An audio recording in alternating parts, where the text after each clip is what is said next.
In compliance with Chapter 551 of the Texas Government Code, I call to order an information session meeting of the Board of Trustees of the Austin Independent School District for Thursday, May 5th, 2022 at 5:42 p.m. A quorum of the board is physically present at AISD Central Office to conduct this meeting. Board meetings are open to the public based on space availability to ensure social distancing and the health and safety of our community and staff. This meeting is streaming live on AISD TV and Apple TV. It's also being broadcast on cable channel 22 through Spectrum Grande and on channel 99 through AT&T Uverse. Closed captioning in English is available on these platforms for individuals who are deaf or hard of hearing. To our audience tuning in remotely and here in person, welcome and thank you for joining us. We will now move to the approval of the agenda. Secretary Singh, do you have a motion to approve the agenda? So moved. Is there a second? Second. Having a motion by Secretary Singh and a second by Trustee Anderson to approve the agenda, all those in favor, please raise your right hand. And the motion passes by all those on the dais. Secretary Singh, will you please lead us in the Pledge of Allegiance and the pledge to the Texas flag?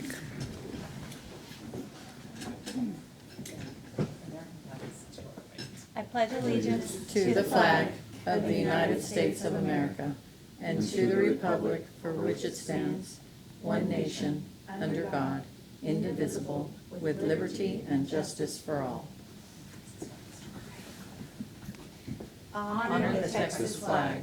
I pledge allegiance to thee, Texas, one state, under God, one and indivisible.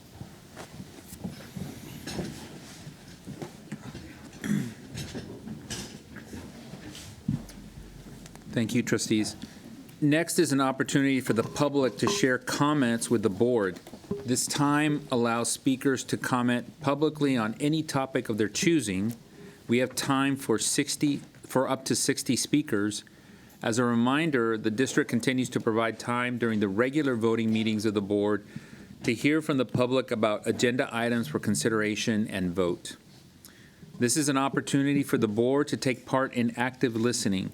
And while we wish we could respond or provide feedback, we are required to limit our questions to requests for clarification or follow-up directly to the administration.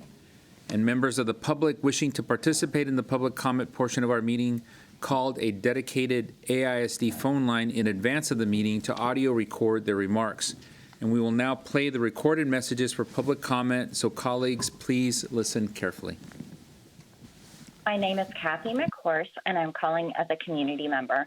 Dr. Elizalde, trustees, and staff, thank you for the opportunity to provide public comment on Agenda Item 9.1, Proposed TASB Resolutions. I support the resolution, specifically fully funding pre-K in the basic allotment. I respectfully request you amend the language for universal pre-K to include efforts to mitigate unintended consequences on access to infant and toddler child care.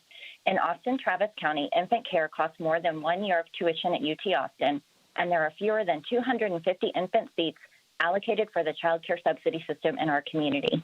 Expanding public pre-K universally only through public schools without considering the economic impact on the child care sector will negatively impact families, especially working families with low income who have infants and toddlers, and will conflict with the desired goal of improving school readiness.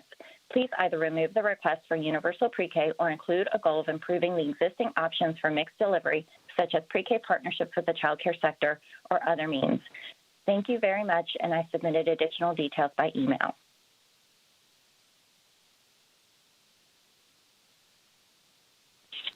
Hello, my name is Eric Ramos from Martin Middle School, and, well, it's new month, new meeting, same complaints. I'm going to ask again when we will be given even just the slightest amount of respect, and so that we acknowledge the wrongdoings in the rollout of our sixth grade decision in relation to Martin, and when we will get shown a plan publicly to ensure that no other community has to go through what we went through, so that no one is disrespected like that ever again. Also, keep an eye out for, I should be sending an email soon in relation to Fed Fund. Some very simple fixes that we need to look into. I just don't have time in this minute to go through all of those as well. Thank you. Hi, this is Gracie Hopkins, and I'm a third grade dual language teacher at Bettis Elementary and a proud Education Austin member. I'm calling to continue our fight for our campaign At What Cost to specifically highlight our number one demand that has not been met, a $6.50 an hour pay increase for all classified workers. Raising the minimum wage to $16 an hour is not enough to keep up with the high price of living in our city and is not enough to help us retain our extremely valuable classified employees. It does not respect the huge number of classified employees with 5, 10, 15, 20 plus years of service to our district who also deserve a substantial pay raise.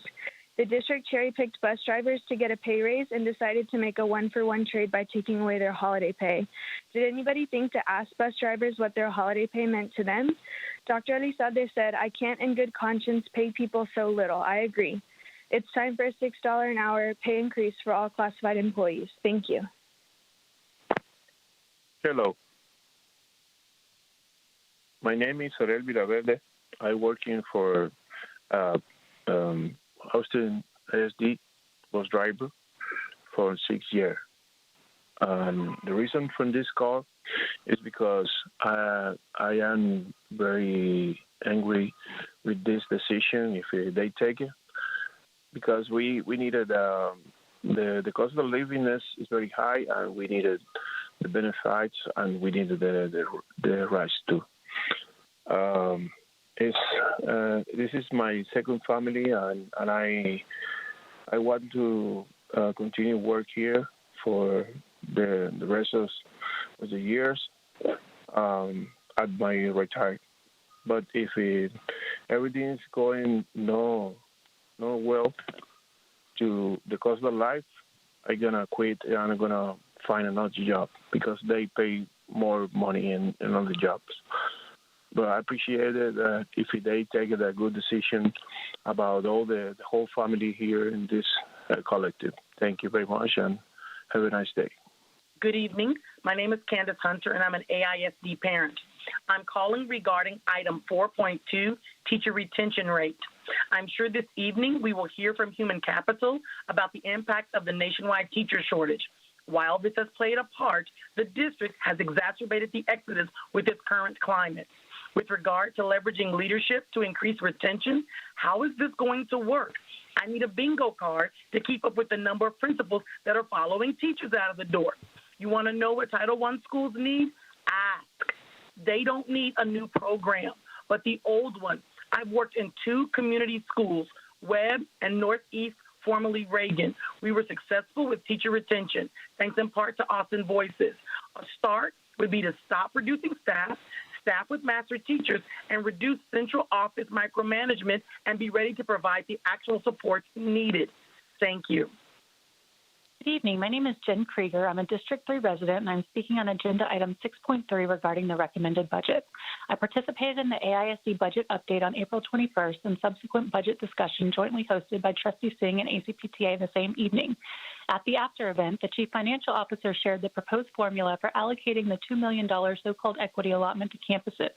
The CFO shared a range of $25 per student for schools with economically disadvantaged populations of up to 24% and up to $74 per student for schools with economically disadvantaged populations of 75% or higher. Awarding quote-unquote equity funding to schools with no to low economically disadvantaged populations is not equity. It appears to be an attempt at blending equity with equality to try to please everyone. I ask that the board direct staff to revise the equity allotment formula to represent true equity by allocating additional funds only to the schools with the highest concentrations of economically disadvantaged students. In addition, I have several clarifying questions related to the proposed budget that I've shared with several of you. My priority interest is ensuring that each of you, as the decision makers for AISD's budget, understand the campus-by-campus impact of each of the major proposed budget changes. Please look into the line item and net effect of these changes at the campus level to ensure true financial. Hello, my name is Laura Cruz. I've been with the district for 18 years. I am a bus driver at Nelson Field. I'm calling regarding our wages, our holiday pay, and our pay raise. I feel like it's an insult, a slap in the face, as we deserve the pay raise and we deserve to keep our holiday pay. It's unfair that Human Capital is considering our C days and certain holidays as our wages that we do not get paid. We are considered part-time employees, not full-time employees. they are also basing our wages at 8 hours a day, 40 hours a week, which we're lucky if we even get those hours to work. We worked through the pandemic. We did the food meals, the food res. We provided the Wi-Fi for our students. A lot of us consider this as a career, not a job. As you can see, that we've been here for a long period of time. Please just reconsider and be more. Hola, buenos días. Mi nombre es Fidelicia Fuentes. Soy bus driver de la base Nelson Field. Estoy dejando este mensaje para que la mesa directiva se toque el corazón y piense en nosotros, en la comunidad, de todo lo que está pasando. Estoy hablando para que nos paguen los holidays, pues todo está caro y pues estamos haciendo todo lo posible por salir adelante. Por favor, si se tocan el corazón y nos hacen eso, no nos dejen sin holidays y déjennos así el pago, por favor. Todo está caro, la gasolina, la comida, la renta, las taxas, todo está carísimo, todo está subiendo y nosotros no vemos el dinero. Por favor, apiádense de nosotros, se lo suplico. Gracias. Adiós. This is an English interpretation of Idelisa Fuentes' message. Hello, good morning. My name is Idelisa Fuentes. I am a bus driver at the Nelson Field base, and I am leaving this message so that the board touches their heart and thinks about us in the community and everything that is happening. I am calling so that they pay us for holidays. Well, everything is expensive. And, well, we are doing all we can to move ahead. Please touch your hearts and do that for us. Do not leave us without holidays and give us the pay, please. Everything is expensive. Gas, food, rent, taxes. Everything is super expensive. Everything is increasing, and we don't see the money. Please have mercy on us. I beg you. Thank you. Bye. Hi, this is Macy Martin. I am a high school teacher with Austin ISD. I wanted to call about the payroll issues that we experienced last weekend. Starting with the fact of the miscommunications on Friday, stating that only 12 employees would be affected. It started off with 1320 and then went down to 12, and that ended up not being true. I was not paid on Friday, nor was I contacted about the fact that I was not going to get paid. And that same falsehood about it only being 12 people went out to the news organizations and really minimized what was going on. I also don't understand why the apology for the mistake was something I had to search for and was given to news organizations over teachers. Teachers were not given any email saying, this is what happened, this is the explanation, and this process has been really untransparent, and I think that really the communication should have been first with the staff who were affected, not with news organizations. I'd also like to see what steps are being taken in order to make sure that this doesn't happen again in the future. And Hola, mi nombre es Lisandro, yo soy bus driver. Estoy llamando por la inquietud que tengo últimamente con respecto al aumento de los bus drivers. Me parecería justo que pagarían ustedes $21 la hora y mantengan los holidays, ya que deberían apreciar nuestro trabajo como bus driver debido a la gran responsabilidad que nosotros tenemos llevando y trayendo a los niños a la escuela. Me parece injusto de que ustedes quieran volver a pagar 17 la hora manteniendo los holidays cuando ustedes nos dijeron que a los monitores le van a mantener el pago de los holidays y aún así incrementándoles su pago a $16-17 la hora. Me parece injusto, el cual deberían tomar en cuenta nuestro trabajo y además nuestra gran responsabilidad que tenemos al llevar y traer a los niños a la escuela de una manera segura. Además de $21 la hora, deberían tomar en cuenta el pago de los holidays. Muchas gracias por su atención y espero. This is an English interpretation of Lisandro's message. Hello, my name is Lisandro. I am a bus driver, and I am calling with the concern I have lately in regards to the increase for bus drivers. I would think it is fair for you to pay $21 per hour and to keep the holidays, since you should appreciate our job as bus drivers with the big responsibility we have as we take and pick up the children from school. I think it is unfair that you again want to pay $17 per hour, keeping the holidays, when you told us that the monitors would keep the holiday pay, and even then, raising their pay to $16 or $17 per hour. I think it is unfair, and you should consider our work and the big responsibility that we have when we pick up and drop off kids from school in a safe way. And besides the $21 an hour, you should consider the holiday pay. Thank you for your attention, and I hope. Good evening, Dr. Elizalde and Board of Trustees. My name is Megan Vasquez, and I am the proud PE teacher at Becker Elementary, member of Education Austin, and Vice President of APER. I am calling because I have some clarifying questions about the essential areas redesign. First, I want to thank you for investing in elementary PE with the ratio change to 30-1. This ratio is more conducive to safety, learning, and quality PE. My clarifying questions are, how much money will each school be given for equipment to accommodate grade level PE? What is the legal TA student-to-teacher ratio? PE teachers are certified in CPR and first aid. Will the TAs also have these certifications? Does every campus have enough space for grade level PE if the outdoors cannot be used?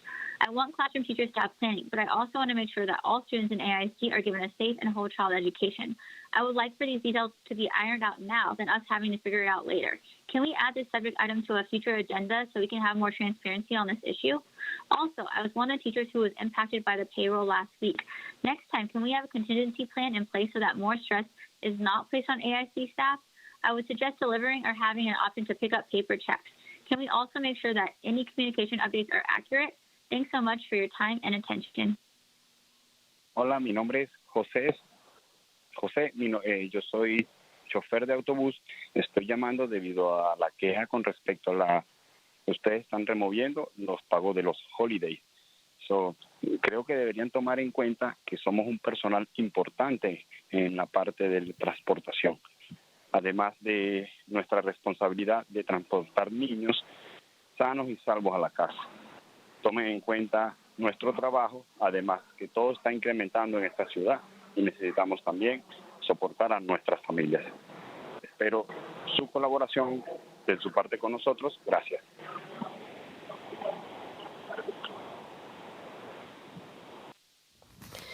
This is an English interpretation of José's message. Hello, my name is José. José and I am bus driver. I am calling about the complaint that you are removing the pay for the holidays. So I think you should consider that we are an important staff in that transportation area. In addition to our responsibility to transport children home, safe and sound, take into account our work. Also, everything in this city is increasing, and we also need to support our families. But for the collaboration on your part, thank you. Hola, mi nombre es Jesús, bus driver. Estoy llamando debido al desacuerdo que tengo con ustedes al nuevo plan que tienen hacia los bus drivers. Deberían considerar que somos un personal importante en la parte de transportación, además de nuestra gran responsabilidad de transportar niños sanos y salvos a sus hogares. Espero que consideren en tener una mejor propuesta hacia los drivers, así mantener su personal y más personas puedan venir a trabajar con nosotros. Tomen en cuenta, primero, el pago de $21 la hora, además de mantener el pago de los días festivos. Espero su mayor colaboración. Gracias. This is an interpretation into English of Jesus's message. Hello, my name is Jesus, bus driver. I am calling due to the disagreement I have with you regarding the new plan that you have for bus drivers. you should consider that we are important staff in the field of transportation, on top of our big responsibility of transporting children safe and sound to their homes. I hope you will consider having a better proposal for drivers so that you can keep your staff and more people can come work with us. Please take into account, first, the $21 per hour pay, and also keeping the holiday pay. I am looking forward to increased collaboration with you. Thank you. This is Ashley Cross, a librarian at Kiker Elementary. And as a librarian in the district, I'm concerned about the current proposal to leave librarians out of the 2% teacher increase and $1,000 base pay stipend for next year. In order to become a librarian, requirements are that you serve at least 3 years as a classroom teacher, and you must obtain your master's degree in library science. We're already currently facing many librarians leaving the district as is, and I'd really hate to see more leave due to these feelings of being undervalued and not being paid at the competitive rate of other districts in the area. So I currently serve 38 classes on a rotating schedule and provide literacy instruction and also foster a kind of love for reading that goes beyond the classroom walls. Please consider this change for next year because librarians are teachers too. Thank you for your time. My name is Bree Rolfe, and I teach English at Bowie High School. I'm a proud member of Education Austin. I'm urging you to consider the human cost of balancing the budget on the backs of your staff, which will ultimately decrease the quality of education for our students. The cuts at my school are deeply felt and increase the workloads of overburdened staff. We have beloved members leaving in droves. AISD is not just numbers on a spreadsheet. It's made up of human beings who strive every day to best serve students. We are being mistreated and misled. When I and 40 other Bowie teachers didn't get paid on Friday morning, I continued to teach, post progress report grades, and support my students in their extracurricular activities over the weekend. Meanwhile, directors who get six-figure salaries made snarky remarks on social media while not bothering to inform me I would not see my paycheck until Monday, until 10 p.m. that Friday night. It is disrespectful to hear no apology or update from AISD except through the local news. I understand mistakes happen and there are hard decisions to make, but you have to make sure all district employees are paid a living wage, especially our grossly underpaid classified staff and bus drivers. The district must consider the human cost of this budget balancing. My name is Matt Gordon, and I teach English at Bowie. I'm also a proud member of Education Austin. While I can understand the necessity of balancing our budget, making staff cuts from the bottom up instead of the top down is causing undue damage to our district. I'm urging you to consider the human cost of balancing the budget on the backs of your staff, which will ultimately decrease the quality of education for our students. The cuts at my school are deeply felt and increase the workloads of already overburdened staff. Losing positions such as educational coordinators harms our ability to coach and lead new teachers in the best practices at our school. We have beloved members of our staff leaving in droves. When one six-figure position can be cut to save multiple smaller ones, it only makes sense that we eliminate those jobs first. Teachers feel that we are being mistreated and misled by the district. When well over 40 teachers from my school alone don't get paid and are not informed of when they would receive compensation for the work they do for days, something must change. Those with personal drivers or house stipends don't get to let the message end at 12 people when the truth of the matter is far different. It's disrespectful to hear no apology or update from AISD except through local news, and then to have that news not reflect the reality of the situation. Thank you for your time. Sí, me llamo Joanca Moreira y trabajo para el distrito, soy bus driver y estoy hablando porque no estamos de acuerdo con que no nos hagan el pago de los holidays. So, necesitamos que nos sigan pagando los holidays porque somos trabajadores y lo necesitamos. Gracias. This is an English interpretation of Blanca Moreira's message. My name is Blanca Moreira, and I work for the district. I am a bus driver, and I'm calling because we don't agree with not getting paid for the holidays. So we need that you keep paying us for the holidays because we are employees and we need it. Thank you. Hola, mi nombre es Josleidis Romero. He sido conductor de autobuses por 6 años. Yo soy el orgullo de ser miembro de la educación en Austin. Me encanta cuidar a mis alumnos en el autobús todos los días. Desafortunadamente, el costo de la vida ha subido mucho en Austin, que es difícil seguir viviendo aquí. Veo restaurantes de comida rápida que anuncian salarios más altos de lo que gano. Eso es duro porque yo soy responsable de la vida de todos mis estudiantes. Para seguir trabajando en Austin, necesitamos más pagas y también necesitamos el pago de las vacaciones. El pago de las vacaciones es una de las razones por la que sigo manejando. El distrito debe trabajar con nosotros y no solo decirnos que ganaremos más dinero. Gracias. This is an English interpretation of Josleidis Romero's message. Hi, my name is Josleidis Romero. I have been a bus driver for 6 years. I am proud of being a member of the education in Austin. I love taking care of my students in the bus every day. Unfortunately, the cost of living has increased a lot in Austin. How hard it is to continue living here. I see fast food restaurants announcing higher salaries than what I make. That is hard because I am responsible for the lives of all my students. To continue working in Austin, we need more pay, and we also need to get paid for our vacation. The vacation pay is one of the reasons why I continue driving. The district must work with us and not only tell us that we will earn more money. Thank you. My name is Maria Aguilar, and I'm a worker from Transportation Department. I'm just calling to give you my opinion regarding not to getting paid for my holidays, which I'm not agree, and I'm really concerned about this. So I would like to get paid for those holidays days like it used to be before. Hola, soy Ruth Inarte, sirviendo a Austin, al Distrito Escolar de Austin desde 1998. Soy bus driver. La razón de mi llamada es porque las dos opciones que nos mandaron a escoger para el salario no les miramos ningún aumento salarial. Sabemos que la economía, especialmente en Austin, está ahogándonos.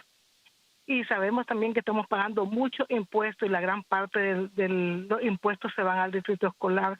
Creo que se pueden ajustarnos el salario.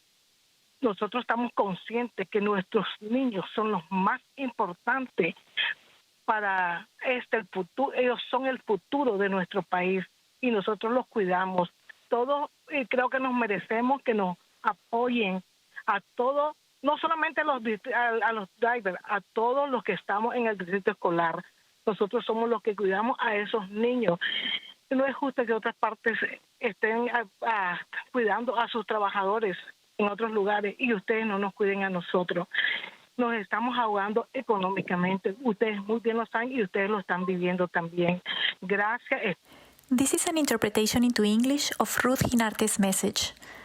Hello, I am Ruth Hinarte, serving the Austin School District since 1998. I am a bus driver. The reason for my call is that we don't see any salary increase in any of the two options that you sent for us to choose. We know that the economy, especially in Austin, is drowning us. And we also know that we are paying many taxes, and most of those taxes go to the school district. I think you can adjust our salary. We are aware that our children are the most important for this future. They are the future of our country. And we take care of them, all of us. And I think we all deserve to be supported, not just drivers, but all of us in the school district. We are the ones taking care of those children. It is not fair that in other places they are taking care of their workers, in other places, but you don't take care of us. We are drowning financially. You know this perfectly well, and you are living through it yourselves as well. Thank you. Hola, mi nombre es Luis. Yo soy bus driver para el AISD y estoy llamando para dejarles saber mi desacuerdo con su nuevo plan hacia los bus drivers. No estoy de acuerdo con su propuesta, ya que nosotros tenemos mucha responsabilidad en este distrito con respecto a los niños. Además, merecemos un mejor pago y mejor trato hacia ustedes. Esperamos su mayor colaboración hacia ustedes y nos mantengan el mejor trato hacia nosotros. Gracias.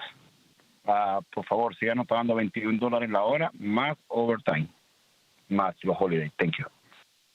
This is an English interpretation of Luis's message.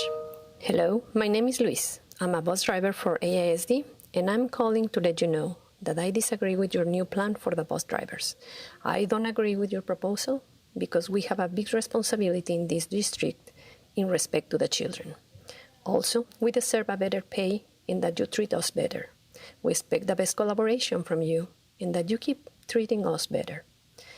Thank you. Please, continue paying us $21 per hour, plus overtime, plus holidays. Thank you. Hello, my name is Reina Ramirez. I have been bus driver for 20 and a half years. And I am proud education nursing member.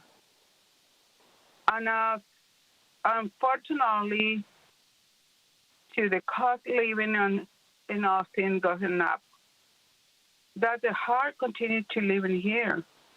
Yeah, my practice is I am driving in Austin from 1993. I am making to same all money to the less on the holiday. Holiday pay is one to the reason I continue to drive in Austin. Please attend my protest because we need to holiday pay to be continued. I would like to continue here. I like to drive in buses here in Austin. Please, we need you here to the driver. So we're not acceptable to the reason they. Hola, mi nombre es Oscar, trabajador, bus driver. Me gusta actualmente el trabajar con ustedes, AISD, pero actualmente me encuentro un poco en desacuerdo con el nuevo plan que tiene hacia los bus drivers, nuevo plan para el nuevo año escolar.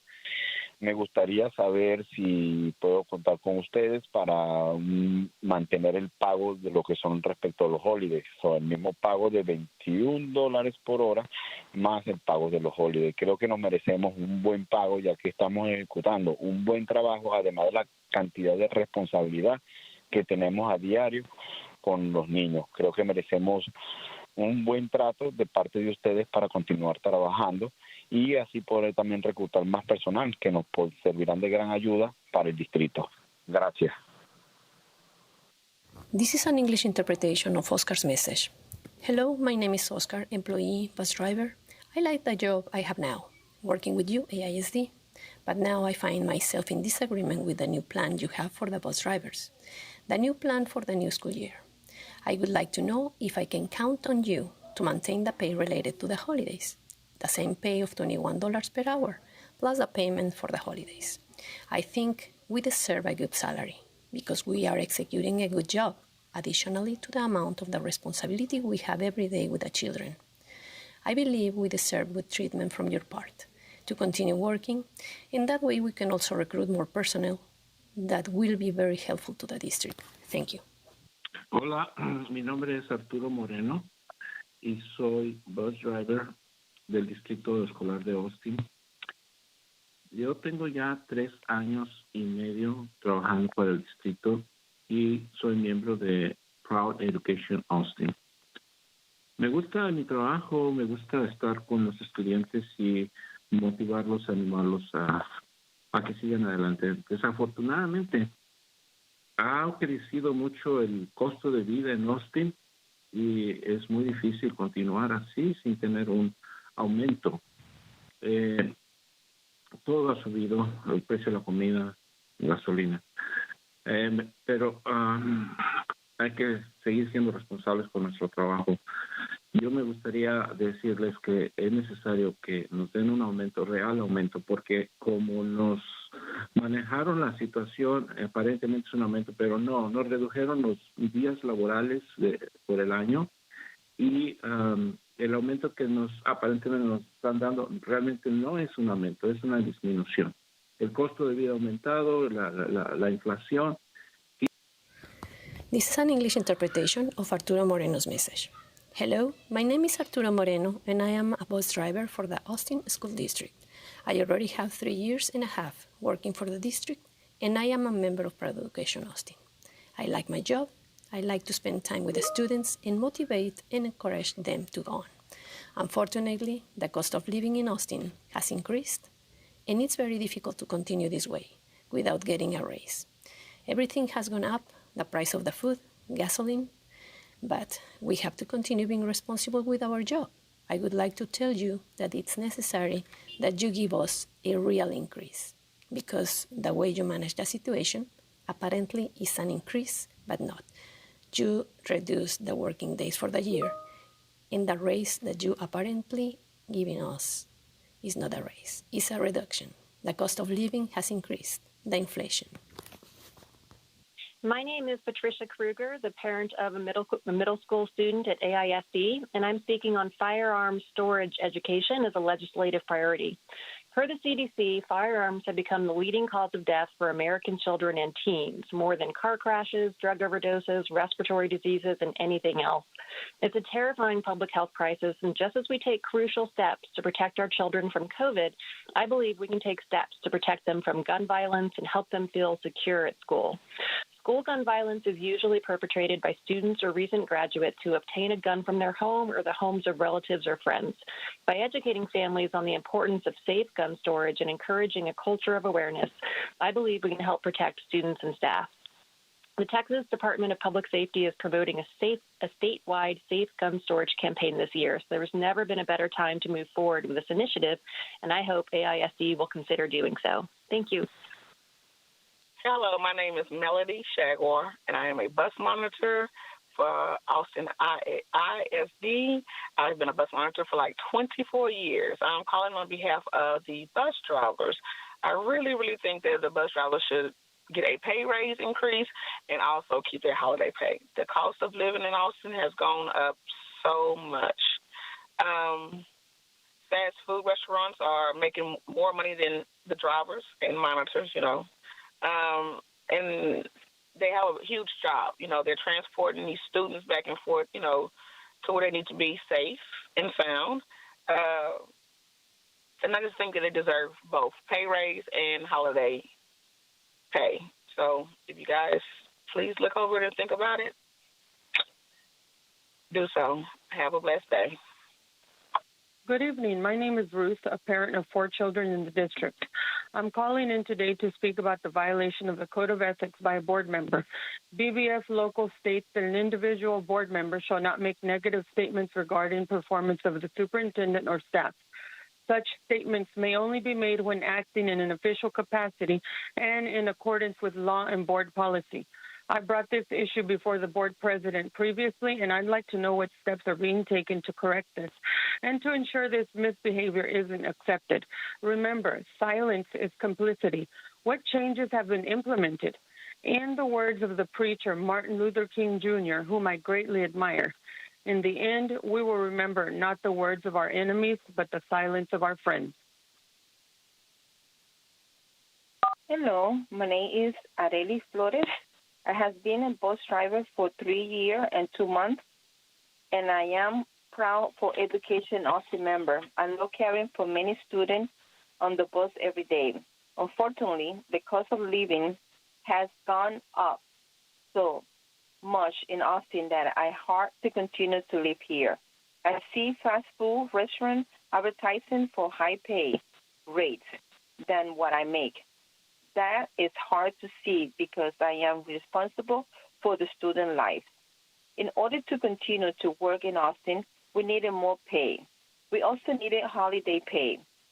Why would I drive to Austin from Ulen if I would make the same or less money and no holiday pay? Holiday pay is one of the reasons I continue to drive to Austin. The district should work with us and not just tell us we will make more money. Please consider this situation because we're not too happy with this. Thank you. Have a great day. Yes, hello. My name is Larry Nelson. I am a bus driver for the Austin Independent School District. I've been a bus driver for about 12 years, and I would like to see $21 an hour for our drivers, plus the holiday pay. And I would also like to also continue whatever reasoning that there is why we do not have a pay raise.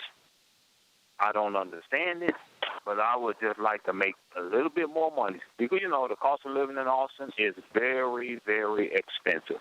Property taxes goes up every year, but our pay does not. So I would like to see personally the starting pay at $21 an hour, and we keep our benefits. Thank you very much. Have a nice day. Bye-bye.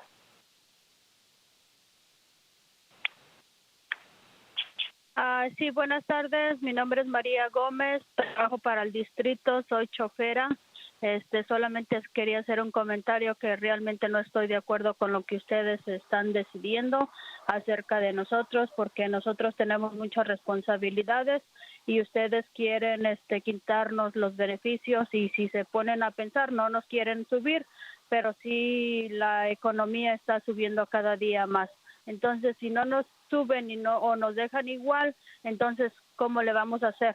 En mi caso, porque yo soy madre soltera con 3 hijos, entonces no hago ni las 8 horas, entonces no se me hace realmente justo lo que ustedes quieren hacer con nosotros. Deberían de ponerse a pensar también en nosotros, no solamente en el cheque de ustedes, también en el de nosotros, porque esto en vez de ir mejorando va empeorando. Mi nombre es María Gómez. This is an English interpretation of Maria Gomez's message. Yes, good afternoon. My name is Maria Gomez. I work for the district and I am a driver. I just wanted to make a comment that I do not really agree with you with what you are deciding in regards to us, because we have a lot of responsibilities and you want to take away our benefits. And if you think about it, you do not want to give us an increase. But the economy is increasing more each day. So if you don't give us an increase or leave us the same, then how can we do this? In my case, I am a single mother with 3 kids. So I don't even do 8 hours. So I don't think it is fair what you want to do with us. You should think about us too, not just about your paycheck, but ours as well. Because this is just getting worse instead of getting better. My name is Maria Gomez. Hello, this is Ken Zarafis, President of Education Austin. I'm calling about the method by which items are put onto the board agenda. I would like to encourage the board to maintain the current standard of 3 trustees to make a decision out of 9 on what gets onto the agenda, and discourage you from moving to 5 out of 9. What this does would be to limit and marginalize the minority voice on any board, and it would, in essence, represent a vote. As you need 5 out of 9 to pass something on the dais, you would be pre-voting, and that does not seem to be the basis by which an agenda item should find its way for discussion and a full debate. So please maintain the current 3 out of 9 for a threshold to bring agenda items to the board for vote. Thank you. Hi, my name is Quitlawa Guerra. I'm the parent of 2 Austin ISD students. I'm calling about the BE local board policy, the policy that dictates how items get placed on the agenda. Really, for me, this is a matter of democracy and democratic representation. Most people in the district only have access or the contact information of one trustee. And so this BE local policy needs to be very careful about how difficult it is for a single trustee to put something on the agenda item. I'm glad that it only takes 3 trustees to put something on the agenda item, but there are a lot of stipulations that they have to go through in order to get it on there, and it just feels like this may not be democratic. We elect you trustees to represent us, and sometimes we can only get a hold of one of you, if that. And so we really should be careful about how democratic our BE local board policy is to make sure that any person who gets a hold of their trustee can make sure that trustee can get the important issue on the agenda, not make it harder. Please review this carefully and be sure that it is democratic and fair for people in our district. Thank you.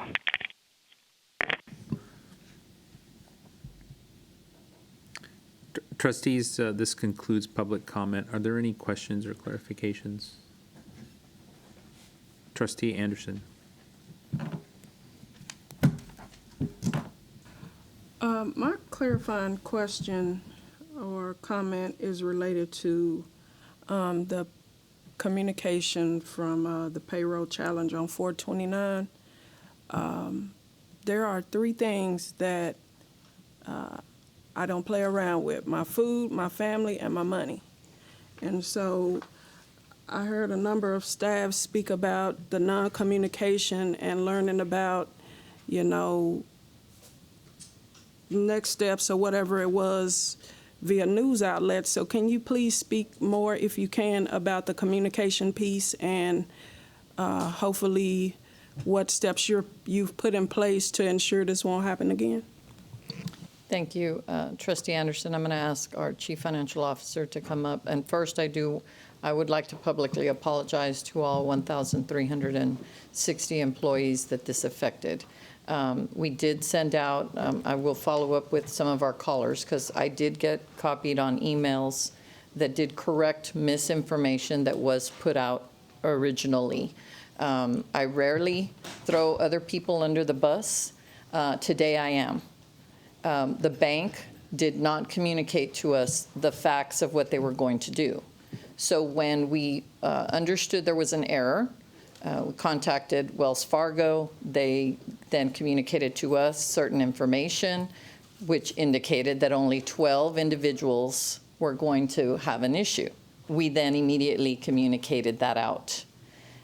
We then were re-communicated with after 12:30 on Friday, and were told that information was not accurate, that they weren't going to be able to take care of it. So the team then did go and find other ways in which to remedy the situation. This is about human error, so I do want to be very careful of how we put systems in place, and certainly don't want responsibility for this important of an item to be just at somebody's individual responsibility level, because it's not fair for them to carry that weight. There were systems that should have taken care of it. Clearly, that did not happen. I met Monday morning with our Chief Financial Officer, who had already met with the team. I did receive some emails myself. I did reach out to every one of the teachers or employees that I got communicated with. I know different individuals did, but there is no excuse for what occurred, and I am deeply, deeply sorry that this happened, and I'm going to let our CFO give you some additional details. As Dr. Elizalde stated, it was a result of human error. There is no excuse for what happened when it involves employees' paychecks, especially when they get paid on a monthly basis. They rely on those paychecks. We did issue communication that evening explaining that there was a payroll issue, that there may be a delay in employees receiving payment as late as Monday morning. Also, we did include 2 apologies in that email. One, we apologize for the challenges that it would cause our employees. And then the final sentence in that email was, we did apologize for the inconvenience. That email went to the over 1,300 employees that were affected. We have taken steps immediately to remedy the situation to make sure that this does not happen again. Again, it should have never happened. And so we have improved our processes, our deadlines for when we need to process the payroll. We have looked at how we reconcile our files, and then we are changing the contract that we have with the bank. It was not set up to be able to produce daily ACH wires from the district. And so what that would have allowed us to do is, as soon as we sent those ACH payments, the receiving banks would have to credit their employee accounts on that same day. And so we were not set up with that on our payroll system, so that we are changing immediately. I also want to add that we will work with any bank or any individual who received any charges as a result of our delay. And so I want to again acknowledge and state that if any of those individuals, some of them I know did contact us, and we were either able to work with the bank to reverse those charges, or we will bear the financial responsibility for those charges. And so again, to any of those individuals, if they have had that happen and they haven't heard from us, please contact us right away. You can send an email directly to our Chief Financial Officer, Eduardo Ramos, at austinisd.org. I believe I also put a copy of one of the emails that was sent out in the board update Sunday evening, so that you would have the wording available to you. Thank you. Thank you, Trustee Anderson. Trustees, other questions? Yes, Trustee Singh. Thank you, and thank you so much for that explanation. I wanted to ask about the PE equipment. Somebody had asked about that because we're going to have larger PE classes. Is the district going to be giving more PE equipment to campuses or funding for that? I'm going to let our Chief Academic Officer, Elizabeth Casas, address that. But keep in mind that resources are always things that we need to replenish, for whether we're talking about physical education or reading materials. And so I know that we'll ensure that we utilize, if a campus doesn't have sufficient funds, I know that from the central office set aside for materials, we would support that. Yeah, we met about it yesterday because now is a good time to do end of the year inventory anyway. And so as they're doing we're updating the communication to make sure that when they do their end of the year inventory, that they're adding any additional needs based on the number of students. Okay, thank you, appreciate that. I also wanted to, there was a caller who asked about some detailed information related to campus budgets. So I just want to shout out to Ed, our CFO, because I did see the email that you sent to the caller, and it sounds like there's going to be some information that's going to be available publicly. So as part of the public presentations and comments, one of the common themes that I heard was community members wanted to have transparent information as far as campus budgets and the different funding sources. So one of the things that I'm working with my team on is a one-page summary for all campuses so that principals can have that information readily available and be able to communicate that to their, as part of the campus improvement plans with their PTAs, with their community. And so that allows a seamless information throughout the district where every campus has that same information as far as their overall funding and how they receive it. It'll also include enrollment projections. It'll include total staffing numbers, and so they will have all that in one snapshot. Awesome. Thank you. I really, really appreciate that. And very quick turnaround, too, so thanks. And then we did get a lot of calls from bus drivers, so I just wanted to allow an opportunity for you all to explain and I really appreciate Ms. Stevens for sharing a very clear table with the trustees that explain that our bus drivers are getting paid more, and in some cases a lot more. But I know you did this last time, but can we just do like a 1 minute or 30-second? I'm gonna try one more time because I definitely think that we have some misinformation, and I want to do my best to clarify. And then I'm also going to ask our team specifically even though we have met with every single individual bus driver and provided the current, what they're receiving now, and the proposed, should the board adopt that budget proposal, what those differences would be. I think there's some confusion around some of the dollars that are being reallocated from the holiday pay.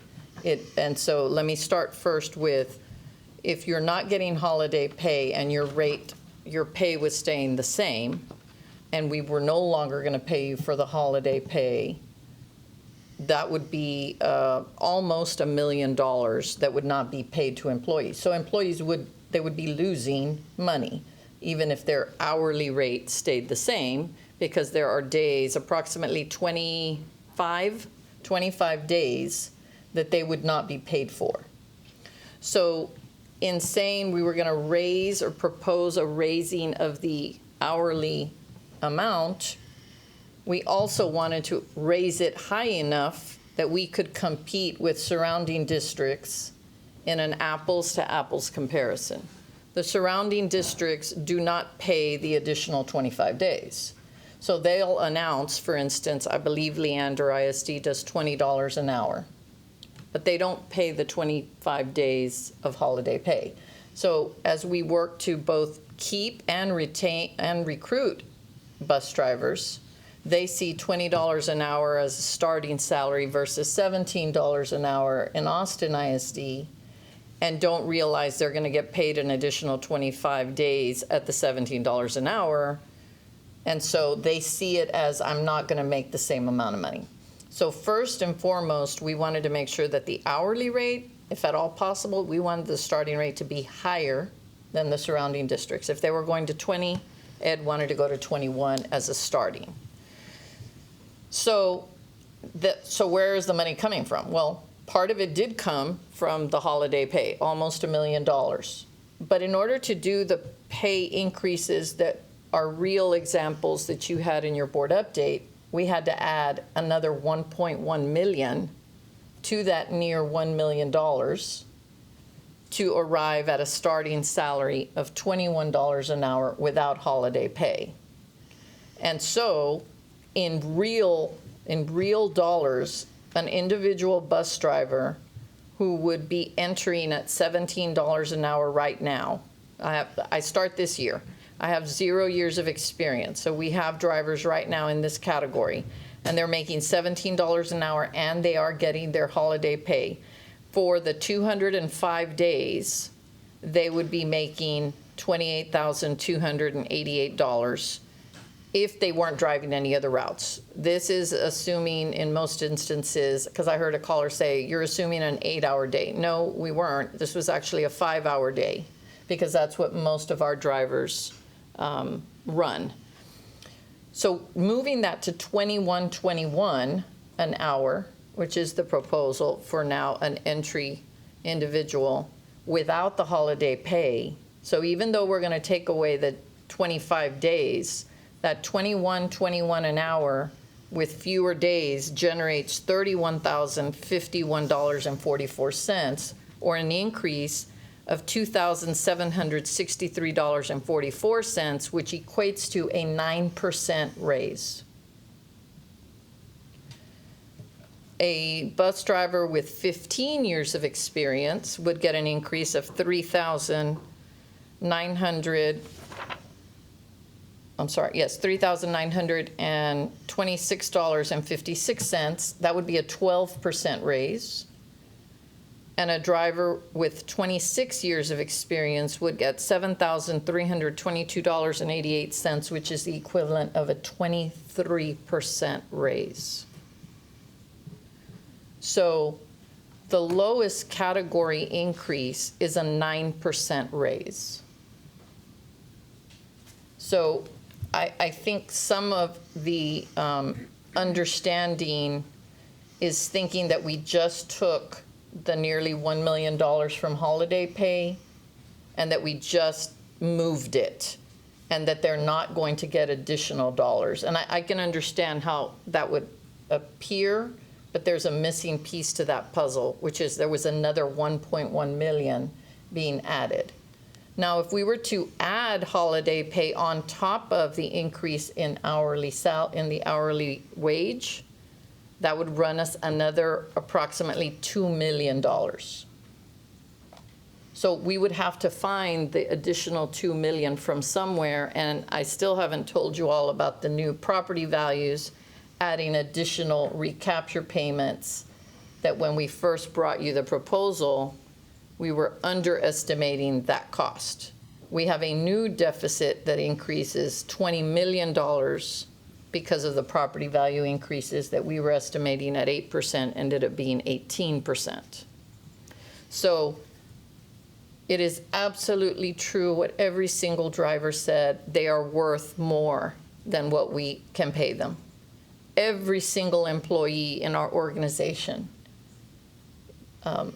especially at the campus level, especially our drivers, especially our cafeteria workers, especially our teachers, especially every single category of employees is not getting paid what they're worth.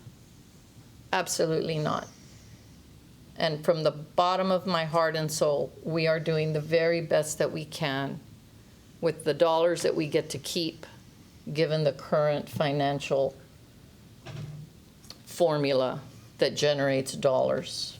And I know so many of these drivers indicated how much their taxes are going up, and they are absolutely right. We're not keeping up with the cost of living increases for them. They're absolutely correct. And I also recognize that this is a very tough season in which we have to have a balanced budget, because in the long run, we will absolutely have zero jobs if the district cannot operate.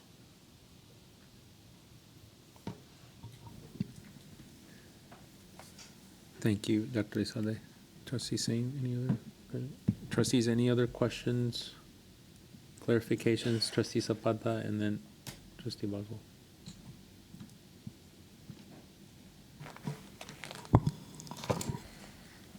Dr. Elizalde, there was a caller that was a librarian and mentioned about them not getting equal pay as a regular teacher. Could you speak to that and clarify? Yes, ma'am. Librarians, counselors, assistant principals, coordinators, anyone that is not directly being held accountable for student outcomes. Everyone's accountable for the outcomes, but the teacher and the teacher of record, what the Texas Education Agency would call the teacher of record, is the category that we have built the budget around, that ultimately ends up being approximately 3.7% of an increase for teachers. Does not include librarians, does not include counselors, does not include assistant principals. Obviously, again, very similar to some of our other categories, it is very difficult to say we're only going to give increases to this category, and yet the alternative would be to give a much smaller raise than to teachers in the classroom and distribute those funds that we are investing in raises throughout the rest of the other positions. And our challenge with that is we recognize that the one area we absolutely have to ensure we can recruit in and be competitive in is we have to have our best classroom teachers. And so that is our recommendation, is for the salaries to be focused on our teachers. So while librarians certainly do provide instruction to students as they come into the libraries, as counselors provide instruction through guidance lessons and social emotional learning, those categories were not included as we did not have funds to add to those.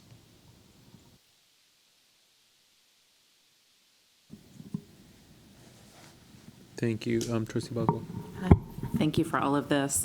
I have a related question about the $6 an hour raise for other classified employees beyond the bus drivers, and whether that has been considered and what the response about that is. We're going from $13.50 an hour to $16 an hour, and that is the absolute max that the budget can sustain right now. We had actually originally thought we would take 2 years to get to $16, but given the cost of living is, again, part of the reason why you're not seeing increases for librarians or principals or assistant principals, is because we did commit ourselves, as we heard from all of you, we've heard from our community, and I certainly support the fact that those who are last should be first. And the category of employees that we put first in line were hourly employees. And so while I still don't think $16 an hour is anywhere near enough, we did we did do that in an accelerated fashion. Thank you for that. And then I have a second question about the changes at elementary school related to what the caller asked. Trustee Singh asked about the funding for equipment. And the teacher who called in also asked a couple of other things about whether TAs will be required to be CPR and first aid certified in the same way the PE teachers are. And then also just about what campuses, kind of what information the teachers who will be impacted, music, art, PE, and the whole elementary campus will have so they can anticipate and plan for next year, whether they'll have the information about what to anticipate. Yes, thank you. I'll have our Chief Academic Officer address part of that I think I know the answer, but I don't want to misspeak. With regard to the specific schedule and assignment, again, those need to go directly to our campus principal, because every single campus created a variety of different ways in which they would meet the needs of the students. With regard to the CPR training? Yes, all of the teacher assistants will be required to get trained, and they'll also get additional training on classroom management and de-escalating behaviors. In addition to today there was a meeting with some of our principals to start working on the standards of service. And so principals and school leadership and some of our team came together to look at the standards of service, and they're combing through it right now to see what additional changes need to be made for next year. And once that's finalized, then we'll put it out and publish it for our teachers to see. Okay, and our classroom teachers are involved in that as well, since they're the ones closest to the questions? No, but I do think that once they comb through it, that the principals can take it back to their campus and get feedback on it before we make a final decision. But it is the first time actually any campus representation is part of the standards of service. That has been primarily non-campus based. So we thought that standards of service should probably be driven by the campus rather than by us at central office. So we'll work with our principals, though, point well taken. We'll ensure that our principals take that back and get teacher feedback. Fantastic. Thank you for all of that information. Thank you, trustees. Other questions, clarifications? Yes, Trustee Lugo. You're like, otra vez. Okay, so I have so I was listening to the public testimony on my drive in, but I didn't catch the very first two, and so I wanted to get a little bit more clarification around the universal pre-K. I know it's slated for our agenda, so I'm assuming we can ask questions at that time. It is. I did text Dr. Reach because, God bless you. We certainly have a very good working relationship with Kathy McCourse, who does great work over at United Way. And so we want to sit down and capture what specifically. I think there's an issue regarding full day and universal pre-K. And so I asked Dr. Reach to go ahead and sit down with her. I think it made sense now, after listening to her and having received her email, I think we have more clarity around what we need to do. We think that there's a very viable way in ensuring that we take out or put in any language that makes us not have any, I'm using her words, unintended consequences. We work very closely with them. I feel very confident we'll be able to arrive at a resolution. We'll bring forth those changes and we will present those in advance of the voting meeting. Okay, thank you. And then the other question is, let's see, what line was it? It was about the allotment, the extracurricular after-school allotment. And I wanted to ask, because I didn't see it in our materials for today, but, there's still opportunities in the future. The amount, so the total amount is $2 million. That amount, how does it compare to prior years that were set aside for those types of activities? So Trustee Lugo, the equity allotment is a brand new allocation, so it was not an investment that the district had invested in our campuses before. So this is actually new funding that the district is investing $2 million in towards our campuses. So our district did not previously pay anything towards extracurricular or after school? So we had extracurricular costs that the campuses would budget for, but these funds are in addition to what has already been budgeted historically. So what was budgeted historically? So I can get you those numbers, Okay. but I don't really have them readily available right now. Okay, yeah, a comparison from prior years to what's proposed would be helpful. The one-page budget document that I was referring to earlier will have that information. That is helpful. I'm looking for something that can also give me a holistic, but whatever's available, certainly appreciate that. And the other thing I would suggest, and which is not something to be addressed tonight, I really strongly encourage us to not call that allotment by anything other than what it is. It's an extracurricular and after-school allotment, and so with all due respect, just my 2 cents.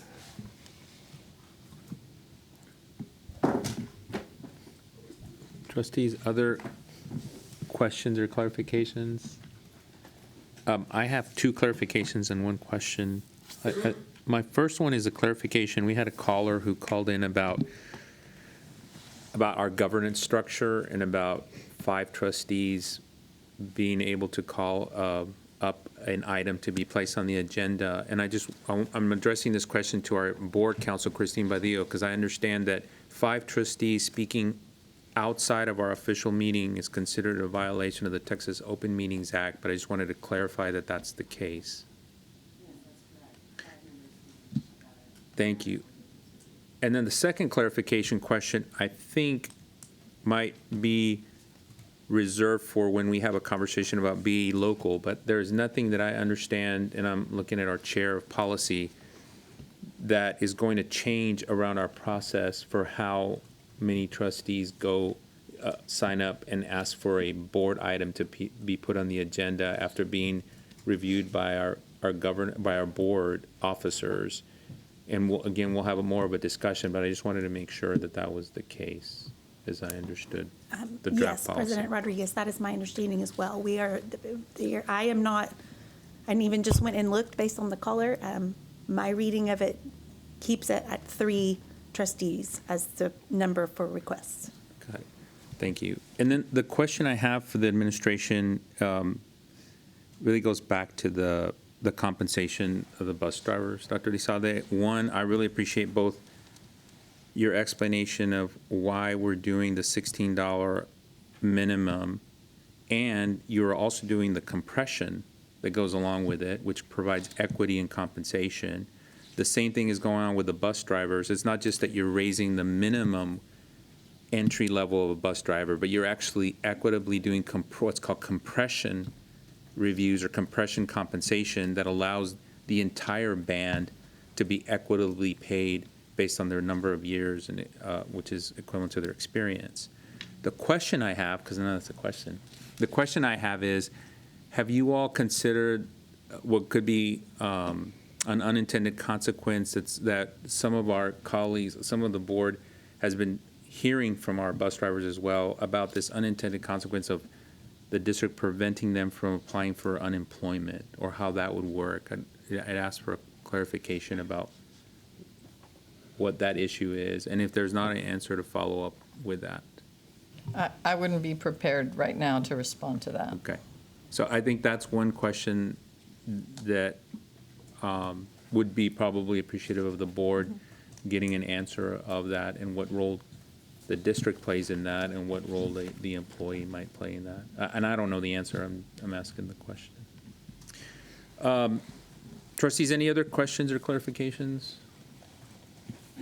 Trustee Sabata, yes. Yes, if you turn on your microphone there. Thank you.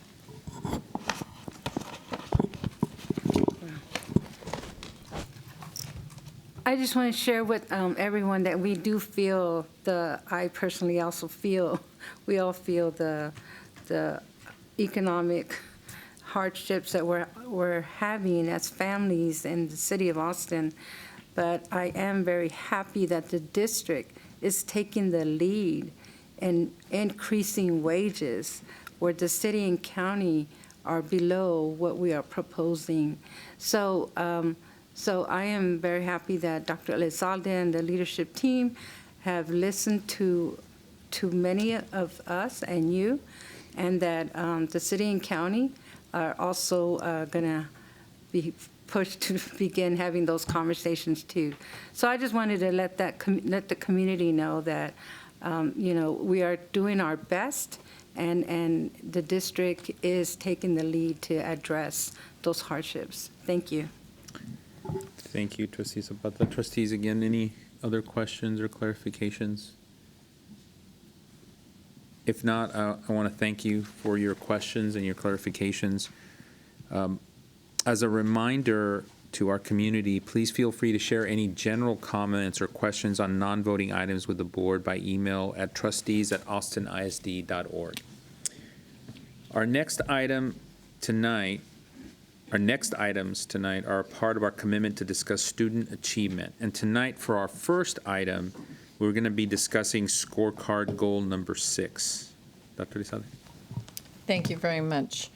President Rodriguez, members of the board, I'm going to go ahead and ask our team to come forward to bring us up to date on goal 6, extracurricular and career technology education. And when we complete that, we will move to the next item. So, but all of these are all scorecard items, and I appreciate our team coming together. So, with regard to goal 6, we're wanting to ensure that what we do know is we do know that students who are involved in something outside of the core classrooms, when they have access, it can be during the day. It doesn't have to necessarily be even extracurricular. It can be things that are offered during the day, but that are different than core. So when we have fine arts, when we have athletics, when we have cheer or dance, when we have robotics, when we have, I'm trying to think of all the things, our district offers so many different things. And the more that we're actually able to put within the classroom setting, the more our students are also able to participate. Because sometimes if we put things just after school, which is important, but just after school can also create challenges with transportation and accessibility. So constantly reviewing the equity and access to that. So with that, I'm going to turn it over to Dr. Anthony Mays, our Chief Schools Officer, and he'll introduce our team, and we'll get started. All right. Good evening, President Rodriguez, as he leaves, and Dr. Elizalde and fellow trustee members. So we have, of course, our team here. This is a scorecard item that both school leadership and our academic team own. So I'm excited to be able to address this goal because it captures our focus area on student well-being and achievement and our desire to meet the needs of the whole child. And so this really is about, the opportunities that make our kids want to come to school. And so our team tonight will share interventions aimed at increasing the number of students that persist in non-core areas such as art, dance, music, PE, and athletics, as well as theater. For this particular goal, we're proposing that our target goal be set at 80% for the year 2026. And the data shared tonight, if you can scroll up a little bit, there you go, is reflective of 11th and 12th grade students' ability to earn at least 1 credit per year for 3 or 4 years in a single focus area. And so the data that you see there is collected from transcripts of 2021 graduates as well as our PEIMS data. And the chart, again, reflects 11th and 12th graders. For the orange group, you may see a student that's counted in multiple areas. So a student may be in, again, dance and also be in theater and able to persist through those courses. But the blue column is, again, that's a unique number. So the student will only be counted once there. For this particular goal, we consider ourselves developing. We talked during our last meeting about some of the processes that we're putting in place, like the standardized course selection form. And again, that's been co-created with the counseling team. But again, that's in development. We've also placed a lot of parameters around the master scheduling process, again, systemic supports and processes. And that monitoring process has only been in place or in implementation for 1 year.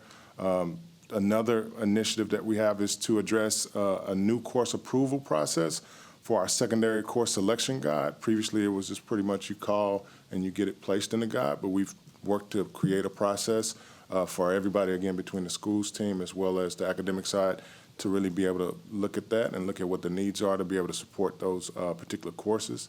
The Office of School Leadership and the Office of Academics will continually focus on aligning efforts and refining systems to create more opportunities to develop the whole child. And so today our team is going to be sharing how we can continue to provide more equitable opportunities for students around those areas. So I'll go ahead and turn it over to Fine Arts.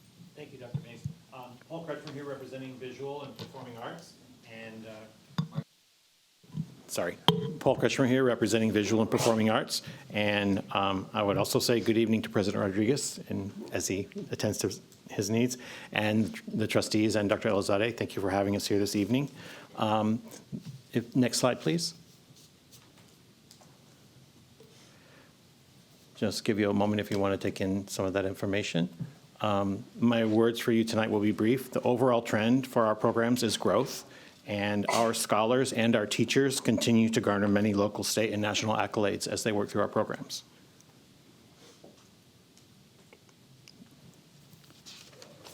The heart of our work is embedded in the collaboration with campus communities and leadership and our abilities to develop and deliver high-quality programs. And so I'll just echo what Dr. May said. We will continue to work with the school leadership and our academics teams to make sure we're able to do that.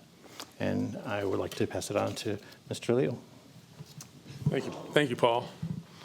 Good evening to President Rodriguez, Superintendent Dr. Elizalde, ASD school board members, and trustees. I'm Lil Anderson, Athletic Director for Austin ISD.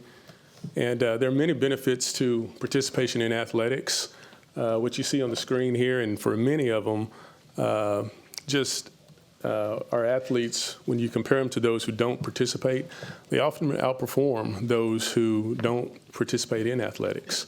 And there's some specific STAR testing scores, for example, where our kids they perform at approximately 7% higher when compared to those that don't participate, and also graduation rates. The graduation rates of our athletes are at 16% higher than non-athletes. And so it's also a great dropout prevention mechanism.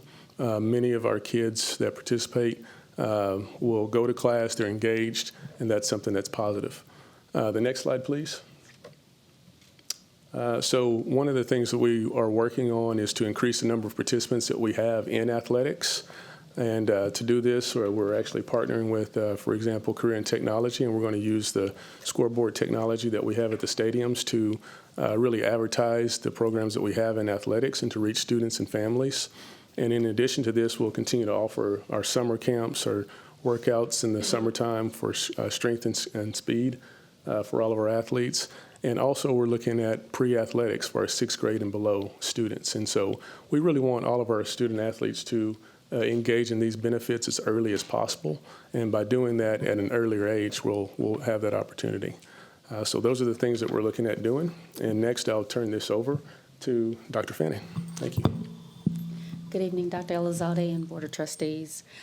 In regards to career and technical education, we are committed to continuing to improve our vertical alignment, as well as offering our coursework and our interest surveys for our 6th, 7th, and 8th graders in order to make sure that our scholars are able to select those programs of choice that they need that feed into their high school coursework that they'll be engaged in. Next slide. We're also going to continue to provide high-quality professional development, not only for our teachers, but also for our counselors, just to ensure that we make sure that those scholars are able to select those CTE programs of study, and that will lead to us ensuring that we have completers in those particular programs of study. Next slide. So as we kind of put our next steps together, they're really centered around us just strengthening that vertical alignment, strengthening the collaboration that we're going to have with the Office of Academics and the Office of School Leadership, as well as working with fine arts and athletics, particularly to make sure that we offer those opportunities for our scholars to have exploratory options beginning in the elementary schools. So I'll turn it back over to Dr. Mays. We're open for questions, Dr. Elizalde. Sure. Trustees, first, thank you for your presentation. Appreciate all of the updates. And trustees, are there any questions? I see Trustee Anderson. We're ready to roll, and Trustee Ashley. Thank y'all for this presentation. I got some questions for each one of y'all, but before I do, I just wanted to thank Ms. Caesar and her team. Like, I was looking for her, and I'm like, why y'all ain't got her up here? So my first question is, well, it's a request. I would like to request the current enrollment numbers for early college at the 7 campuses and the current enrollment numbers for all P-TECH programs for the 22-23 school year.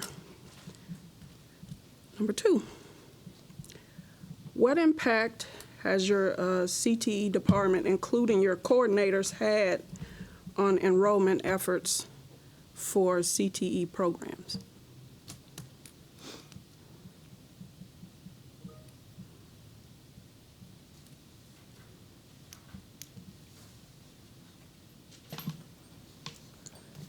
So currently what we're doing with our enrollment for our early college programs, specifically for those P-TECH programs, we're looking at making sure that we have about 125 scholars that are coming in each year from our middle schools to feed into those early college programs. And that includes our early college high schools, our P-TECH, and T-STEM. So we were working with the Office of School Enrollment and Advocacy with Alejandro, working to make sure that the District Common App is available to all of our scholars.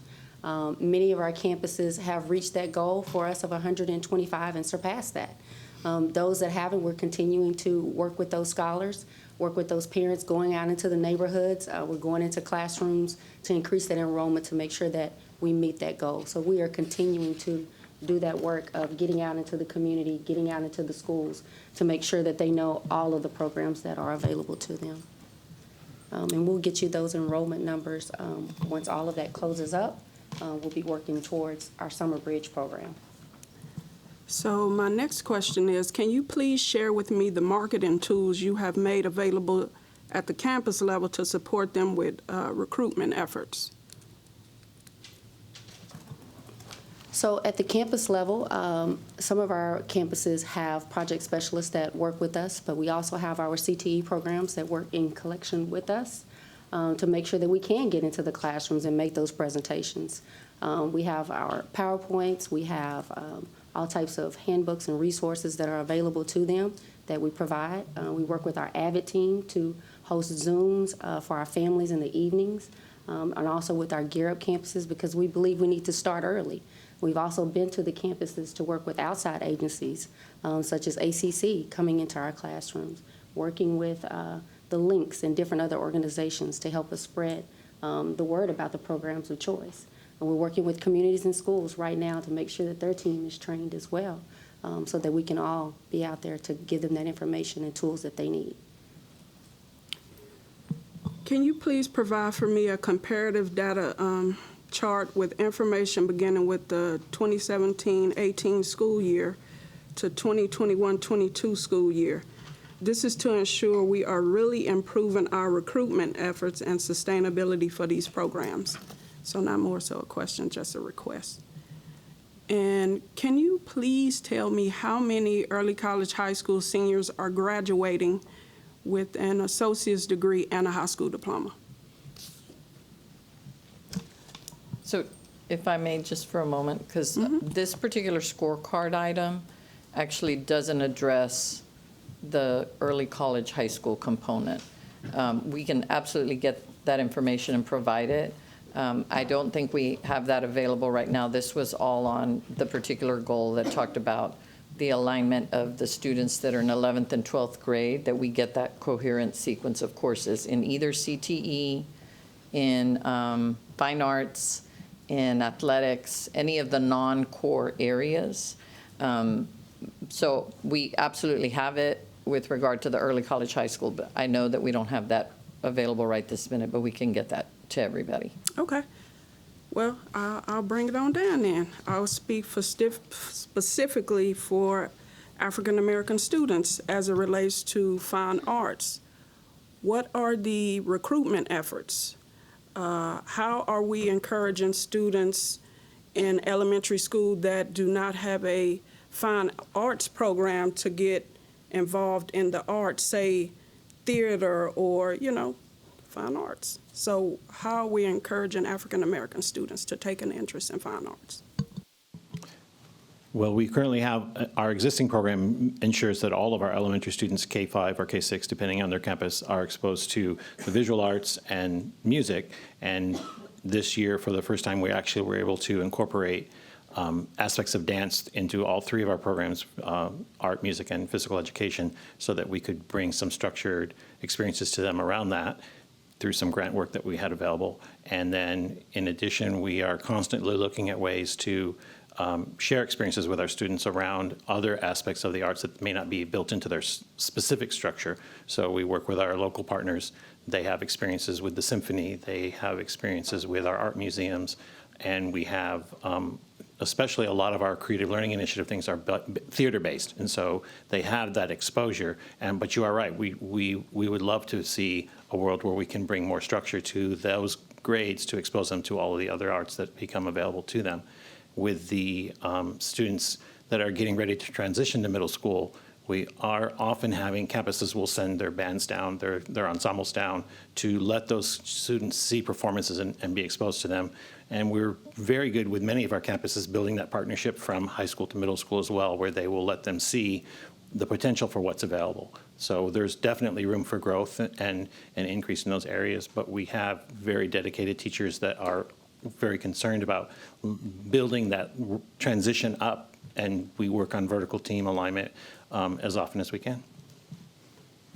Thank you, Mr. And with Anderson. specifics to your question about African American students, we are also having those conversations about making sure that our courses are relevant and culturally appropriate and building in those changes. And that's a project that we look forward to with our team of wonderful teachers and all of our district personnel to see where we can bring that up.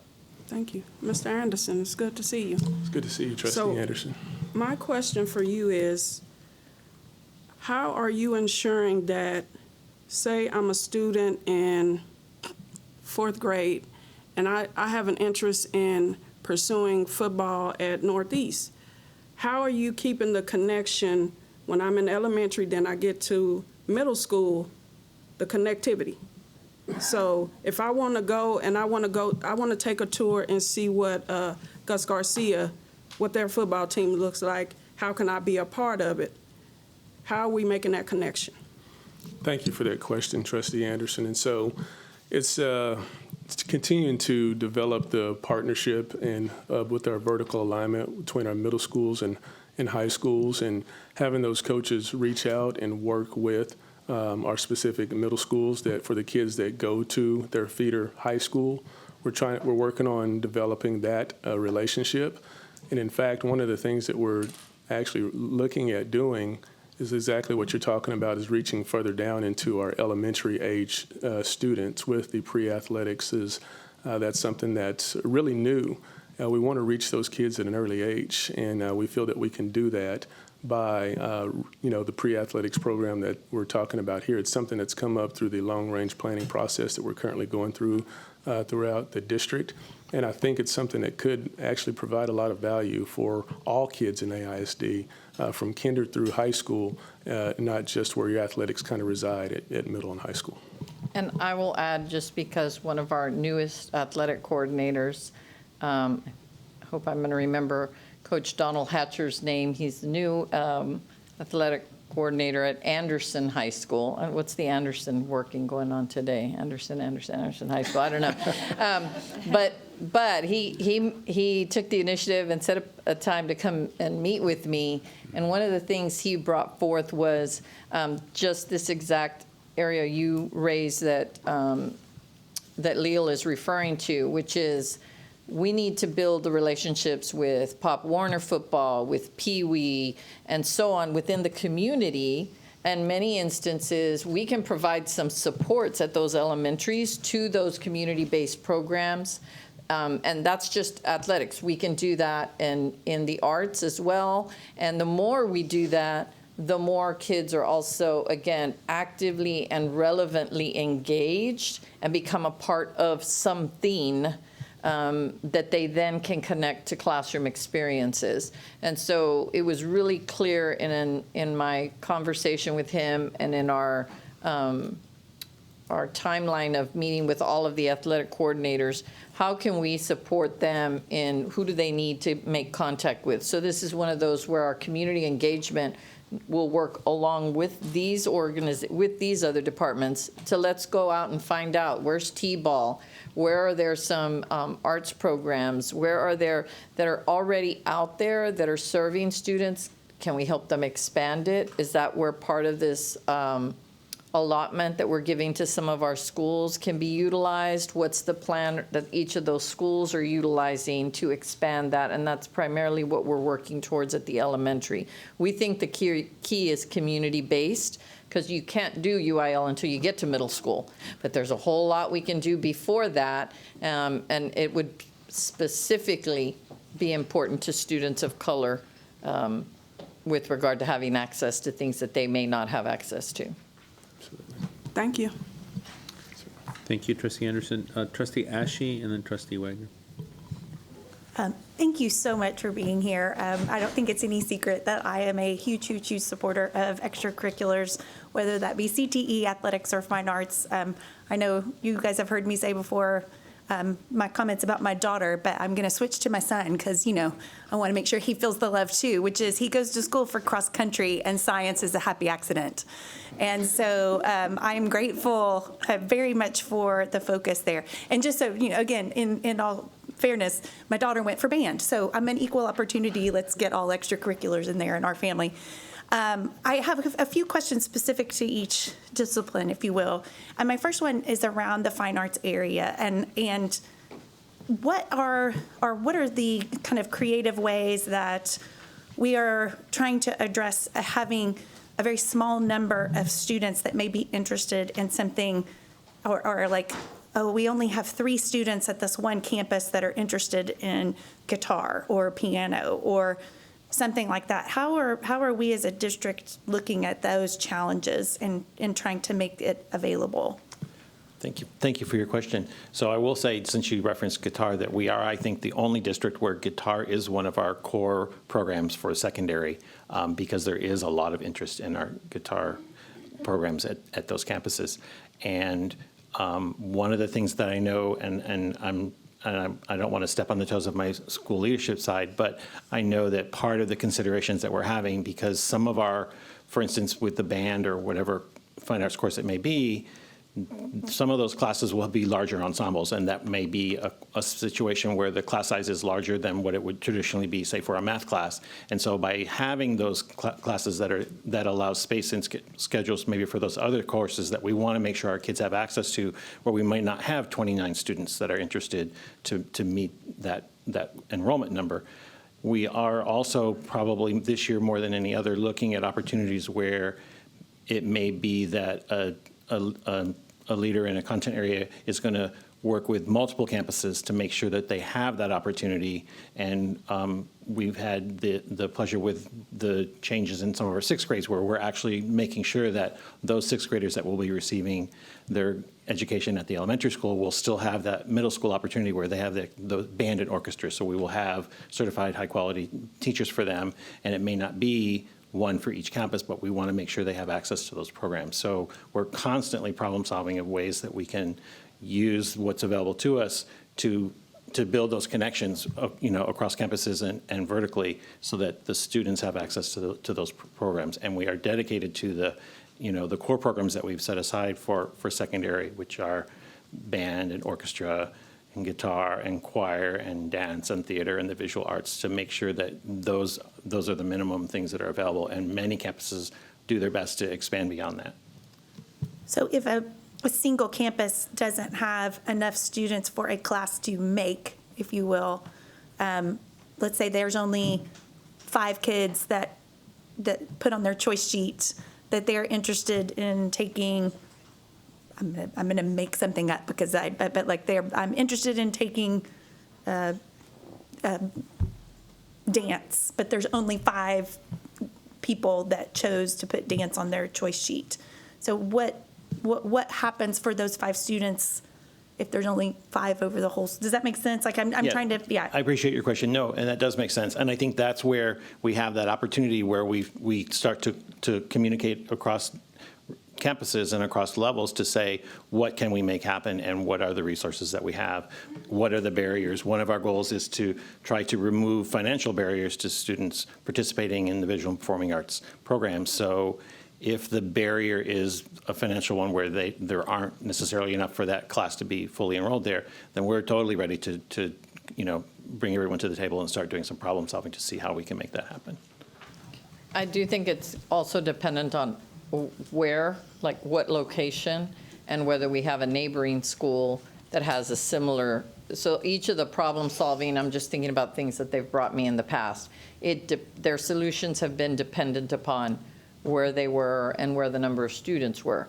That is not to say that we are going to be able to offer every single course where there are reduced numbers, because of course that does take a full-time individual out of something else. So that's also why we ask kiddos to give us, what's your first choice, what's your second choice, what's your third choice, because our goal here is to give them choice, but also then to be, to ensure that we're doing the best we can for all of the students. And so given some of the limitations that we know that we do have financially, but there have been some other creative ideas. Sometimes you don't have to hire a full-time teacher. Maybe we're gonna hire someone part-time to just come and teach, who may already be retired and wants to do a rehire. We could do things like that I know we've done in some other areas. And then to dig deeper into if it's an area that we really have seen in other schools, wow, there's a lot of kids who wanna do, let's take guitar. There's a lot of students that wanna do guitar, but every place we look at where that's happening, they tend to be in certain communities. Well, then what do we need to do earlier on so that there would be more students wanting, because they may want guitar, but they may not know that guitar is something they're interested in because they haven't had an opportunity to have that exposure. So part of the conversation has been, it's from both ends. How do we ensure we're meeting as many of our students before they graduate as we can in this coherent sequence?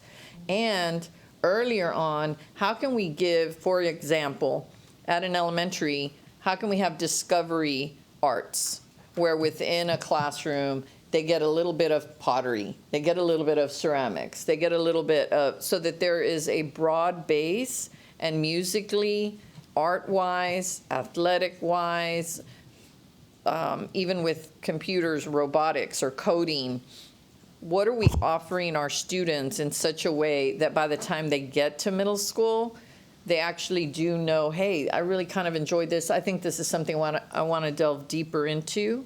And so some of the inequities and the disparities are coming through the fact that we do need to offer those things earlier, and not just by the time they get to middle school, now what are we going to do because we don't have enough students? Is it that we don't have enough students, or is it that we didn't give them exposure to have those opportunities?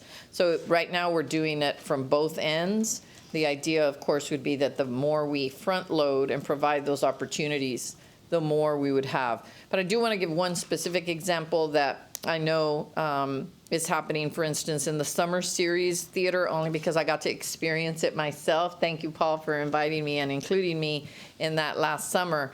There's a dedication of ensuring that we have representation from there's students from every single school in the summer theater arts program.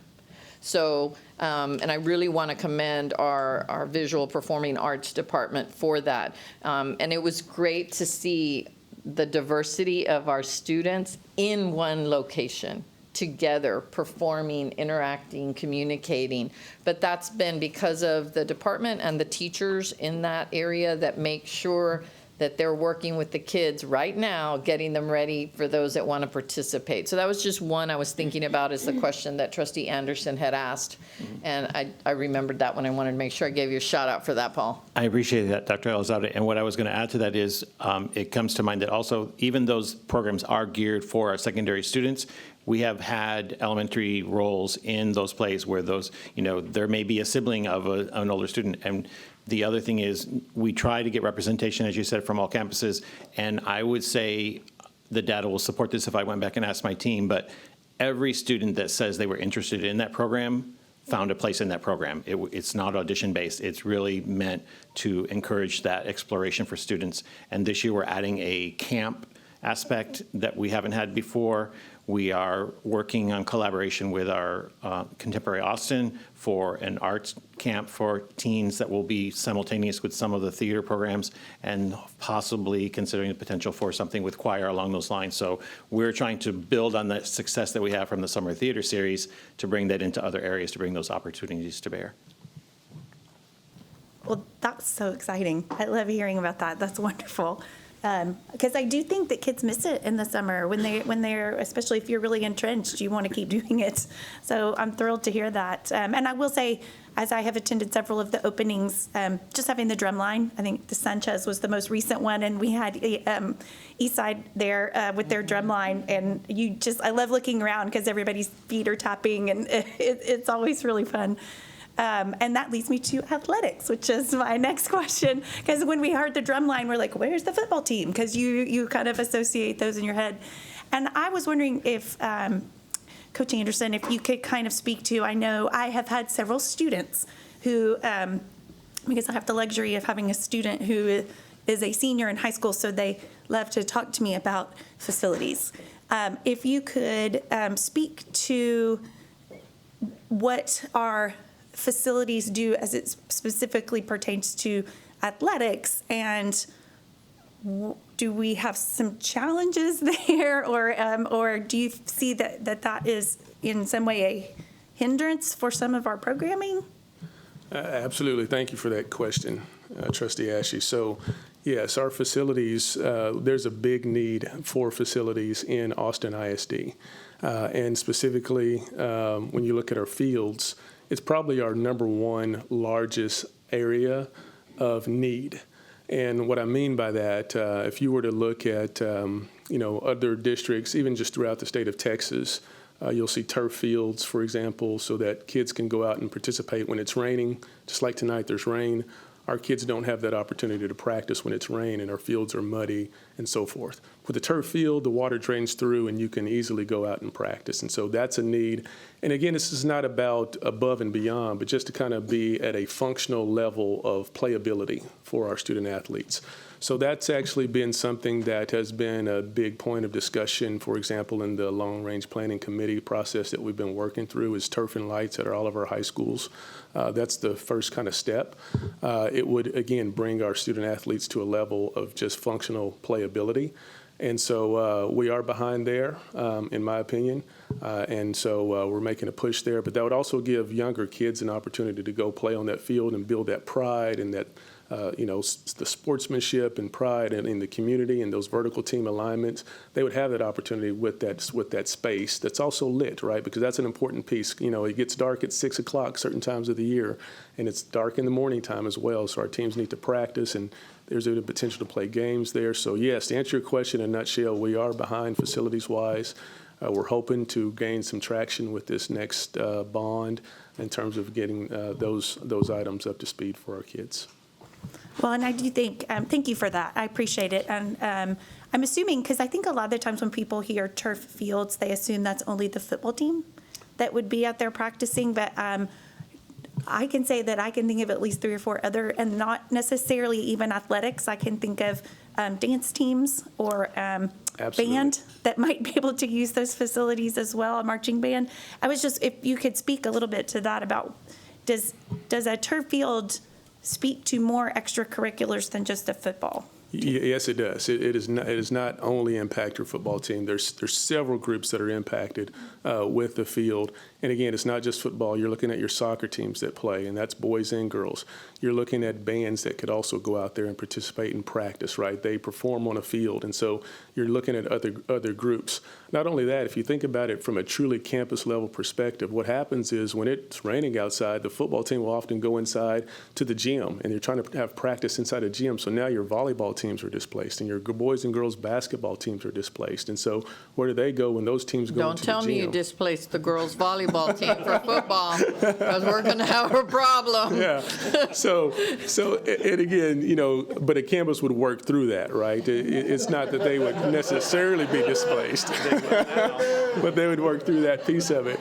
So, but in a nutshell, yes, it impacts multiple groups, right? Multiple people, and there's multiple people that will benefit.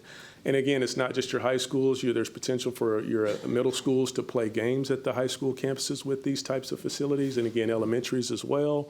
You're building that sense of pride up. So there's multiple groups, not just football, all teams, all kids, community. There's a rental revenue component that could be realized with this type of facility. And so there's just a host of things that are benefits that could be realized. And so, again, we want to make that push and also make everyone aware of the need that is out there, because it truly is a need. And I'm going to add not just the outdoor facility, but even if you look at where our students, like whether we call it a weight room or a training room, there's a great deal of need there. Space in general, you referenced dance, whether we have those spaces with mirrors, whether we have, there's just a need for our students to have access to that level of facilities. And you can use the dance room can be used for practicing parts of visual and performing arts if dance isn't using that area. There are multiple uses within all of these spaces, but we do have a very serious need for facilities, whether we're talking athletics or whether we're talking visual performing arts, and even the overlap. So we thank you for the question, and we don't want to shy away from the fact that we have some real needs there. Well, and I think there is a myth that if you're speaking about athletics, you're not speaking about academics. If you're speaking about visual performing arts, you're not speaking about academics. And you had referenced some data that was showing the connection between academic outcomes and participation in an extracurricular, whether that is robotics or the chess club or debate or soccer or guitar. So where might someone be able to find that data? That's a good question, and yes, the data is absolutely there to support it, and I didn't even actually get to all of the numbers that I had. I know we were a little pressed for time and with some of the slides, but the data is there that supports those that participate in athletics and their performance in attendance, for example. If you were to compare athletes to non-athletes, they actually come to school more. Athletics often provides that hook for the kid to be there, to want to be there. You kind of referenced, with science as kind of being, the other piece of it. But, our student athletes are involved, they're engaged, they want to be out there playing on Thursday night, Friday nights, and so they're going to come to class, they're going to study, and they're going to pass all their classes, right? You have to pass every single course in order to participate. And so that's a good thing. There are absolutely academic components that are absolutely tied with athletics, right? And again, it's not just about athletics. You'll find the same numbers for fine arts, career and technology, and so forth. So you'll see other departments with similar numbers. We actually did a study. We're looking to get it updated so we can maybe publish a newer type of flyer that can kind of show that kind of those numbers, for example, if you will. And then, of course, with the technology that we have and the app that we have, we can also use that to display some of these types of benefits to everyone throughout the city, throughout Austin ISD, if you will. Well, and I would love to have that data. I would love to have access to that data, so I will make that request if there's any way to see that for the visual and performing arts, for athletics, and for CTE, because I do think that there is the connection there, and data is powerful, and I would love to be able to share that with our Austinites, so that they can see that connection and the importance of being connected to your school through an extracurricular, whatever that may be. You looked like you were about to say something. I'm sorry. Because your question sort of ties back to what Trustee Anderson was asking earlier about a specific population, and I feel like we have the ability to look at our own data and make those comparisons, and I would 300% agree with what Mr. Anderson is saying about how those impacts are different for students that have gone through these programs than just the general population. And what I would also say for you, for your love of data, you should be able to go to the Texas Cultural Trust and look at their Art Can, because I actually have the privilege of working on their art education task force these last few years, and so they specifically look at the impact of the arts and enrollment and retention and attendance and behavior and college readiness and all those things. So they can give you specific data in general for the state of Texas, but I think it would be, what you said is true, it would be great to see what that data is for our own population and break it down by those different categories to see where we have areas for growth and where we can celebrate success. That would be great. And then my last question for Dr. Fannin is, I know you had said in the presentation that your goal is to have about 125 students that are entering into, either a early college or CTE program of some kind to earn a technical certificate or whatever that might be. I was just wondering if you have information on what is the biggest barrier that students do not maintain or do not stay with it once they take that initial jump in, and what might we be doing to address that? One of the biggest barriers that we talked about last week was the fact that our Texas Success Initiative, the TSIA exam, the assessment that they need to even begin those courses. We start really early with them looking into those programs of choice. With the high school fair, we invited all of the 8th grade families to come out and showcase all of those wonderful CTE programs that we have, as well as those early college programs.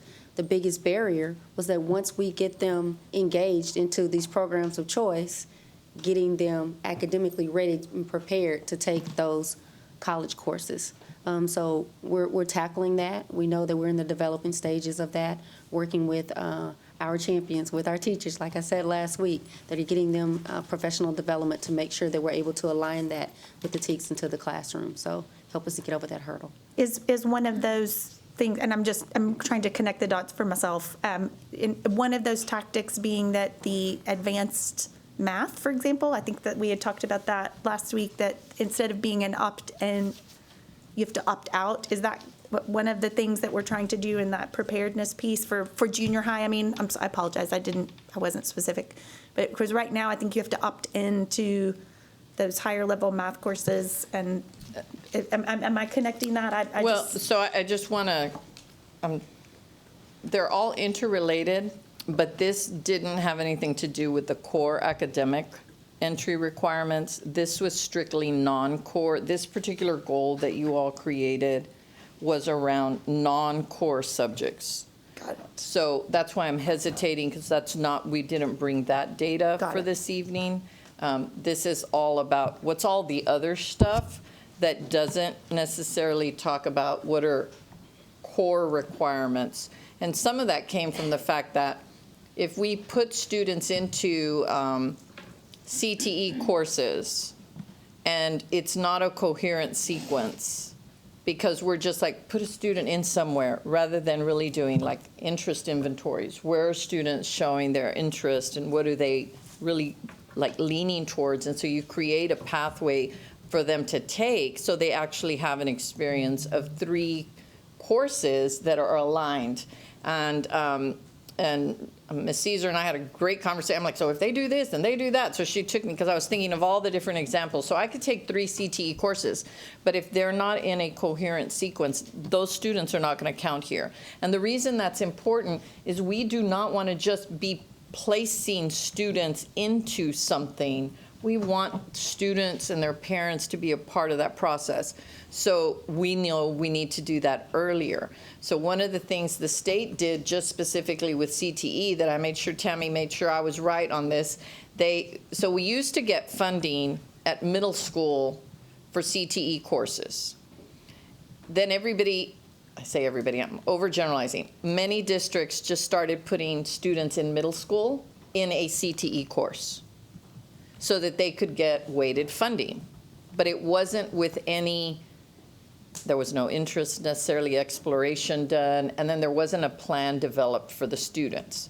So we were getting quote unquote weighted funding for students, but not having a plan for the students. And the state said, whoa, we're not just gonna give you weighted funding because you're gonna put kids in a course that says it's CTE. We want you to actually have developed a relationship with students and understand what they're doing. So in our 6th grade classes, we have career exploration so that students begin doing, at the latest, in 6th grade, they begin those interest inventory explorations. What are careers that are even out there?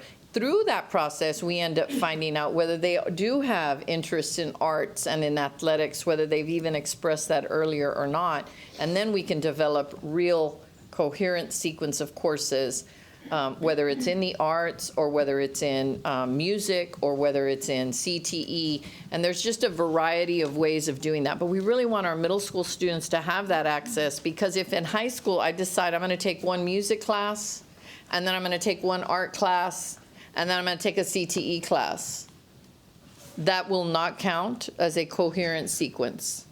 And so we want kids to have the ability to have all those choices. We just need to give them those choices earlier on where it's not impacting their coherent sequence. And then ultimately on the CTE side, between CTE and certifications, is when that alignment is present, then I can go take some sort of a industry certificate that also allows me access to high demand, high wage positions that may or may not need me to go to college at all. And then combining that with arts and athletics creates what I think Dr. May started with is, this is really about the whole child. Well, I appreciate that. And once again, you show your depth of thought and your staff's depth of thought as we start to tackle some of the challenges that we know we have. So thank you all. Thank you for making it easier for me to get my kid out of bed in the morning. I really appreciate it. I will let others have questions. Thank you, Trustee Ashe. Trustee Wagner? I'm really appreciating the discussion tonight, and I had a couple of questions. First one, I think, Mr. Kretschmer, I appreciate you touching on the cost piece of this, that, you know, that can be prohibitive for some of our students, and making sure that isn't a barrier for students accessing things. What I did want to ask, though, is maybe just a little bit deeper of a question about access to you and to Mr. Anderson about, because I see firsthand in my own children's schools on the west side of town just how much parental support goes into those programs in the way of opening their pocketbooks to either pay thousands of dollars in fees to access programs, or access to, you know, newer instruments, access to better practice facilities, access to brand new uniforms that kids feel proud walking into a game wearing, all of those types of things, even just seeing the difference in tracks and things like that as you go from school to school. And also the ability of booster clubs to raise funds to augment many of those things as well. And so when I get to a function like our band jamboree, for example, there's really distinct differences behind what you can see each school being able to bring, not only in the costumes that they're able to wear, but also the quality of the instruments that they have, and the size proportionate to the schools of those groups as well. And it really starts to show and shine a spotlight on the fact that there is some barrier to participation happening. And I assume the same happens in our athletic teams as well, as we may have schools that don't have, you know, we've heard about schools that haven't had new uniforms in a decade and things like that, that I really wonder, what can we do to close those gaps to make sure that that ability of a parent to pay doesn't even give the perspective of a barrier to our students, so that access is equal, that all of our students have the same opportunities to be able to participate, and perhaps that our schools even start to collaborate more and share the training and the opportunities that they have to work together to allow more kids to access those and travel to competitions and do things like that. Sure, I can begin. So thank you for that question, Trustee. I will start with saying Philip Taylor, who is our administrative supervisor with our team, works very closely with band, and so many of the things that you addressed specifically, I know that he probably has a wealth of information in his head, and he's actually serving as a judge for our state UIL event that's happening at this very moment, which is why he wasn't able to be with us here.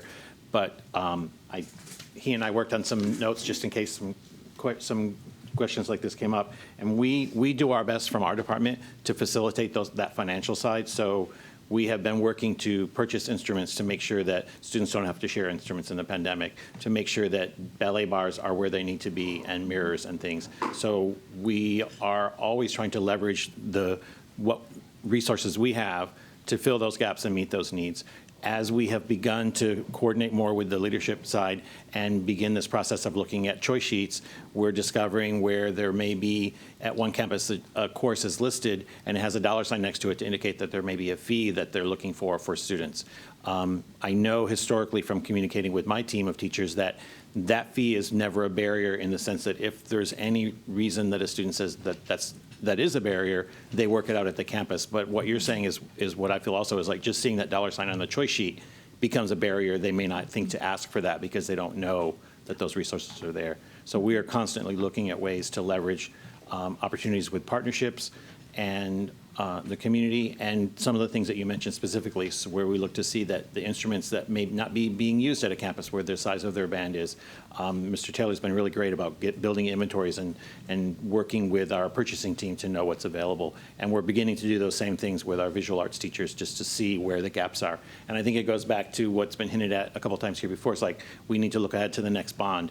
We need to look ahead to, we know these are areas where our facilities need to be modernized, and to fold that into that process so that when a student has a passion, we help them identify those passions at an early age, that we can put them on a track where they can do that. And my son in his elementary years had this passion for the saxophone, but everybody wants to play the saxophone. So he was playing the clarinet, but it was only like halfway through his first year of 6th grade with that clarinet that the band director said, "I need you to play the bass clarinet." Well, mom and dad have already committed to a payment plan for a clarinet, but the district was able to rent us a bass clarinet that he carried through marching band and beyond, because the band director recognized that he had this passion and he wanted to make sure he had that instrument.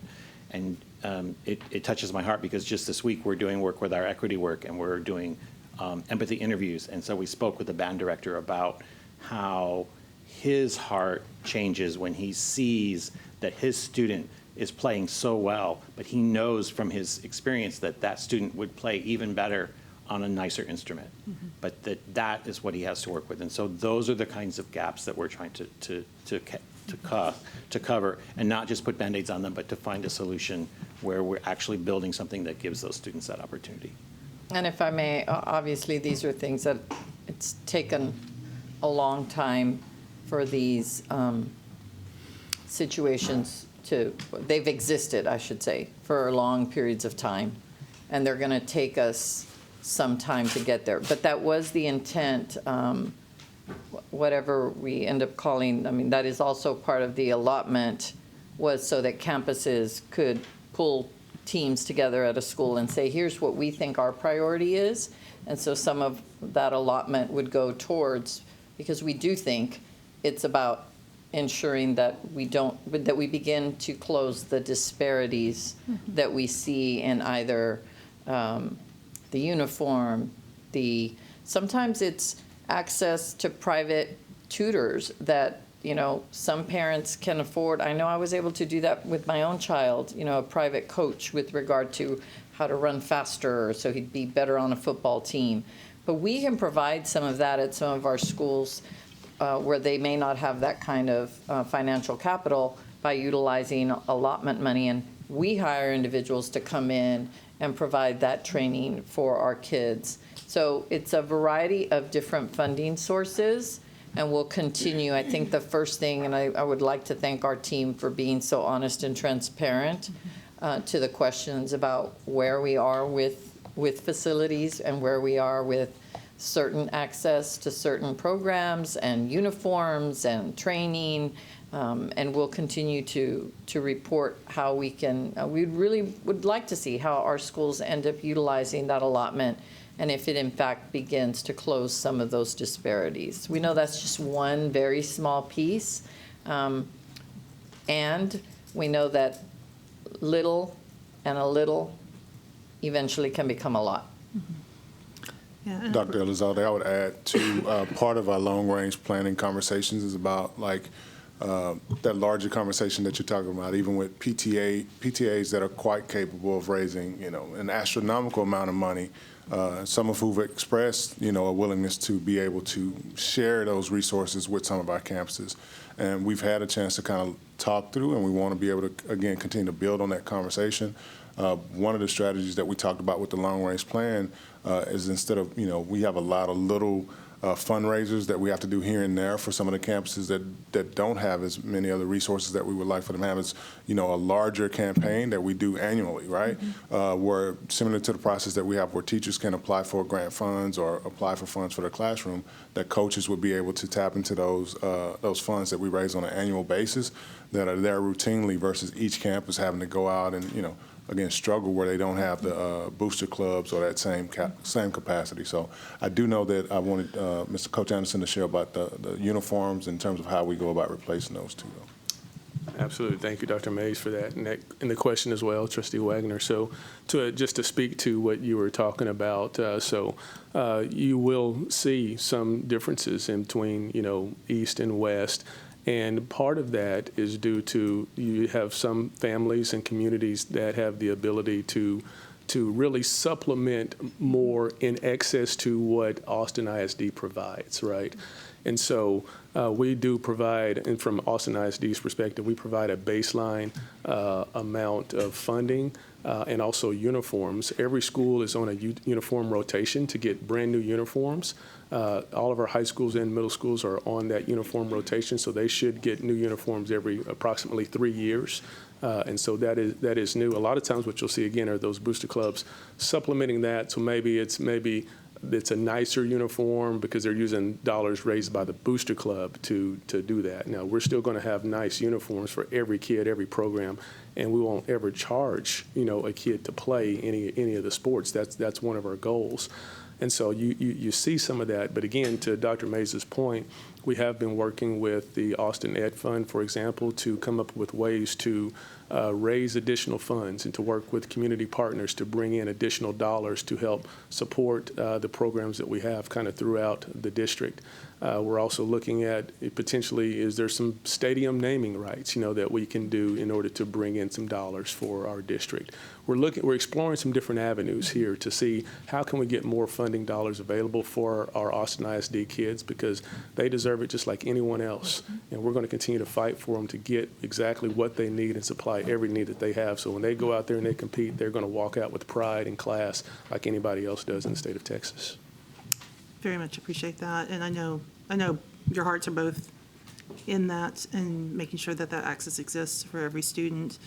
And I appreciate the creativity and thinking behind that, because I know too, I'll come back to my band jamboree example, because it's the one time where you can see all the high school marching bands from AISD, one right after the other, and it's a real distinct way to compare. And being at one where we saw one high school that had 10 kids being led by a tuba that were playing their hearts out, followed by a band of over 300 kids with custom-made uniforms, bespoke, choreography, and a book written just for their show. And comparing them side by side is just, it makes you stop and wonder if they both had access to the same training, materials, instruments, and everything, what both of those bands would be capable of. And it saddens me to think that some of our kids are missing out just by virtue of where they live. And I really would like to see us continue to dig deeper to make sure that isn't a barrier for any student. And then all of our students have the opportunity to walk out on the field, whether it's with an instrument or in a dance uniform or an athletic uniform, and do so with pride and with every bit of support behind them that they need to be successful. I did want to ask also about the CTA piece, and my question there is, I think I'm trying to wrap my head around a little bit the staffing and demand versus the offerings that we have at every campus. And I know sometimes there's a bit of a chicken and egg that if kids aren't demanding a course, it's hard to staff for it. But it makes me wonder, when we're doing like those interest inventories that Dr. Elizalde spoke of, how are we helping students get to courses that are really going to give them more opportunities after high school, whether it's, moving them towards a certification or something that could really be of distinct value to them as they move through high school versus something that just might be something that their big sister did or something that their next door neighbor did or they know the teacher. But helping them understand the other possibilities. And if we do that, then how do we build that interest and then how do we staff for it if the interest isn't complete yet in terms of being able to form a full class? Right. Thank you, Trustee Wagner. One of the things that we're doing with our vertical alignment is making sure that we're staying engaged with our elementary campuses, with our after-school programming. We're putting together programs such as robotics, coding, with our game design and trying to make sure that things like that have that type of vertical alignment that's going into our middle schools, going into our high schools. Just showcasing all of that great information. We're actually taking a look at maybe having a district-wide robotics challenge and gaming design challenge with our scholars. I had a chance to actually go over to Lively Middle School and experience that and see the kids engaged. And we recognize that there's still some more equipment and resources that they need. And even at the high school campuses, just making sure that as our scholars continue on through their programs of study and reach level 4 with their practicums, that they have everything that they need. If they want to go out to some of our hospitals to be able to visit there, making sure that they have their scrubs, making sure that they have all of their screenings to be able to work in places like the Walgreens and the CVS's to be able to do pharmacy tech, or making sure they have their tool belts and things like that, goggles and safety hats to be able to work in the construction pieces too. So that's definitely something that we're working towards to make sure that it's a succinct, streamlined practice, for us from elementary to middle school to high school. To build on that response, we use the workforce data. So the data is what kind of drives, where we're going with the offerings, right? Because like you said, we don't want to track kids into or have kids selecting courses that are going to take them into a dead-end job or a low-wage job. So we use, Ms. Caesar, she's back there, but we use the workforce data to drive that work. And she said we are going to have those robotics challenges here in Austin ISD. And we did start to offer those robotics programs and those electives and those opportunities at all of the elementary schools in the Northeastern Crescent just this past year. So all of them have access to those robotics courses, and that we want to create the competition so they can go out there and actually put that on display. Great. And so I think to piggyback on that last question a little bit too, how do we look at parity in offerings across all of our campuses so that it's not just an interest base that starts to pull a campus more heavily into one area of a study than another campus may have available? I think that's going to go back to the whole course catalog or I don't know what title we've actually given it, but SSIG. SSIG. SSIG. Okay. So this particular alignment will ensure that we now will have, there could be an outlier, like for instance, we'll have an IB program that will definitely have to have certain courses that'll be offered there that won't be offered anywhere else unless we expand an IB program somewhere else. However, in the past, an individual campus could simply decide to put something on there, or they could decide to take it off, and there was no communication. So you end up with a lot of exacerbated inequities because individual campuses made choices that, again, on the surface may seem appropriate in terms of meeting the needs without understanding that we may be limiting options for students and that we may be eliminating some options for some of our students. Because if it's not on there and I'm making choices and I don't see something on there, then I don't even know that it's available to me. And so even though it gets a little dicey because you're like, well, I'm going to offer all of this at my high school, and what if there aren't enough kids for this class? Well, we need to know that because we need to know, why is that happening? Is it a course we should be offering it? Is it because we didn't have prerequisites in earlier years? So I think part of that parity starts just in the system itself, in ensuring that every high school, every middle school has the same access, every student has access to the same courses. And that's that's been a focus for Dr. Mays, whether it's CTE or any of the other areas. Great, that's helpful, thank you. Thank you, Trustee Ware. Trustees, any other questions? Trustee Boswell, Trustee Lugo, and then Trustee Zapata. Thank you all for being here. I really appreciate this, and I want to share the excitement of my fellow trustees. I think this is a hugely important part of what we do, and I love seeing the data, the information about how it supports all kinds of other things that we know are good for our kids. So thank you for sharing that, and I would love to have that PowerPoint available to us so we can share some of that and anything else you have to share. And I appreciate Mr. Kretschmer, you mentioning the Texas Cultural Trust work, because they do deep and thoughtful work in this. I agree. Want to start just with some appreciation of discussion about bringing in community groups and connections to really amplify this and the power of that. Thank you for that. And we have such a rich community with physical activity, with the arts, with all the groups that work with our CTE programs. And I hope we're reaching really deep. I heard you mention the contemporary and a visual arts camp, but we have all kinds of alternative theater, all kinds, just this amazing rich range of organizations, and I hope we're reaching out to that full spectrum. I think that's deeply exciting.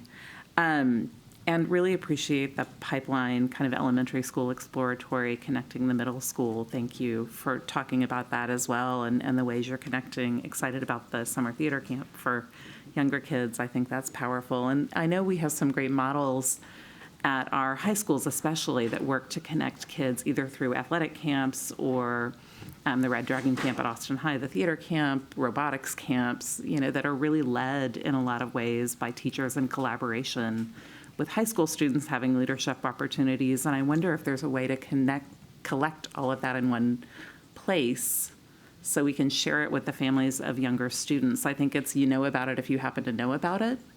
But I don't think we're very systematic about making sure that people know about it. And I think it's a great way to connect our community, even people who might be considering Austin ISD, to invite them, connect them. And if there's a way to put it all in one place, that would be incredibly powerful, I think.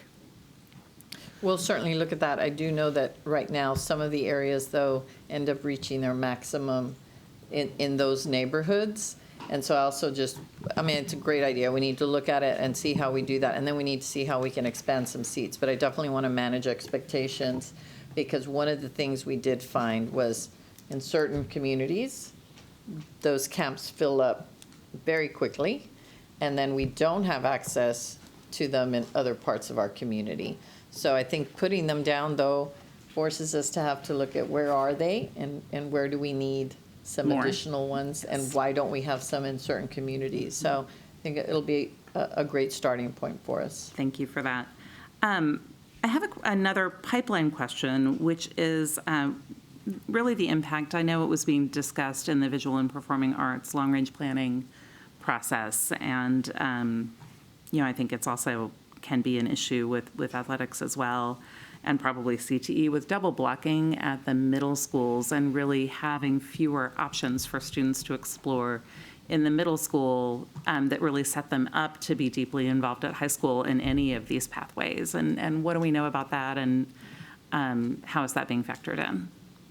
So that was a question I know you shared with us, and we want to be able to really answer, I guess, pretty accurately. So we want to be able to sit down and look and see what's the impact on our students. And so that's something that we're actually in process of working on, just to really get a sense of like, okay, how adversely is it impacting students that may have access to these elective courses but have to have, a double block due to math challenges or, So we want to be able to look at it first, and then we definitely plan on getting back with you to share what we find out.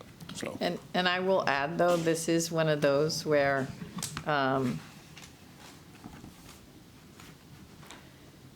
so when we only think about time as the only variable to improving student outcomes, we actually ignore the two areas that research says are the most impactful.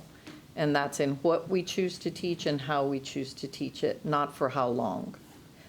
However, having done this for about 35 years, that is a piece of research that is sometimes very difficult at the classroom level to understand. There is a concept that if a student is not on par, that they need more time. And we don't want to say that time doesn't have an influence, but it does not tend to have the same outcome that we see in other variables. And it is also, again, an area that is very difficult sometimes to, when we do gather engagement from staff, it's a difficult mind shift to think about other variables besides time. And we do know what the outcomes are. And the outcomes are we do limit students to having options to things that very easily could both motivate them, as I know all of us have heard before, and that can also have connections to the very areas that they're struggling with. When you think about English language arts and you think about any type of the arts, there's a lot of connectivity in if I'm even doing some acting and doing dialogue and how I communicate. In mathematics, if I'm doing any actual drawing, art, painting, dimensions, in CTE courses. I mean, there's so many relevant connections to each of these areas up here that our students actually need more of that when we're working to get students caught up, which I think goes back to the whole child. So we're gathering the data because we want to give you accurate information about what's actually in practice. And to change those practices really require us to spend, I think, a lot of investment working with our staff so that it is something that we can get campuses to actually build rather than something that we're mandating. And at the same time, we can't ignore what effect it is having on some of our students, both from a just motivational, inspirational way, as well as ultimately on how they perform academically, whether they stay in school, whether they're happy in school, the social emotional learning that comes through all of these. And that's probably the one area that I think we have the biggest overlap is the social emotional wellness that comes through arts, athletics, CTE, because these are all far more relevant, real world, active types of engagement with, even though we say they're non-core, they require all of the core. Good. Well, I appreciate that deeply. Thank you very much for the work that's going into that. And yeah, as the parent of a student who did visual arts for 13 years, that is her therapy, that is her wellness in a lot of ways. So, I mean, I think that is powerful, whether it's athletics, whatever speaks to you. And community. I really appreciate that this scorecard measure is looking at belonging and connection and so much more, and joy and a lot of things. So thank you for that.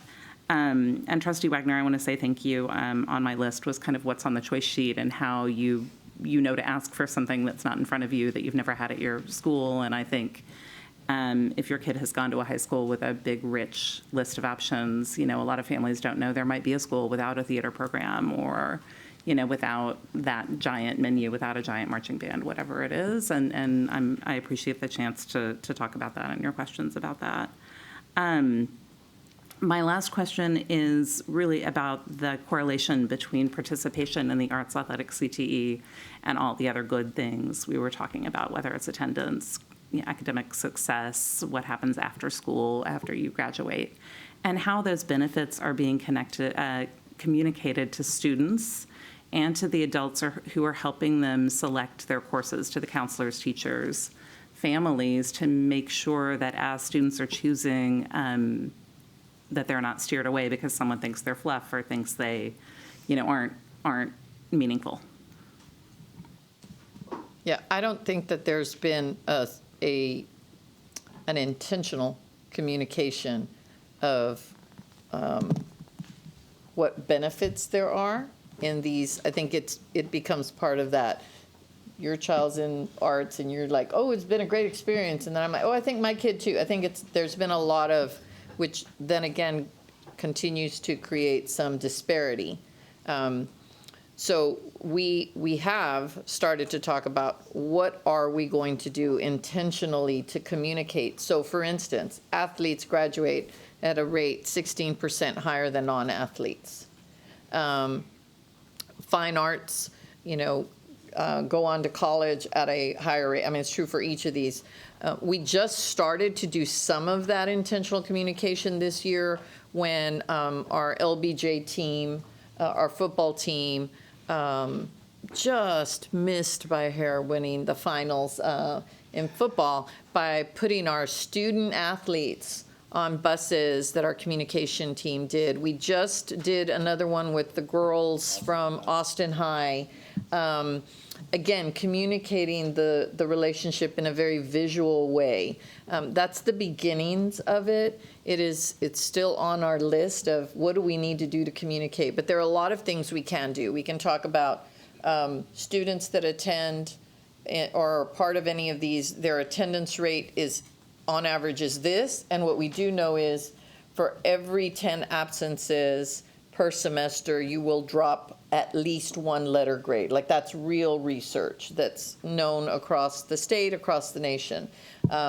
So have we put information out there at people's fingertips? We have not. There has not been an intentional, let me tell you why you should, let me tell you why athletics is so cool, but it hasn't been connected. I think really you all having this as a goal and us having to dive in has allowed us to discover and uncover some things that we're missing some opportunities on. And so we'll continue to work on that, but I didn't want to leave them on the spot because they're like, we haven't. So I'm going to go ahead and take that one. No, we haven't. But we're working on it. Good. Well, I appreciate it. I'm very excited to see where this leads, and I really appreciate the conversation and the giant spectrum that's represented here, too. Thank you. So this is super exciting to kind of hear about and learn about, most especially since I still have little kids in elementary school. And although I'm a board member and should probably know everything about everything, I know very little about a lot of things. So a couple of questions. And I think I'm going to start with the communication piece. And this will probably sound like a familiar refrain. Has there been any planning or thought or discussion around, asking students, hey, what do you think would get other students engaged? Because I have to wonder, as the parent population changes, right? So younger generations, because I had my kids I was older when I started when we started our family. And so I think, well, I wonder what younger millennials, or I wonder what what's the generation right after that, Gen Y or whatever it is, right? I wonder what they look at when they're thinking about school. And their own school experience was in some ways probably similar and in others very, very different. So just wondering, has there been any discussion about asking students what would get more of you here? No, I think Dr. Fannin mentioned earlier the surveys that we have for those students at the 6th, 7th, and 8th grade. I think, every year, of course, you do the course selection opportunity for kids, but in terms of asking them, what else can we do to get you more engaged, that conversation hasn't been organized in that way. But what we do know is that the more opportunities that we can offer, like you said, the whole child, we're talking about not just sports, but even, the robotics or theater arts or art, or like you talked about theater, the more opportunities that we can offer the students, the more chances everyone has to be engaged. And so, but organizing that conversation, we have not in that way. Yeah, and I would just be kind of curious, especially as we kind of, as much as possible, as we start to kind of leave the COVID period of time behind us, maybe in year 2, year 3, year 4, really looking at, systemically, how do the adults in students' lives, how do we really turn to them and say, like, hey, you went to that CTE course, or hey, you got interested in this fine arts thing. What brought you there? Besides my friend was in it. So yeah, really kind of acknowledging the insights that our students have that we may not be giving them the opportunity to voice. Let's see. So my other question is, so for vertical alignments, I do appreciate that, the idea that, elementary, middle, and high school would somehow be connected, both in terms of, the sense of loyalty and community that students and families have. And I also think about the spaghetti bowl, the famous spaghetti, well, for me it's famous, the famous spaghetti bowl image that shows on the District 1 and District 2 side, that if you're at an elementary school, that doesn't mean that you necessarily are going to end up at the same middle or even the same high school when you look at vertical alignments, right, or vertical feeder patterns. And so I'm wondering, can y'all talk a little bit more about what that might look like in those areas where there really isn't like a clean path from elementary, middle, and high? So what we've been trying to do, because at the beginning of the year, we kind of set with you all, well, not this year, but our first year, we talked about how Austin ISD has an assortment of programs offered throughout the district. And so we've been trying to, again, patch those holes. So where you do have those or you do have those gaps, trying to make sure that we fill those gaps. And so that's something that we've been working on for pretty much the last couple of years, is trying to, where you may have an elementary program here and there's not necessarily a connection there, making sure that you build a connection there for those students. And so that work is ongoing. Offhand, I cannot think of an elementary program where it's fragmented and a kid won't have an opportunity at a middle school, or where we have a gap and a student can't go from that middle school to a respective feeder high school and have that, because, again, that's something that we've concentrated on addressing over the course of these last 2 years. Okay, I think I understand. So so rather than one-to-one, it's really so long as a child or a community has some connection, right? So it doesn't have to necessarily be, Pecan Springs to Element, so it might be useful to just kind of think about that side of things as well, and how families and students experience that versus, like I said, like at Boone. So our kiddos go to Boone. So Boone feeds into Covington, which feeds into Crockett. And so like there is that natural succession. So just something worth considering how to support the families at campuses where that's not a clean line. Ms. Lugo, I'll add one thing, if you don't mind, just from an athletic standpoint. I mean, that is a piece that we actually do have to be cognizant of in athletics because of the UIL requirements for kids going from middle to high school. So what we actually do in that case is we work with the coaches to, if you're going to the middle school from high school, to visit with those kids and to work with them, that they would actually need to identify the kids that are living in their attendance zone so that they can speak with those kids. And in some cases, if there's multiple, in many cases there are multiple, you'll have both coaches that will go to the middle school at the same time, pull out the kids that are zoned to that specific high school and visit with those kids about those programs. So we are in athletics cognizant of that, largely because of the UIL requirements that we have to follow. That's really helpful. Is there a similar thing for fine arts? I don't think that the fine arts UIL has that same expectation as far as the feeder patterns. But I mean, Yes. But yes, they are trying to reach out because, as you said, like multiple elementaries will feed to a middle school, and a lot of times the gap in that is not necessarily in the structure, but in the choice of the families. Like they look at a program, there may be something that they've heard of, where students are letting each other know this is where the cool art is, or this is where theater is, and so they make that effort to go to those campuses. But we have a lot of conversations in our offices about that feeder pattern and connecting those, as early as possible, and then helping that path for those students to make that path. Great. Thank y'all both. And then I'm happy to hear about the workforce so I'm happy to hear about the workforce stats, because one of the things that, excuse me, my kiddo's calling me right now. One of the things that I'm aware of, and help me understand if maybe this is something that's offered to students, is the TexasRealityCheck.com Have you seen this? There's actually a really cool, have you seen it? You have? Okay, well, for folks who haven't, go to TexasRealityCheck.com. It's created by the Texas Workforce Commission, and it's essentially a calculator it's a lifestyle calculator. So if you want to live large, it's going to tell you what you need, what occupation. Is that even a saying? Kids don't say that nowadays. Anyhow, if you want to live a higher lifestyle, it'll tell you which occupation will get you there salary-wise.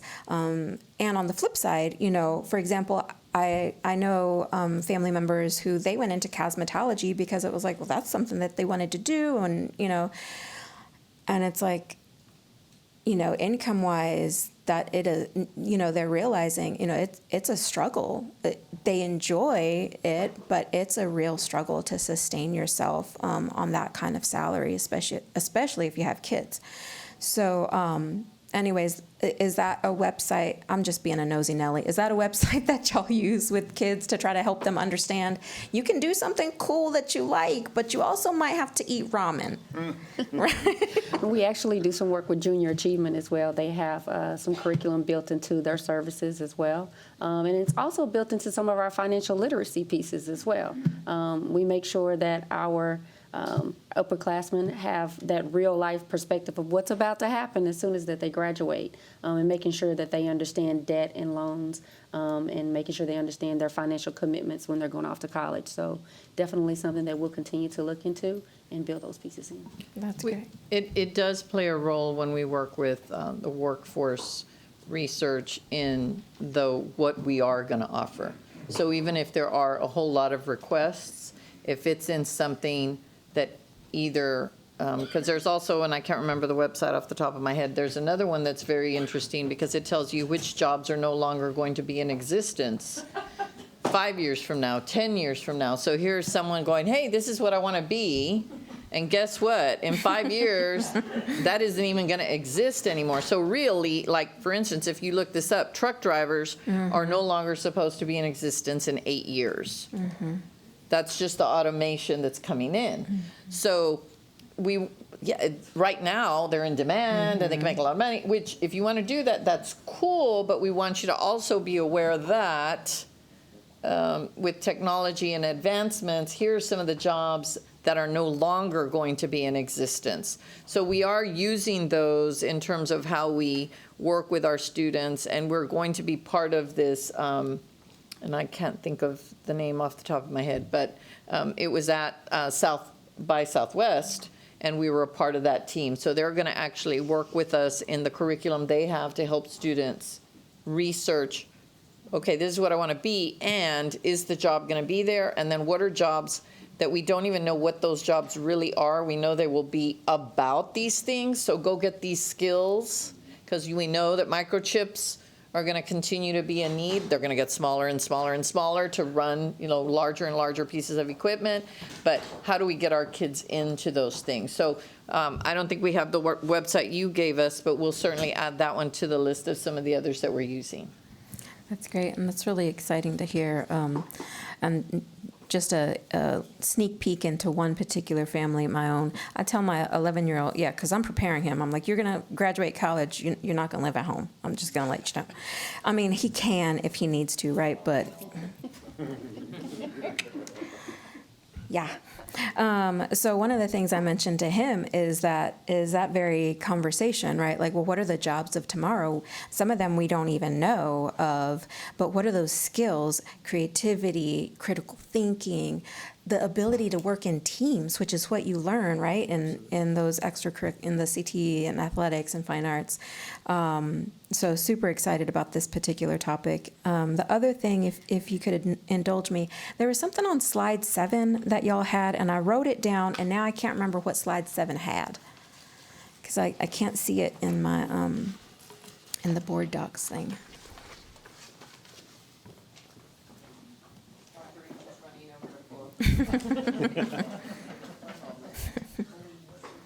The same thing happens in Zooms where they say, hold on, let me find out how I screen share. Oh, there you go. Thank you. Oh, actually, it was what I just asked. Okay, cool. Thank you. And then the last thing is, so I had heard that the AISD, well, not heard, but I'd been aware that AISD had had Special Olympics in prior years, and now maybe during COVID that wasn't possible, but is that something that can resume, and what are the plans for that? So I can speak to that. So we do have Special Olympics. AISD does have Special Olympics. The numbers, like most things, for the kids participating, did go down a bit during COVID, the COVID years, but is a program that still exists. We still have it, and there are kids that participate in it. Okay, so does that mean that there's still a coordinator, or how does that work out?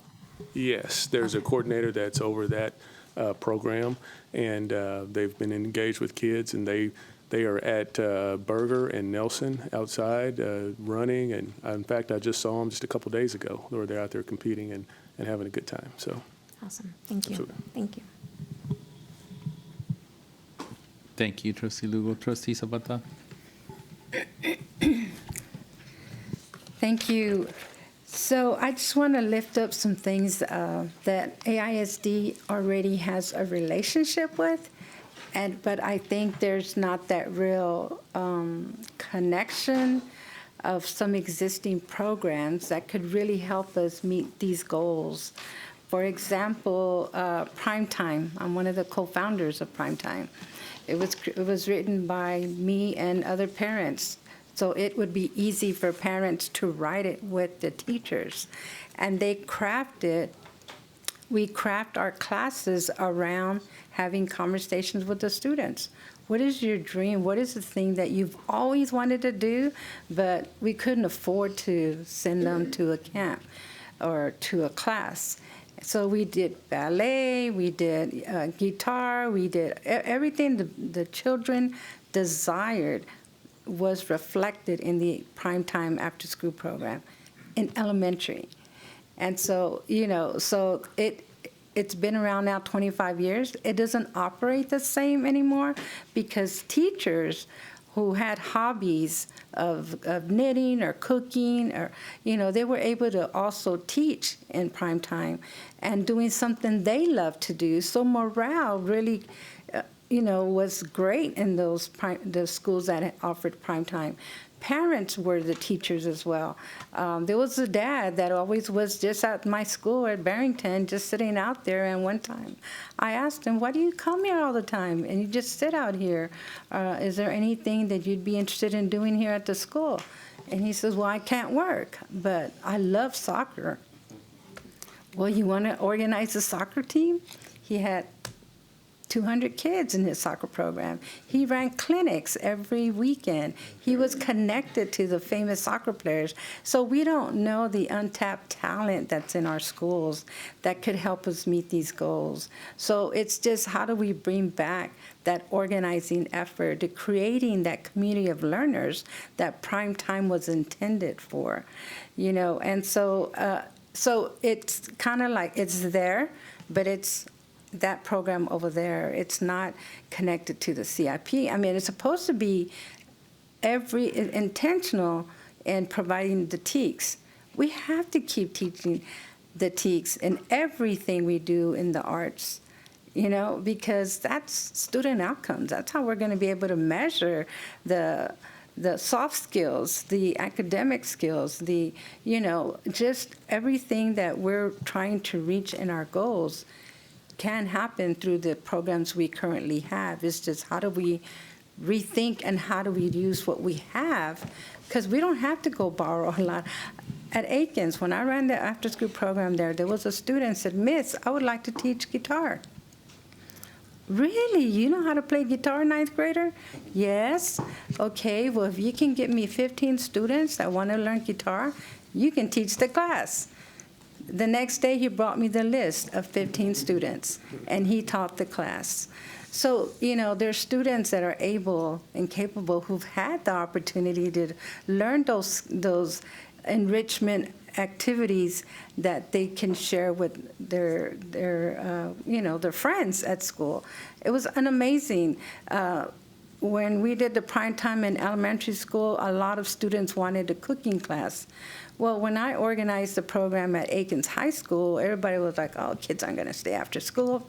Ms. Zapata, you know, they just want to go home. They don't want to hang out. We had 80 students doing anime art, and they were doing it twice a week. They asked me one day if they could do 4 days a week. I said, all of y'all? You know, so it's so important to ask the students, you know, what is it? Because every campus is unique. Not every campus is going to look the same in the classes that are being offered. It's going to be around the interests of that campus community with the parents, the teachers, that whole entire community, the students. You know, there was a Mary Kay lady, a parent, and I said, would you be willing to teach the girls about etiquette? I had 60 girls interested in etiquette, you know? So there's just so much we can do with what some of the partnerships we already have, is just how do we connect it to our scorecards. So I wanted to lift that up. And in my experience, and I went to school 4 years, at Aikens, 4 years at Travis, 4 years at Eastside. So I got to have a lot of conversation with students. And many of the students want driver's ed. Oh my gosh, I had 400 kids that wanted to sign up for driver's ed. I could not find an instructor. So they were so excited when I said, if that's what you want, we're going to get it. And for the life of me, I couldn't find anybody to offer that. So we have to go to where they are. Where's their energy? Where's the appetite they want? And they'll come, you know? So I just want to share that with you. You know, this is exciting because, you know, you already have relationships and partnerships, and it's just how do we rethink and reorganize, you know, organizing is reorganizing, so that we can help our students really enjoy their experience in elementary, middle school, and high school, because it happens at all levels. Also, I know one thing that I always thought was not fair was that the football budget was so much bigger than the baseball budget, you know, and they said, well, that's just the way it is, you know, but no, why? And then and even this volleyball was even less, you know, so where's the equity in engaging students because they all matter. And so some of the barriers that I learned through working in the schools is the transportation. Many students want to participate, but their parents are working and they can't get to the games or get picked up afterwards. And, you know, so that's something also that we need to consider, because that's you know, that keeps students from engaging and participating. So it's not they don't want to, it's they can't. The other thing was the cost, and you all addressed that. But, you know, when my kids were in band, I had to rent instruments. I couldn't afford it. So, I mean, do we do that in all our schools so that no one is left out with a bad instrument or a used uniform or something? You know, cheerleaders shared uniforms from 2 years ago cheerleaders, you know, and then some cheerleaders didn't even get to go to camp. So how are we really being equal in helping students create that school spirit and school pride when, you know, it's just, as Trustee Wagner mentioned, it's just not equal. Gosh,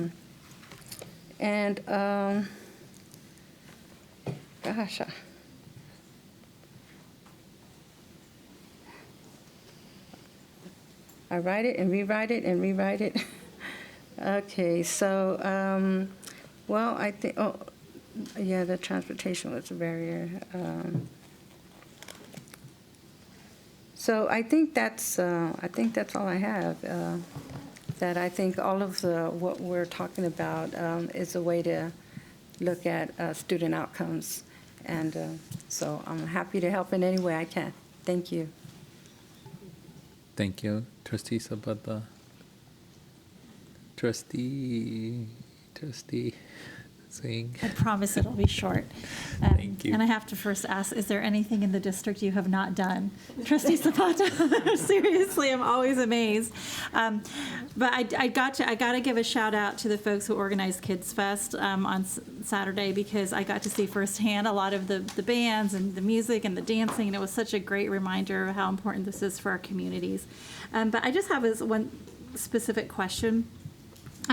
We talked a lot today about equity and, the importance of starting things earlier, exposing our kids earlier. And so, so that when they get to middle and high school, they will enroll in these courses of study with art, music, etc.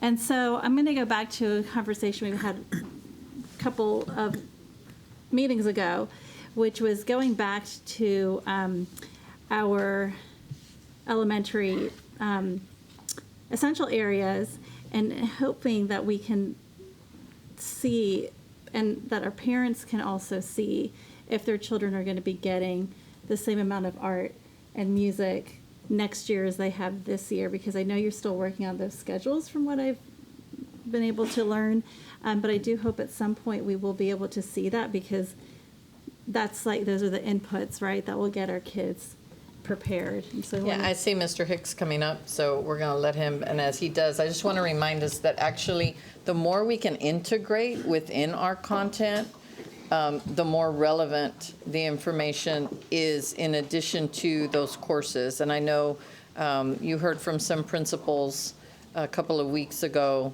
and their schedules, and so I think there were a few left, but I'm going to let Mr. Hicks give us the accurate information of where we are on those schedules.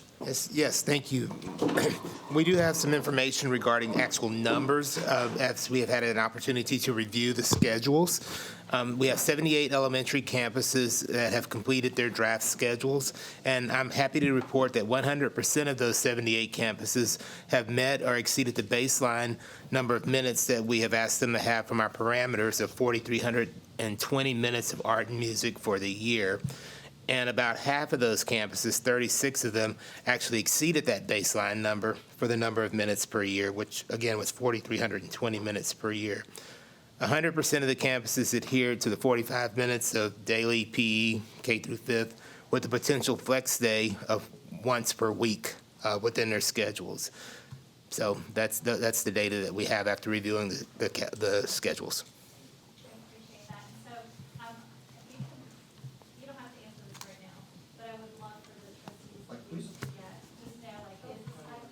Sorry, my goodness. I would love to know if this is going to be more. I mean, I know it sounds great that we've got campuses doing the standards with the new parameters this year. I just still want to know, are they getting more? Are they going to get more next year of art and music than they did this year? Not, I think parents would want to know that. If my child was in elementary, I'd probably just want to know, even though I know you're going to be integrating it into the classroom, so maybe there wouldn't really be a net loss of art and music because it would be integrated more. But I do think that level of transparency would be very much appreciated. So is that something we'd be able to get at some point? We can put something together. I would ask for some grace where it's a very busy time of year for us to put all of those together right now. But we can work on it. And we can. Yes, we can definitely complete a chart that shows exactly what certain bands of schedules would look like. Maybe not the specific ones for every single school, but bands of schedules. Thank you. Trustees, other questions? First of all, thank you all very much. You've been responding to our questions for over an hour, so we really appreciate your time. Trustees, and thank you, Dr. Isade. As part of our commitment to monitoring, the last question is to ask if trustees accept the report presented as it aligns with our goals and constraints, and if not, to ask if this is still the right strategy for the district. So trustees, would you please raise your right hand if you're ready to accept tonight's report? Thank you all very much for taking part in this shared commitment to students and to student outcomes. Thank you all very much. The last item under student achievement is to discuss the to discuss the student achievement and scorecard goals around goals number 9 and 10, staff retention. And Dr. Isade, before I ask you to present our last scorecard, I just want to give a time check to my colleagues on the board. So we are on item 4, which also includes the call to order and the Pledge of Allegiance and our public comment, and it is now 8:41. So if we keep this pace of about an hour per item, we will be in executive session around 2:30 in the morning. So I'm not trying to stifle any kind of conversations or questions, but, and y'all know that I love y'all.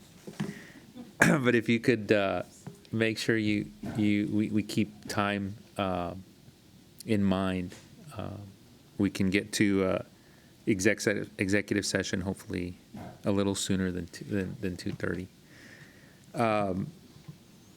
Dr. Isade, sorry. Thank you.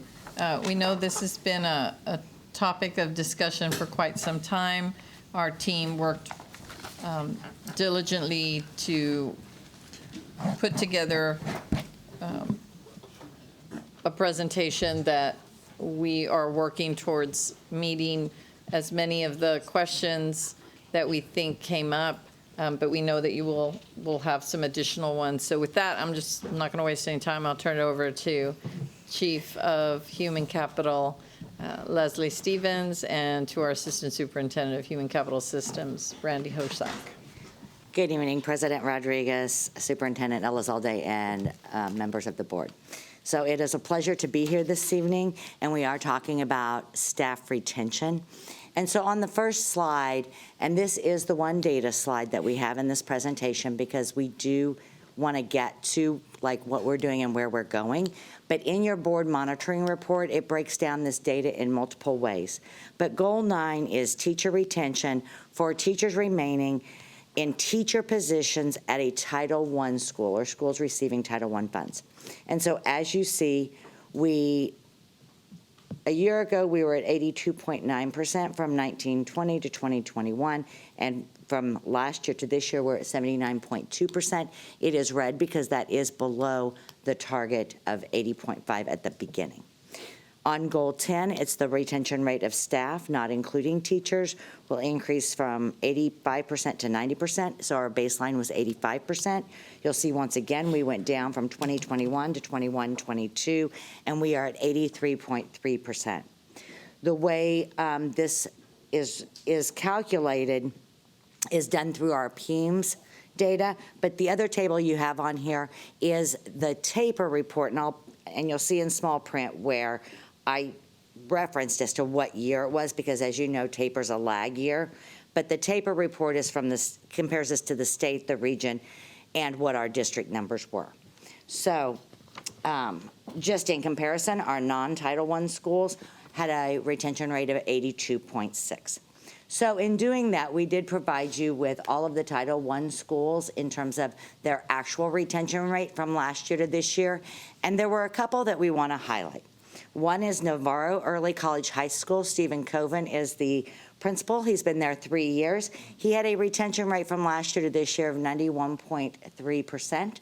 And then we had 5 elementary schools that were over, like 4 of them were at 85% and 1 of them was at 91%. And so the one we're going to highlight this evening is Overton Elementary School with Courtney Colvin. She's been there 9 years as the principal, and she has an 85.4%. And so I am literally going to turn it over to Jacob. Before you do, I wanted us to go over the definition. Because when we talk about retention, and we're wanting to keep it in alignment with the way the Texas Education Agency keeps it, which it's helpful for when we're doing comparisons, but it's also important based on how this is defined. So if, for instance, we've had a decline in enrollment, therefore requiring fewer teachers, even though 100% of the teachers that are there for this school year were there the previous year, but the number of FTEs is less than the previous year, the denominator is the previous year. So it will not show 100%. So all of these numbers are actually lower than what you all may differ, but in my estimation, the campus should not be penalized because they had fewer students and therefore had fewer teachers. The real question is, are the teachers that were there, what's the percentage of those that were there the previous year? I would prefer that they would allow us to use that as a denominator, but that isn't the way it is. So just No, real that isn't. quick, so if I had 40 teachers at a particular school in the 2021 school year, I have 40. And in the following year, I have 36 because I lost enrollment. And all 36 were part of the 40, I would be at 90%, not 100%, because I lost 4. And then you would be like, but there was no place for those teachers to go because the position didn't exist. TEA doesn't take that into account whatsoever. So I'm only using that because you can see that a district then that is fast growth, take Hutto ISD as an example, they're adding, so they may in fact be not only keeping those teachers, they would be getting new teachers that have not been there before, and those won't count against them because they've added positions and the denominator is from the year before. So just so that we have a pulse on some of these before we highlight that positive Okay. one And I anyway. will say on the individual campus list that you all have with the actual numbers and the percentage for each campus in your list, that does factor into it. And I'll use an example. Webb Middle School, they lost teachers because of enrollment and then leveling. And so actually, when you recalculate their percentage based on head counts, their retention rate was actually 86%. Yeah. So now I'm relying on Jacob. I really think that the key to our retention has been that community of educators that we've developed on our campus. I feel like everybody here is a teacher, a mentor, and an advocate for children. We come together to solve problems. Everybody is a part of the brainstorming process. Everybody is valued as an equal member. The best minds are in this building. The things that need to be solved, they'll be solved by us. Sometimes we don't always have to agree about everything, just like a family doesn't always agree about everything. But I firmly believe that it's clear and evident, whether it's the administration or the teachers, the custodians, just everybody on our staff, that we accept that challenge. And like with families, when you have problems or things that you need to address or solve, you come together. Sometimes you agree to disagree, but you know how to move forward. And then we all know that we're here for the same purpose, is to make sure that our kids are educated and prepared for college, career, and life. Everybody walks through these hallways. We speak to one another. We champion one another. We celebrate each other's successes. When we are having a bad day, someone steps in, takes up the slack. We always have, who's up next? You know, how can I help? This is not something that's necessarily taught to you when you go to school to be an administrator. Oftentimes, what's going to be the most challenging day-to-day part of your job, trying to find that balance between keeping those high expectations and keeping that accountability level high, while at the same time making it a place where everybody wants to come to work every day. So I'm real big on making sure that teachers know they're valued, and I see them. I see your work. I see your effort. And we acknowledge each other for that, you know. I think if everybody feels like they have a stake and a seat at the table, then things work smoothly. They feel a part of the game changing, you know. They feel a part of the process. And they feel respected as professionals. It's an area that we need to continue to grow.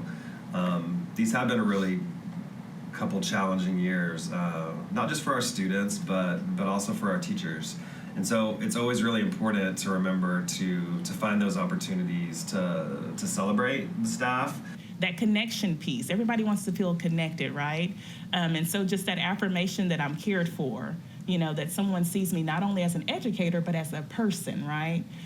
Because we're people first, right? Educators are a profession, but we're all human.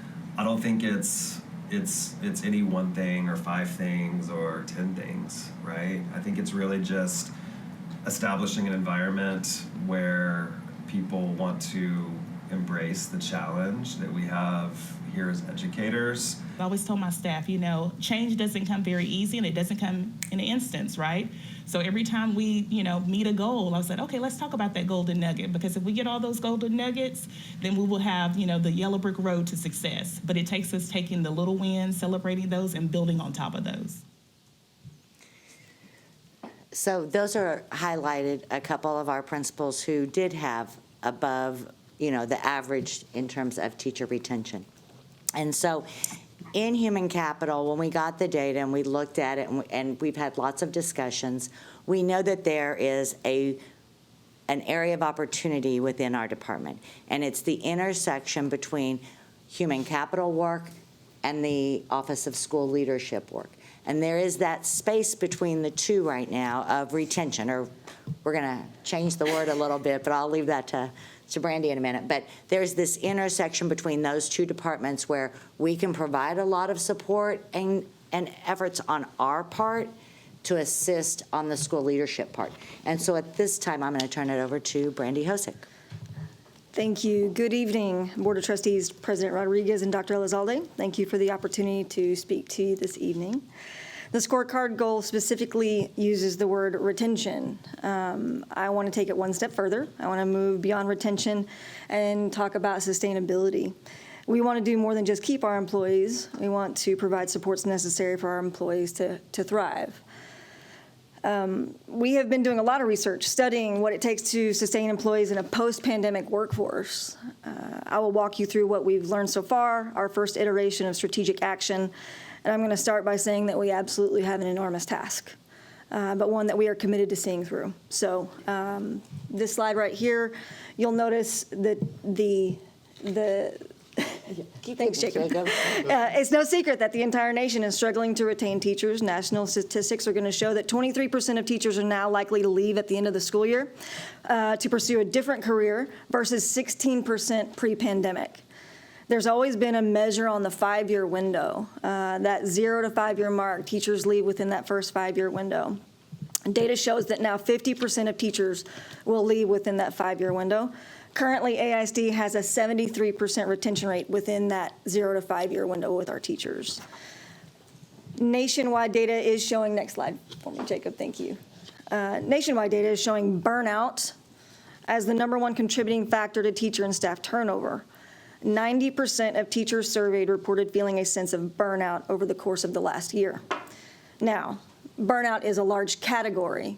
There's lots of things that you can lump into that, including, but not limited to, lack of resources or support, increased classroom behaviors, constant pivots, shifting expectations, feeling underappreciated or undervalued. As you see, the data says 79% reported lack of recognition, financial stress, state mandates, the ever-growing list of new initiatives, and the list continues to grow. 92% also cited fewer connections with colleagues, which we will explore a little bit later. Finally, teachers are more than twice as likely to report frequent job-related stress as the general population. Data from Merrimack College and Edweek Research Center study shows that there's been a sharp decline in satisfaction over the last 15 years. In 2007, 62% of teachers reported being very satisfied with their jobs, and in 2022, only 12% reported being very satisfied with their jobs. So the data is absolutely nothing short of alarming. Our district is committed, however, to doing the work that it's going to take to not only retain our staff, but sustain them. So, next slide. Compiling what we've learned so far, and we still have a lot to learn. We have grouped the issues into 4 main categories, or drivers of satisfaction necessary to retain and sustain our employees. You're going to notice as we go through these that they overlap in many areas, which makes sense because our organization is a network of systems that influence each other. Leadership is our #1 driver, as you will see at the top, but I want to cover that one last, as we will do a deeper dive on that category. So starting with environment, the first and most prevalent issue is an employee's compensation. This is an ever-present item. It's always going to need to be addressed year over year. As our superintendent said earlier today, I think that we can all agree that no matter the amount you pay, they all deserve more, and that there will never be a value that's going to truly be representative of what they're worth. So possibly surprising that actually more importantly than compensation is organizational culture. Simply put, it's the way that you do business. In fact, research tells us that 50% of employees would leave a higher paying position for a lower paying one at an organization with better culture. Some, but not all of the important pieces of strong culture include having high expectations bolstered by trust and mutual respect, physical, emotional, and psychological safety, commitment to diversity, equity, inclusion, and cultural competence, and access to appropriate resources and supports.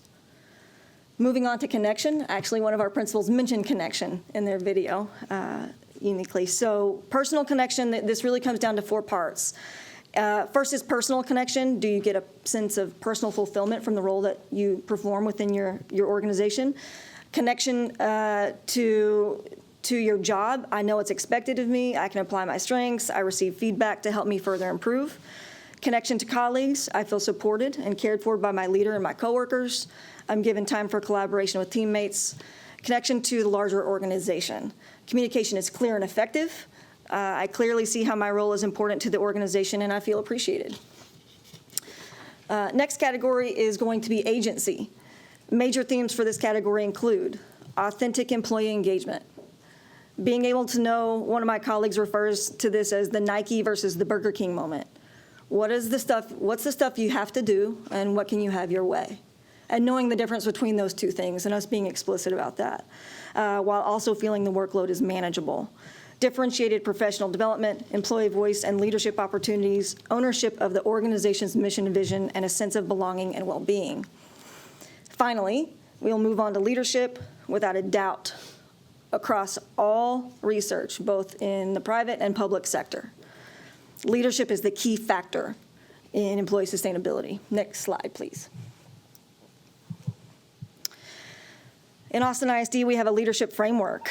As our superintendent says, the teachers are the program, but the leaders are the levers. And this is absolutely true. Looking at the leadership framework, it's broken into 4 main quadrants: instructional leader, talent developer, executive leader, and culture builder. I will not spend much time going into each of these, but you will see how some of the information we've already talked about as sustainability drivers also show up here in the leadership framework. That's intentional. It must be a layered approach, and mostly because none of it can happen without our leaders paving the way.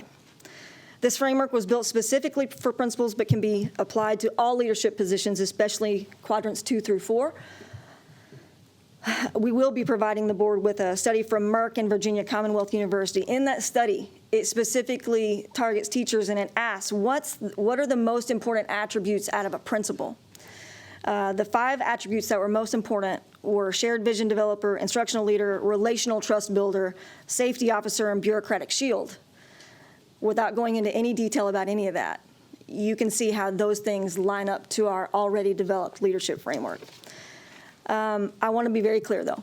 The lift of employee sustainability cannot solely rest on just our principals. It has to be modeled through all levels of leadership. Further, we must equip our principals and supervisors with the tools that it takes to be successful in all 4 quadrants of our leadership framework. We have to work at it, we have to teach it, we have to practice it, we have to coach it, and we have to be their thought partner.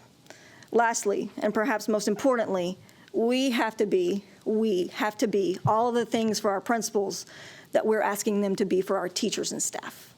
So with that, we have some initial action items there on the right on your screen to address scorecard goals 9 and 10. Providing specific leadership and mentorship to Title I principals. We want to be very intentional about retention and sustainability at our Title I campuses.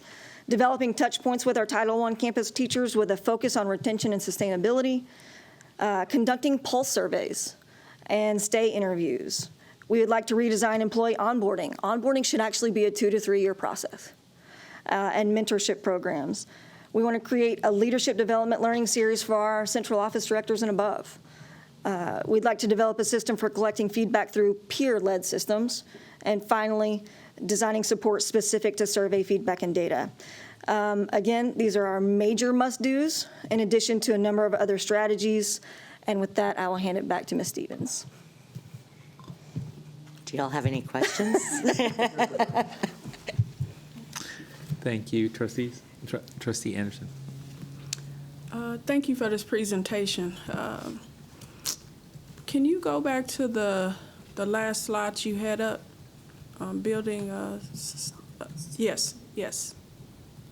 So how much of this is feedback that has been received from either campus principals or teachers saying that these are the things that they've identified that can best support them in retaining teachers, or versus the teachers saying these are things that, you know, we could do to help, you know, keep them on the campus.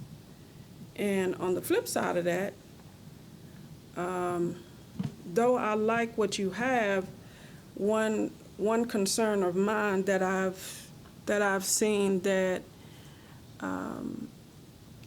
is a common practice is just say, for example, I'm on a campus and I don't necessarily perform well, then I'm placed at a Title I campus. So out of what you have listed, what prevents that from happening? If I'm not cutting it at one campus and you place me over here. So I can answer several of those to start with. So the list you see on the right, we've done several things. So in our offices, we do have somebody who serves on the TEA task force for state retention, and that's Norma Castillo. She's actually out recruiting right now, or else she would probably be here. But she is doing interviews with teachers who we know are staying in the district for next year, as well as those that we know are leaving or resigning at the end of the year. So she's been conducting those interviews. So she has that information from the teacher's perspective. We have met with the principals and gotten every school who receives Title I funds, we've given them an opportunity to tell us what they currently do, what they would like to do, what they think we're doing from like a central perspective on retention, and what they would like us to do. And so we do have all of that information. And then we met internally across human capital, but it's also, some of those are directly related to how the goal is written. So I'm going to use the first bullet as an example. It says, provide specific leadership and mentorship to Title I campuses. We are targeting our Title I campuses for some additional supports from us, because that is specific to what Goal 9 is. So one of the other things is the third bullet down. We have been looking at a variety of different ways to assist principals with like keeping their pulse on the campus, doing some types of stay interviews with their employees. That will only be for our Title I campuses. So we're trying to provide them some additional supports. And then as far as moving employees, so when teachers are on a campus, if they are going to lose staff from one year to the next due to enrollment changes, then those employees go on to a priority placement list, and we do allow principals to interview and select first. Now, if we get to August 1st and we know we have a vacancy somewhere and we need a person there, we do. But as far as like if their performance is not where we want it to be, then those should not be on our priority placement list. But I can have Brandy explain any of the other correct. details to that.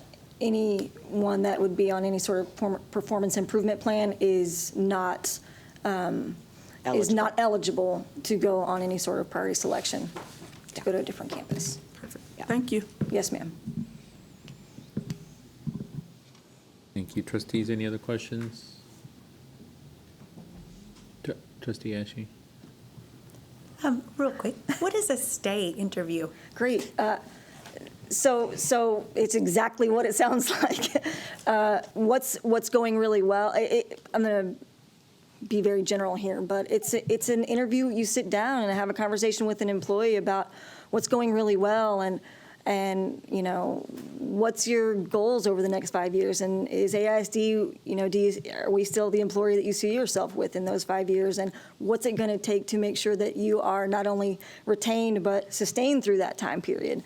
So rather than an interview to try to get you on board, it's an interview to try to make sure that we're keeping you and listening to your needs.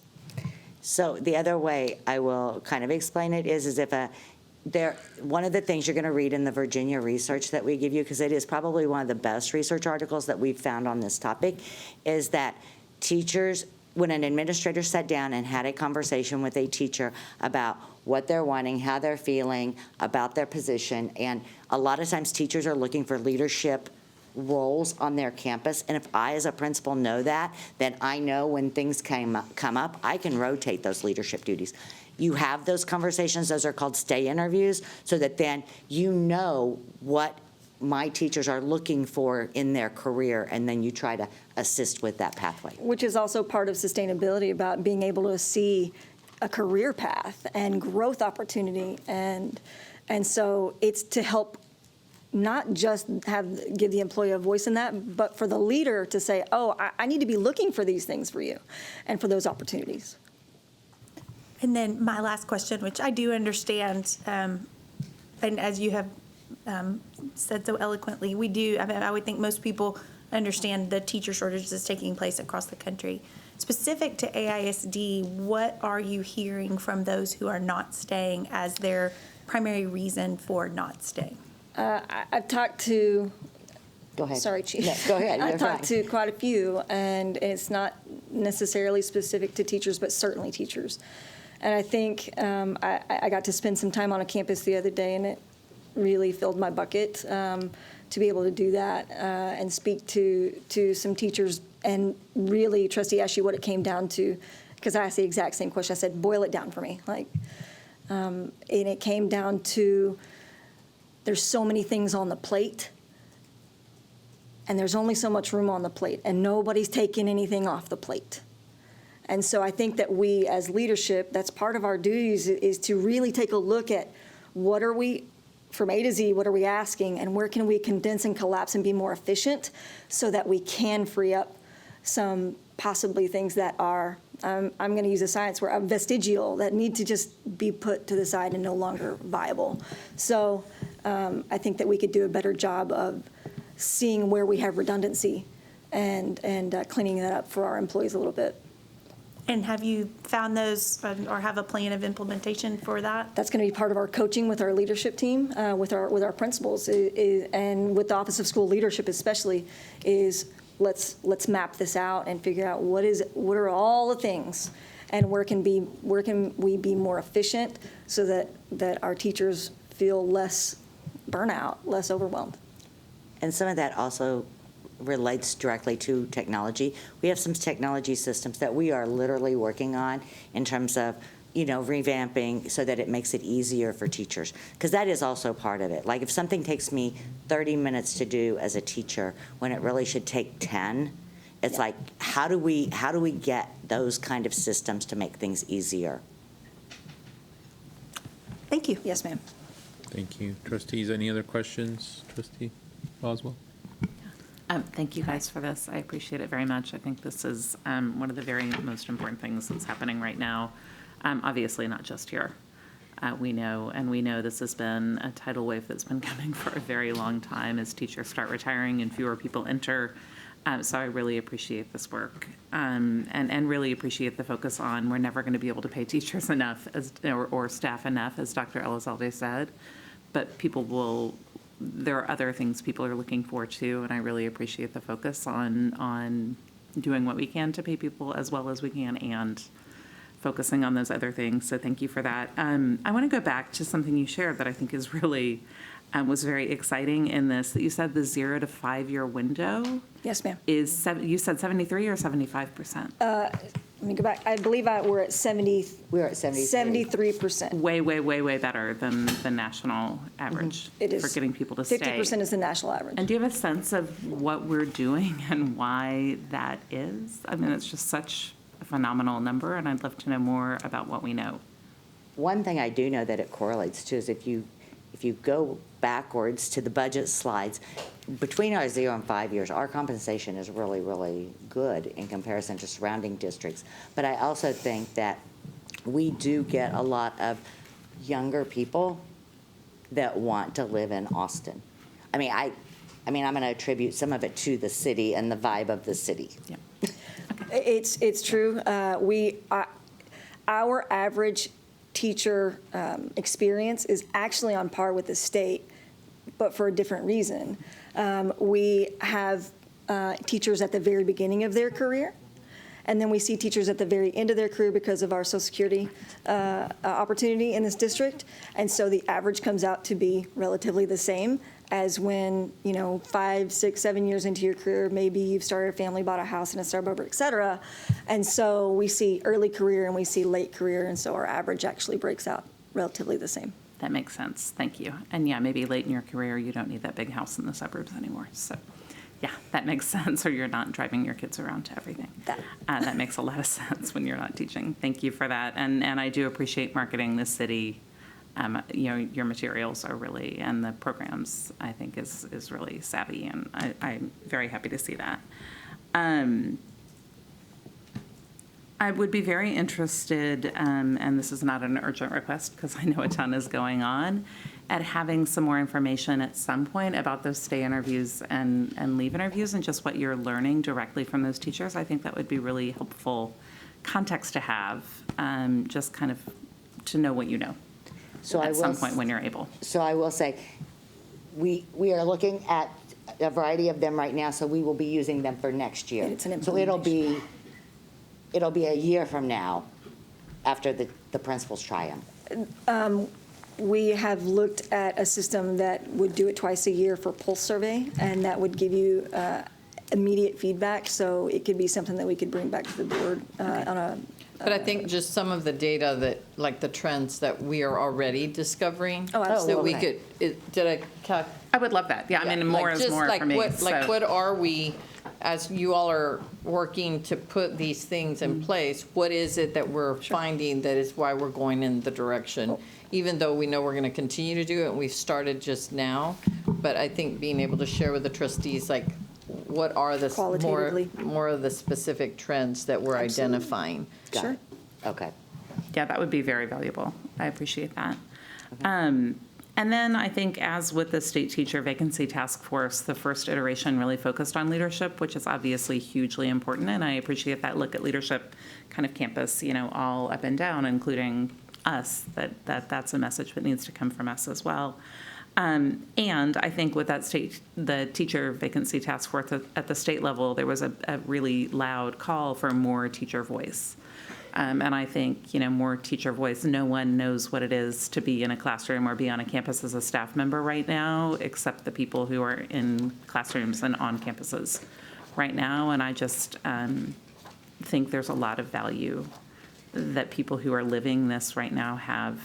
I think all of us have a lot to learn from what their experience is and what their ideas and suggestions are. So I appreciate the work that's doing that, and we'll always be happy to see more of that, and think we have a lot to learn. So thank you for all of this, and I look forward to learning more about what you're doing. Thank you. Thank you.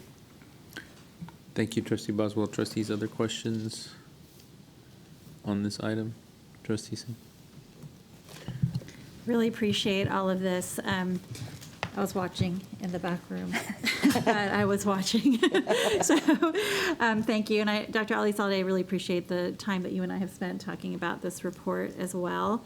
And so I think, I know we've talked a little bit about PPFT, and just wanted to, and hopefully I didn't miss this because I did have to do something back there, but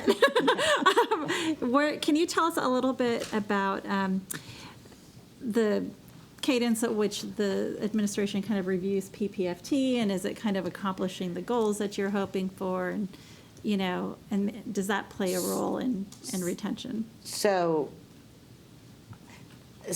putting it in context, it's like you have to think back over the last 3 years. So in 1920, when there was the pandemic, evaluations were waived. So no one had an evaluation. Then last year it was modified, and teachers got to pick, one evaluation, do an SLO, not an SLO. So the full implementation of the PPFT system, this is the first year we've had one for 3 years. Within that same time frame, the other thing that has come about was TEA did an audit, I think it was 3 or 4 years ago, and they gave us a recommendation on reliability and validity of the results we were getting.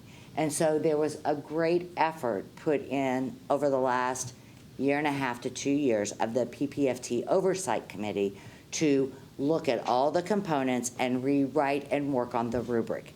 And the PPFT Oversight Committee contains representatives from Education Austin, teachers, principals, our employee evaluation department, and all those pieces. So what they're experiencing this year is something they haven't had for multiple years, and it was revised during that time. And I just want to clarify, because there's a lot of, I think, misinformation. This work started as a result of the TEA's review of PPFT and a need to improve the reliability and validity. So that was prior to COVID. Yes. But it was in the year of COVID. So the work that initiated the changes did not come as a result of something that someone internally in the district decided. This was as a result of the audit that the Texas Education Agency did about putting in dollars to provide teachers increased salaries, but they're always going to have caveats, at least for now, there will always be caveats with how close is this identifying with student performance. And so the Texas Education Agency, as you all well know, is going to create programs that are going to reward and incentivize the things that the Texas Education Agency wants to see, whether those are in alignment with what we think they should be. And so as a result, the audit then said, we need to make changes if you want to continue to dole out additional monies to teachers' salaries, then the reliability and the validity need to be improved in order for you to be able to add that to teacher salaries. And so now, then we create the team that's been working on it, and then it's taken this long to even see what we're going to come with because COVID came, there was a total suspension and elimination of the 2020 teacher evaluation, and then last year the modification was you can do A, you can do B, you can do C. So there's been absolutely no way to compare anything consistently over the last 3 years. Yeah. So it is absolutely understandable that there's going to be some real discomfort because there hasn't been. I work hard to put myself in that teacher role. I haven't had any consistency. Last year I got to pick from a variety of things. The previous year there was nothing, and the last time I had something that was kind of in alignment was the very first year, which was 19. No, actually it was 18. 18. Yeah. So 18-19 was year 2. Yes. So, and each year, in addition to that, 16, 17. teachers joined, and then the next year, another set of teachers joined. So this is also the first year that 100% of teachers could. Last year, they were all put into PPFT. Last year, 100% of the teachers were put into PPFT. Okay. So it's a learning system, but I will also tell you on our end, we do know and we are working on some things in terms of communication, all of those. Like this is the first year where we had principals go through and calibrate and make sure that they were all scoring similarly, so it didn't depend on what campus you were at. And that was as a result, pieces. Again, when you evaluate, because when you reevaluate though, if you're auditing, if you are TEA, whether you agree or disagree, part of their study was, here's campus A, this is what was scored. Here's campus B, this is what was scored. They're not seeing that the same identifiers for what's excellence was at campus A versus campus B. Because they said, where do you all have data? Where's your evidence that supports that you're calibrating campus leader observations? Well, we didn't. There wasn't a calibration system. And even under the very, very original, I'm really dating myself, the very original teacher evaluation system in Texas, TTAS, the Texas Teacher Appraisal System, because then after that was PDAS, and I know them all, guys, okay? So we had to go through videos and you had to score them and you had to be within certain ranges in order to be certified to be an appraiser. And so this particular component was missing a calibration. We couldn't provide any evidence of the calibration that we were asking. So rather than just doing that, though, the whole team was put together that includes, would you tell us again who were on that On group? PPFT, on the oversight committee, so it is the people from the department, internally from our department, but we have teachers on there, we have principals on there, Education Austin is also a representative and serves on there. And so it is a large group, and it is people that, you know, very much will express their opinions and give their voice. And we've gone through various iterations and language in terms of redoing the rubric and all of that, as well as, you know, talking about calibration. What does that look like? What's the training look like? And I know earlier this spring, the director of that department did put out some information to our teachers on PPFT, and she does have qualitative information back from individual teachers. And we would be more than happy to pass that along, because we do have some teachers who very much recognize the things like the components within PPFT, like our leadership pathways, have truly made an impact and changed the way they've taught. And so we have anecdotal information directly from teachers. What we don't have is to say, oh, well, we have this many teachers scoring at this and this many teachers scoring at that, because this evaluation cycle is not done. And so it's like right now at this moment in time, we can't give you like actual numbers, but we can provide anecdotal or qualitative information on PPFT and what teachers are saying. And I know Amy's group is working continually on explaining how it works, explaining how it functions, what the points mean, and all of that. And we are working on some new communication strategies. Before the pandemic, they used to go out and spend the first 2 months of school out on campuses and meet individually with teachers, and we will be reinstating that at the beginning of next year. So there are some pieces that we haven't done during this pandemic time that they know that they need to get out there and do the explanation for.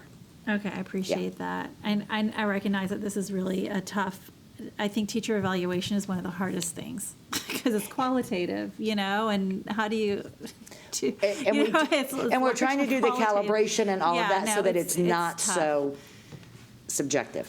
One of the things that I've been hearing, and I'm sure you have too, is just, you know, I think the teachers are feeling the stress of this newer and tweaked kind of system, and so I'm wondering if you guys are going to be kind of checking in with teachers and say, because ultimately, like PPFT is intended to like help teachers, motivate them, make them feel better. We have heard from, I mean, I've heard from many, and we heard some comments last week where it was feeling like, you know, I got the lowest score of my career, and now I want to, you know, it's making me rethink if I want to continue this profession.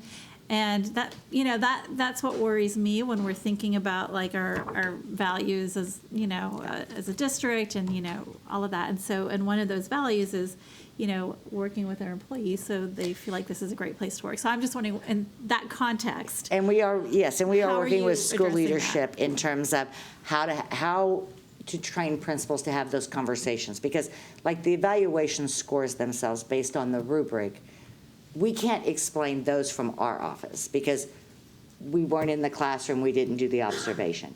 The piece, now we can explain how it goes within the pie and what the points are for each section. And like a school value add, we can explain that. We can explain how many points you're getting off PDU. We can explain how many points you're getting from leadership pathway if you did one. Enhanced campus, all of those pieces. But when it comes to the actual rubric of the lesson that was observed in the classroom, that would be the person who is doing the observation and evaluation for that hour of the formal observation. And so, you know, that's part of what some of the observation and feedback should have been giving, like indicators, you know, on very specific parts. But that formal observation, they have 2 a year, one in the fall and one in the spring. And so that is the campus administrator assigned to that teacher that goes in. They have a pre-conference.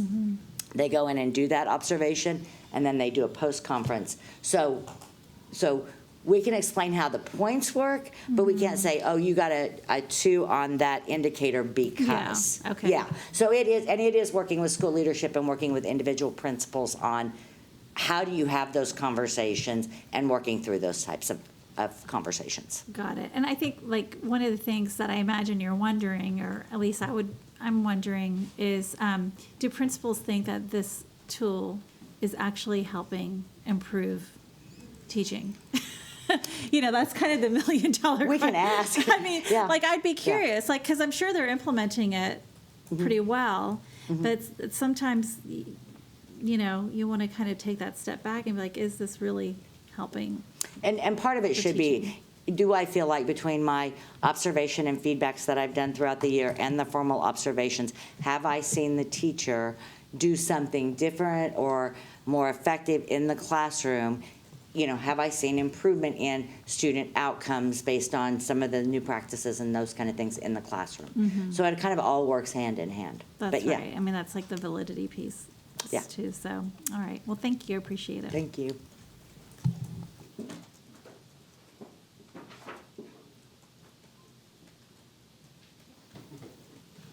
So sorry, falling down on the job. Trustees, any other questions? All right. Thank you very much for the presentation. I appreciate that tonight. Dr. Elizalde, next on our agenda is a discussion of the district scorecard with proposed targets. Presentation for us? If they would accept that report. Okay. I'd be happy to do that. Trustees, would you please raise your right hand if you're ready to accept tonight's report? All right. Seeing a majority, we will move forward. Thank you for taking part in our shared commitment to students and student outcomes. So now we will move forward on our agenda to a discussion on the district scorecard with proposed targets. Dr. Elizalde. Thank you very much. I'm going to ask Dr. Reach to come up. These are our first attempt at working to remove the X-X's. And as a reminder, all of this was predicated on the fact that we have, as we just indicated, even with our instructional PPFT implications, the lack of state assessment data, the lack of regular attendance in classrooms, all of those affected, of course, the ability to have data. So we are providing a summary of what you already have by just removing the goal progress measures so that we could spend just a couple of minutes on the goals, keeping in mind that this would be something we would be voting on at the May 19th meeting. So we would still have time, of course, between now and then. During any of our one-on-ones, I'd be happy to have conversations after you have time to review them. But I think we'll do a high-level overview, at least at the goal level, and then see if we can take a few questions. Dr. Reach? Thank you.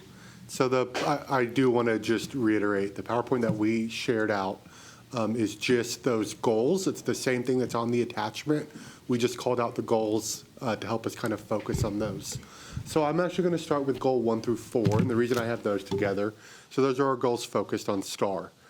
And so we have been sharing where our STAR data is at for last year, and we've discussed the issues around with our low testing numbers for STAR last year. Of course, 19-20, we did not even have baseline data. So really, 18-19 was that last year of kind of full data for how the districts did. However, we were able to still start setting baselines here. Start setting targets here because of our implementation of MAP and looking at our beginning of year and middle of year, which we know is aligned to STAR. So we kind of have that expectation on where we're at so far this year. So we kind of have an extra baseline. And we've been presenting those to the board during our board monitoring reports. So with that being said, what we did is we looked at what is kind of trying to finish out our SMART goal session. So you as a board had already set the S, the R, and the T is what I'm going to say. And what we still needed were what was going to be measurable and what was going to be attainable. So what we looked at, and as you notice, all the proposed final goals are the same. And it's 60% at meets grade level. So as a reminder, we have 3 different levels, and this is the one in the middle. And the reason that we picked this 60% at meets is because when you look at the overall accountability system for Domain 1, we know that as soon as you hit that 60% level, that is related to receiving a A in the accountability system. And of course, as we also know that when a student when a student is at meets, let me start at the other one, is at masters, they are also at meets as well. And the same is true that when they're at meets, they're also at approaching. So this goal of 30, 60, 90 is 30 at approaching, 60 at meets, 90%. I said that backwards. 90 at approaches, 60 at meets, 30 at masters. And with that, we know that on that Domain 1, that school will receive an A overall.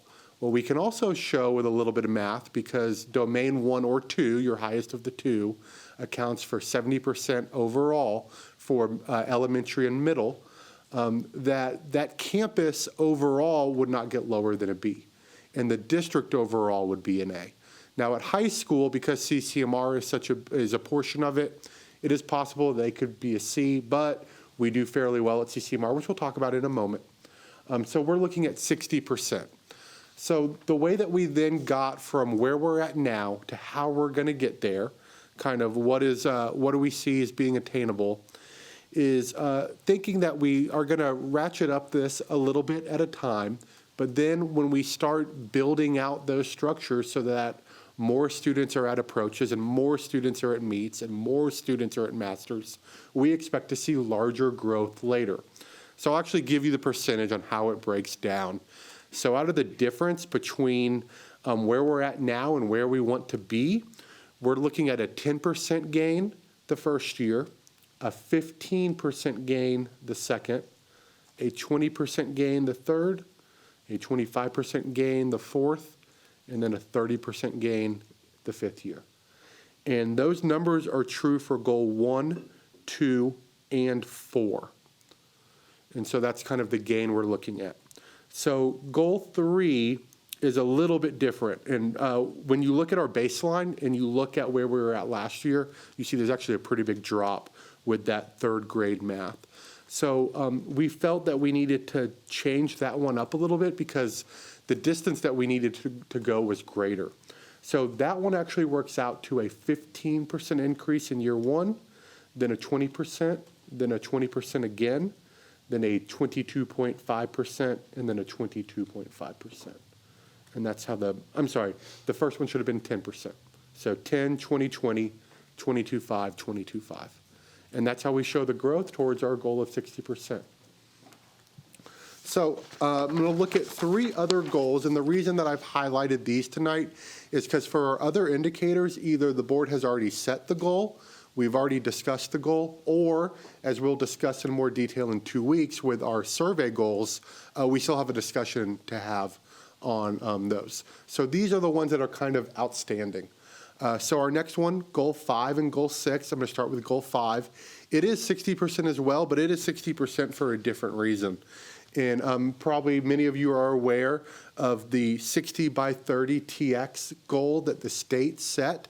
And that is that by the year 2030, 60% of Texas students aged 25 to 34 will possess a post-secondary credential. So that's an associate's degree, a bachelor's degree, or a certification that leads to some workforce or some career. And so that's kind of the state's overall goal. So we did want to adopt that goal, but you'll notice, of course, that this state goal is the goal for the whole state of Texas. It's the all-student group, right? But we are actually focused on our economically disadvantaged. Furthermore, we're actually focused on the bonus measure, which we talked about actually just a week ago at our regular voting meeting, that bonus measure is a much more rigorous measure than just the CCMR goal, because it actually looks for two different things. It looks for both a readiness through some type of test, and then it looks for one of these credentials. And so this is really a very ambitious goal overall, but we do think that it is doable. So we want to set that 60 by 30 TX goal even for this group. Goal 6, this is the one that you just received a presentation on, and Dr. May shared that we're looking at an 80% goal. And what I want to point out on this is that this one doesn't ratchet up as quickly as some of the other ones that we've discussed, but there's a reason for that. So what we know is that to get these 3 or 4 year core sequences, these coherent sequences, we really need to be starting with kids freshman and sophomore year. Once they're in that sophomore year, if they're not in that sequence, then we're not going to be able to get them into this indicator, because we're looking at the 3 or 4 years. It's not that you take, not that this would work, but I'll just use it as an example. It's not that you take Art 1, Art 2, and Art 3 all your freshman year and you meet this, because we're talking about the coherent sequence, because the purpose is being not just that you complete it, but it's that thing that kind of keeps you engaged in school through those different years. So what we know is that we really need to start working with 8th graders and freshmen now to start getting them ready for this, but we're not going to see those results for 3 and 4 years, which we think is okay, and we think that there's still obviously some things we can do to encourage students to stay in the sequence that they're already in, but that really big growth we're not going to see for a couple more years, because right now we're with the data that we're at. You know, we know kind of the ceiling at this point. And so that's why you kind of see this going up, you know, just 3 points to begin with, then 4, then 7, then 8, then 10, kind of that bigger jump.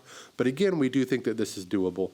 And then the very last one, and this one was shared with the board 2 months ago, and that's about increasing the student share. When Mr. Delgado met with you, we looked at projecting being close to 81%. For this upcoming year. Of course, we don't have final data, and we need the data that we will receive from our snapshot report, but that will help us set this.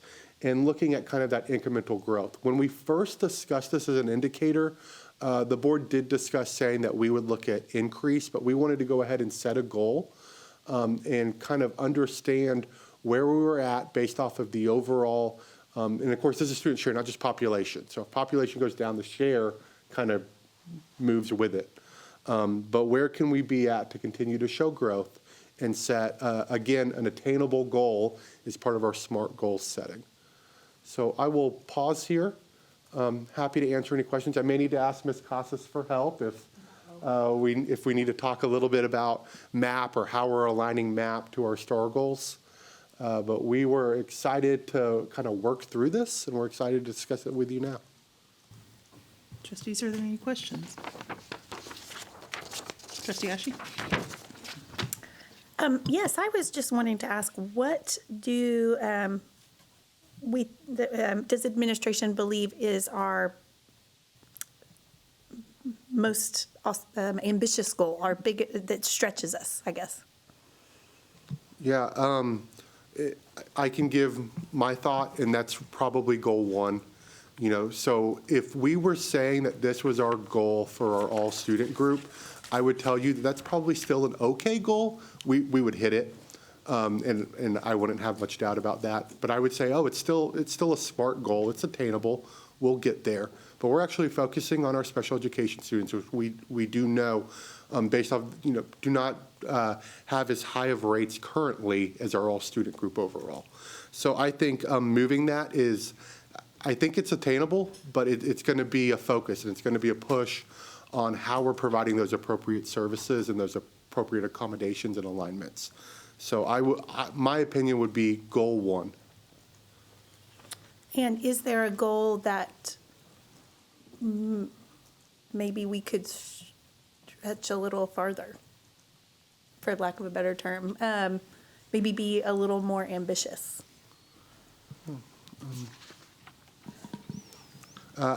I do feel that there's a bit of aspiration in each of these, because we're not focused on just the all students.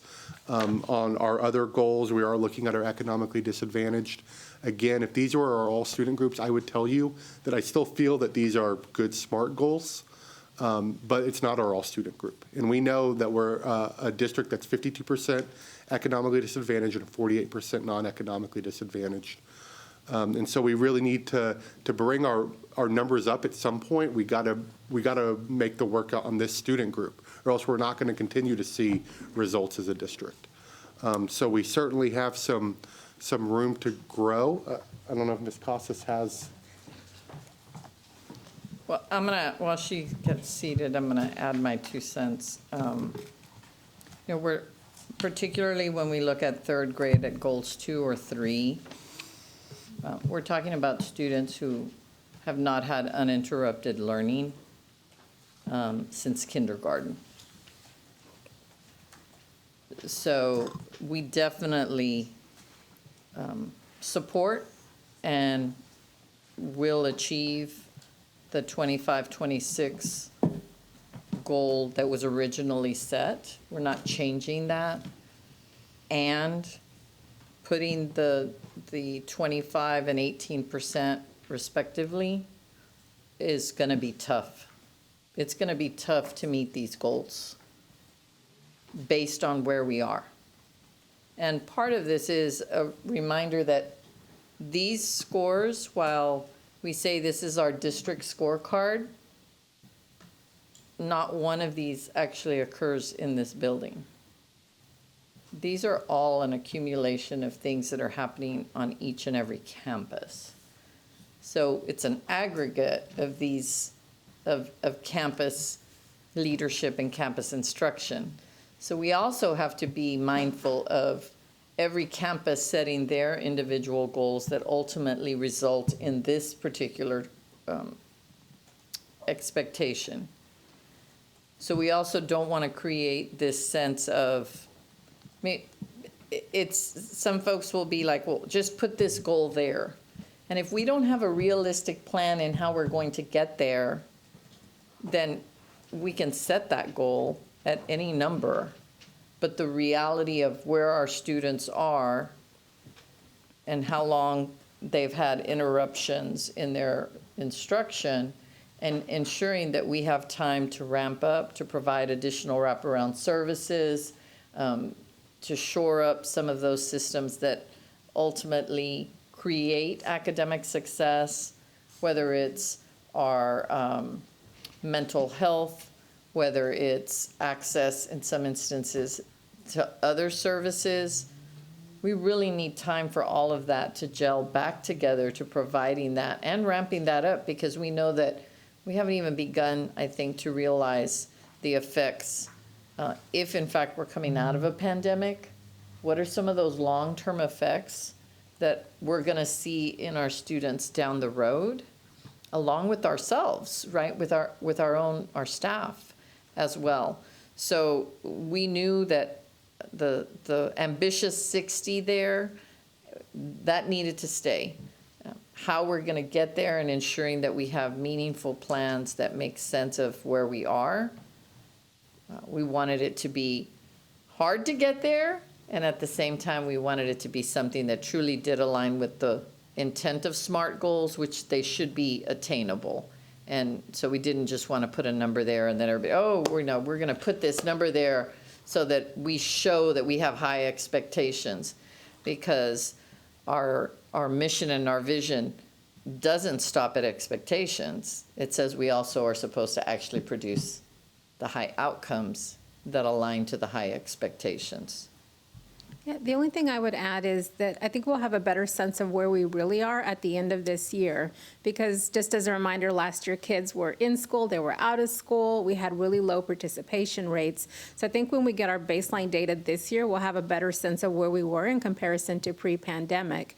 And I think that the systems that we put in place through our data-driven PLCs, where we're looking at every student, how close are they to getting to that next level, and then really setting those aggressive growth targets that I think think that that will really accelerate where students are next year. I think we'll see more evidence of that in the next year, because this year, like we said, we rolled out the new curriculum, the new scope and sequence, our short cycle assessments. So the continuous learning that goes along with that, and really creating the teachers all using the new curriculum and everybody moving in the same pace. I think we'll see, one, at the end of the year, our true baseline data, and then I think we'll see much more acceleration next year. Thank you so much for that. I really appreciate it. It sounds kind of crazy, and maybe it's because I'm a teacher, but like, I love listening to your thought process. It really is helpful. And I think it leads me into my next question, which is, as someone who does not sit and read research articles and on how to project out where the numbers should be, if you will, what type of feedback is the most useful from a trustee as we're looking at these numbers or targets? So I guess, because it's kind of one of those where everything that you're saying to me makes sense, and I want to be a part of the solution and be helpful. So what type of feedback is the most helpful feedback as it pertains to these numbers for the administration?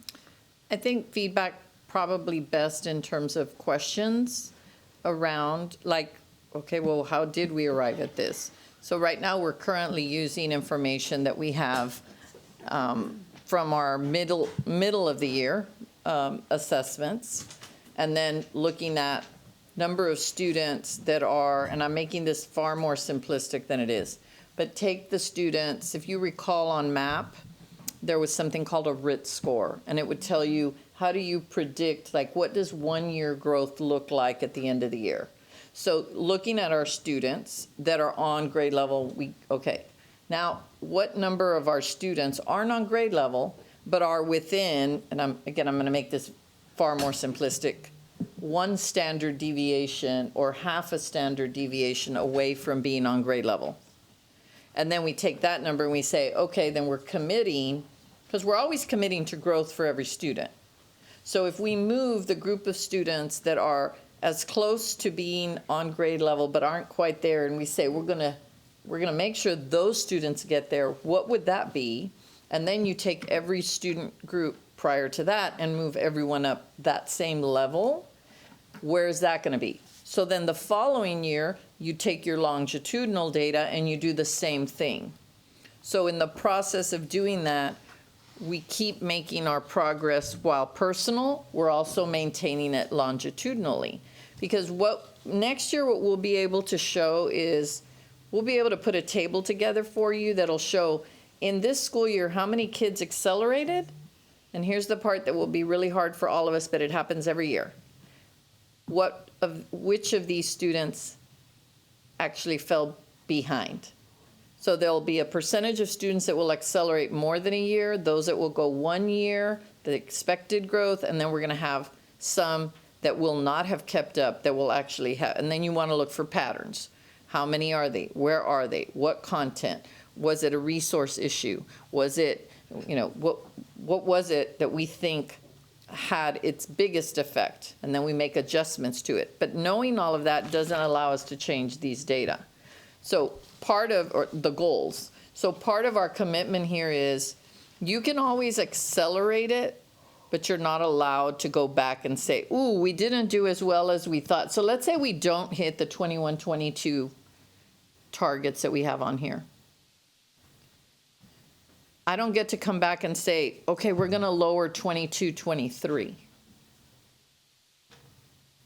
We have to put a plan in place that says no matter what happened in 21-22, 22-23 has to stay. So once they're adopted, the intent is you never lower them.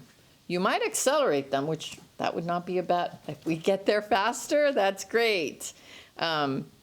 Then you can always even improve them, increase them if we so desired. But if you really just think for a minute of what we're actually comparing, right? The state's goal of an A is the all students group being at 60% on grade level. We've taken our student groups that are performing the least, and we're holding them and ourselves to that standard. So that alone is like, we're really pushing. And so when you ask the question, what would be helpful? Well, I think it's probably the questions you all are asking, and then we can tell you, like, here's how we arrived there. And then you all just have to decide whether, yes, you can support that, or no, you still want it, a different number there. And then we have to, push back in terms of how do you think we're going to get there? If, let's say we were to say, oh, well, let's get to 60 in 22, 23. Well, there isn't any data that says that it's reasonable that a teacher at a campus level is going to be able to get this number of students to 60 given the data where we are. If that makes any sense at all. It does. And again, that's actually very helpful for me, and I really appreciate it. Thank you so much. I would add that we continue to have conversation about how our economically disadvantaged students compared to non-economically disadvantaged students, and that we continue to look at the data both ways about the percent of students that are on grade level or above, but continue to look at the students that are meeting their growth targets, because we also don't want the data to mask what's really happening, because what could happen is we have our high-performing students that stop making growth, but they're masked in the percent of students that are on grade level or above. So we want to continue to keep the students that are making growth at a high level so that we're ensuring that all students are growing, and that we don't start just focusing on the low or the middle group and then the high group gets stagnant. So really looking at that growth, the percent of students meeting the growth target, we're looking at all students. And when we can keep that percentage high, we're ensuring that all students are making growth. Thanks for adding that, Ms. Casas, because I had forgotten. That was part of that whole making growth personal. So that students that may be at the meets level, how are we getting them to the master's level? If they're on grade level, how are we getting them a grade level? If we're using MAP as an example, they're on grade level. How do we get them one grade level above? How do we get, if they're above one grade level, how do we get them to 2 grade levels above? So that everyone is working towards their potential, and not this idea that you start teaching to the middle and then you lose those students at the very top, and you lose students at the very bottom, but your data overall might actually not look too badly, and yet it really isn't serving all students. And that's why looking at all the student groups, and particularly the way that you all have created our goals and ensuring that our focus is on the student groups that are performing at the lowest level, allows us to also pay attention to those personal growths, though, of students that are performing on the higher level as well. Well, and I just really appreciate you explaining to me that how these are stretch goals, and how these are for lack of a better adjective, it's not a slam dunk. These are things that are going to be a challenge for us as a district, that we are putting ourselves in the position to lift all students up in a really wonderful way. So I appreciate understanding that helps, because then, sometimes getting the thought processes behind the numbers brings to light kind of where we're going, and it shows how it aligns to our mission and values and vision. So I appreciate that. Thank you. Thank you, Trustee Eshe. Trustees, any other questions? Trustee Boswell and then Trustee Singh. Thank you for bringing this. I'm glad we're having this conversation. Focused on goals 1 to 4, I want to be sure we're looking at what the goals themselves were and what our targets were, and see that our target for goal 1 and 4, even though we have narrowed the population of students we're focusing on to the students who have the most need for growth, the targets are not that different from what we had adopted when we were looking at all students, and I see the ambition in that. But looking at the targets that we adopted in November 2020,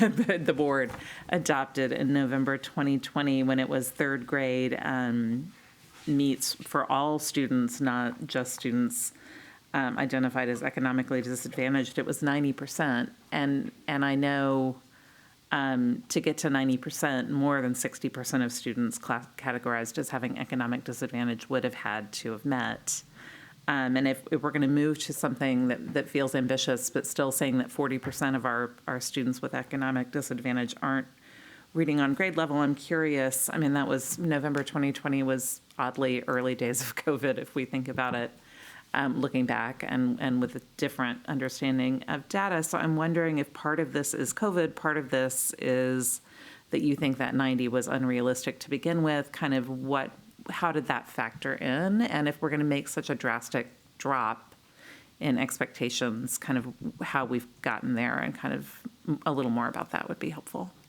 Yeah, so I would not characterize it as a drop in expectations at all, because I don't think we were measuring the same thing.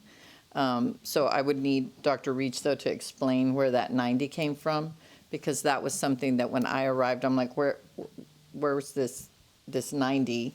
And what did we use to get there? And so I certainly don't want to speak to that discussion that took place before my arrival. Yeah. And I know that part of that discussion was focused around aspirational goals. And the 90% that you're referring to, which were part of our HB3 goal plans, which were related but separate from that old scorecard back in 2018. So we had our district scorecard, and then we also had our HB3 plans.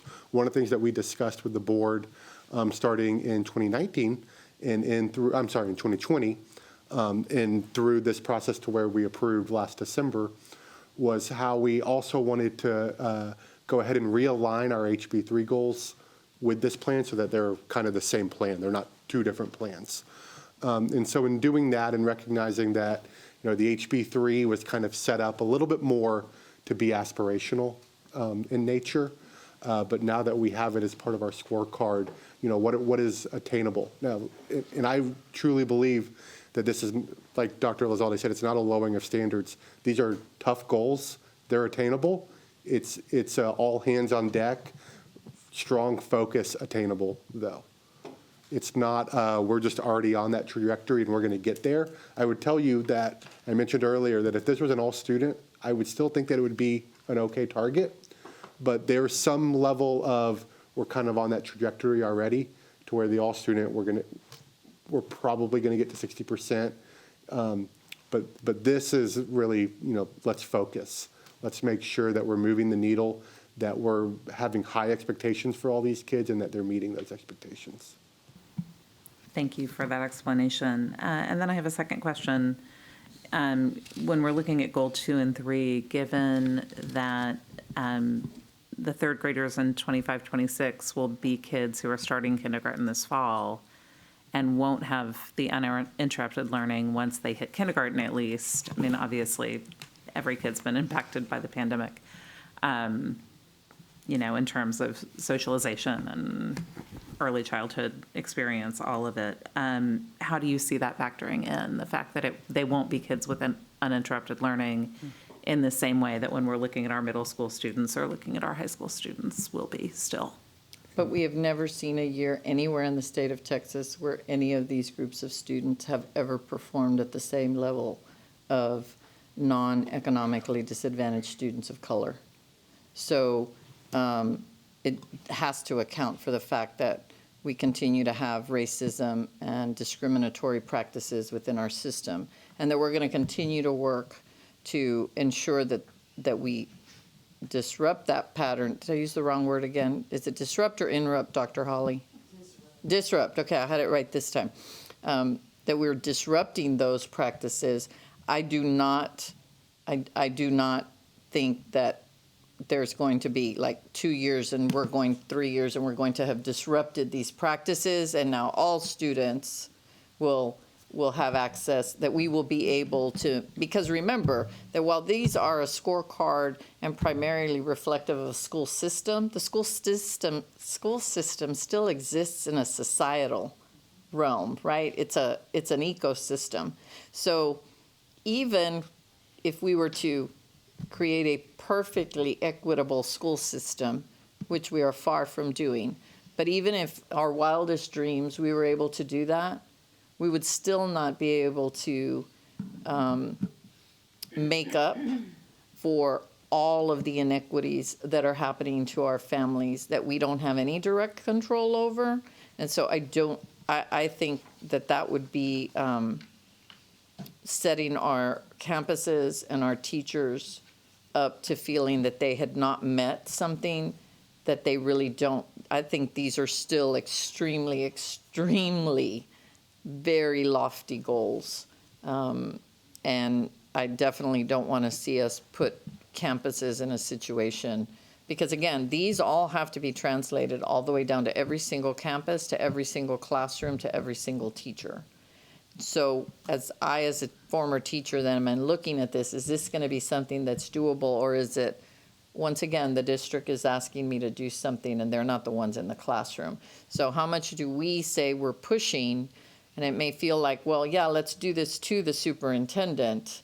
It's not about, this is an aggregate of what's happening at each of our campuses. And it's certainly our mission and our role to provide all of that support. But I think it's going to take us several years to create that level playing field, somewhat close to a level playing field, to make up for all of those just practices that we know have been going on for centuries. And thank you for that. And I'm in no way suggesting that we go back to 90% here. I don't want you to misunderstand that, or trying to create something that is a gotcha or anything like that. I do think if we're making that drastic change, we need to have that transparent conversation about all those factors that are going into it and why, and certainly understanding hunger and housing and racism, kind of the very, very long list is obviously part of it. And I appreciate that week after week, meeting after meeting, we're talking about that on the data and calling it out and naming it, because when we name it, we can start to address it. So I appreciate that. And right now, I just want to be sure we're naming when we're going from 90% to 60%. It's not about the kids. It's not about kind of why are we doing that. I appreciate the clear understanding of why. Trustee Boswell, I would add, just as a reminder, pre-pandemic, at our best, we were at 55% on grade level at elementary, and that's the aggregate of all students. So knowing that that includes economically disadvantaged, non-economically disadvantaged students at 55, and that was at our best. So 60% is a stretch goal when you're talking about economically disadvantaged, because economically disadvantaged was at 36% compared to 53. And then the gap between white at 76 versus 34 African American, those gaps were really large. So I think 60% is pretty aspirational. Thank you for all of that. Mm-hmm. Thank you. Trustee Sam. Thank you so much. I feel like this is the equity work right here, y'all. I really so appreciate that we're looking at the data this way, and focusing on the group of students that need the most focus in a lot of ways. And so I appreciate that. And I think I have a request, which is, I know that we have, thank you for explaining how you derived these numbers. It would be helpful to see what our MOI, I know that we've already done the board monitoring reports for the, BOI and MOI and all that, but it would be helpful to see it kind of all in one sheet, just to say, oh, okay, for example, for GPM 1.1, it shows that the proposed is 45%. So that's not the actual? No. Okay. So that's not the actual, and this is, I'm sorry, I'm going to let you finish. No. So I think you know what I'm going to ask, because we may have talked about it already privately, but could we kind of stick a comment or just something in there that says, okay, well, this was the boy to the more, this was the growth projection percentage that we just reviewed. I don't know if that was 35%, was it pretty close to 40? I'm assuming it wasn't 11%, otherwise you wouldn't have put 45 as your target, but.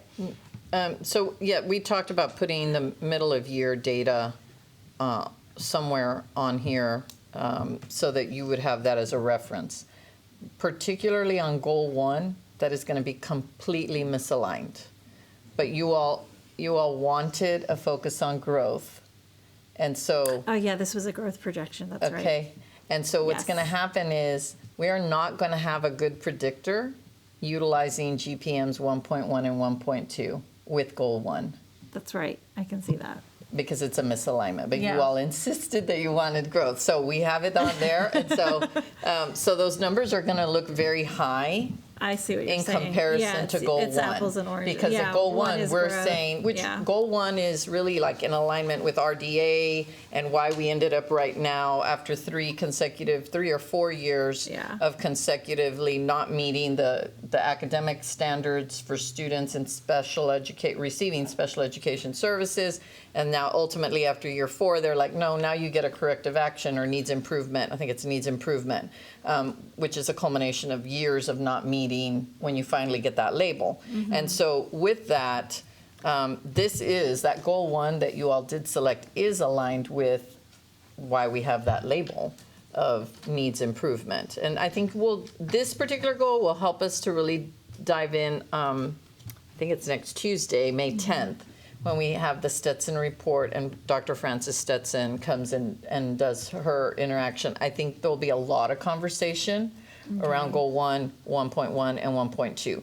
But we did stick with 1.1 and 1.2 because we That's wanted cool. to Yeah, focus on, the growth. are the students growing? And it's perfectly fine. I just don't want us, the others Sure. have very tight alignment in terms of what you can use for predictability. And in GPM 1.1 and 1.2, we don't. No, I appreciate that, and you're totally right. So let me rephrase my question then, and maybe it'll make it a little clearer.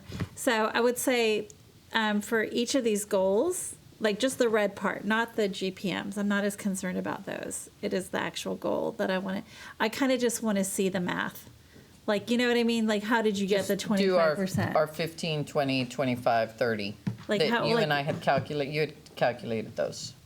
Yeah, I just want to see like how did you? Because I'm guessing then you got the 21% was not derived necessarily from the GPMs, but was derived from actually looking at the actual data, the raw Correct. data. So what we did is I had them go run data.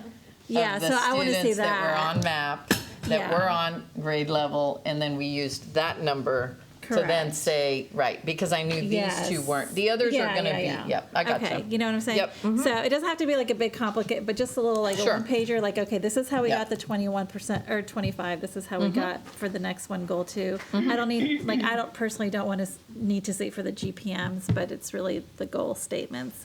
And then the other thing is, so I think like just my instinct is like, okay, I think these goals look fine, like, you know, and I just so appreciate, and I hope that people understand the significance of this last column.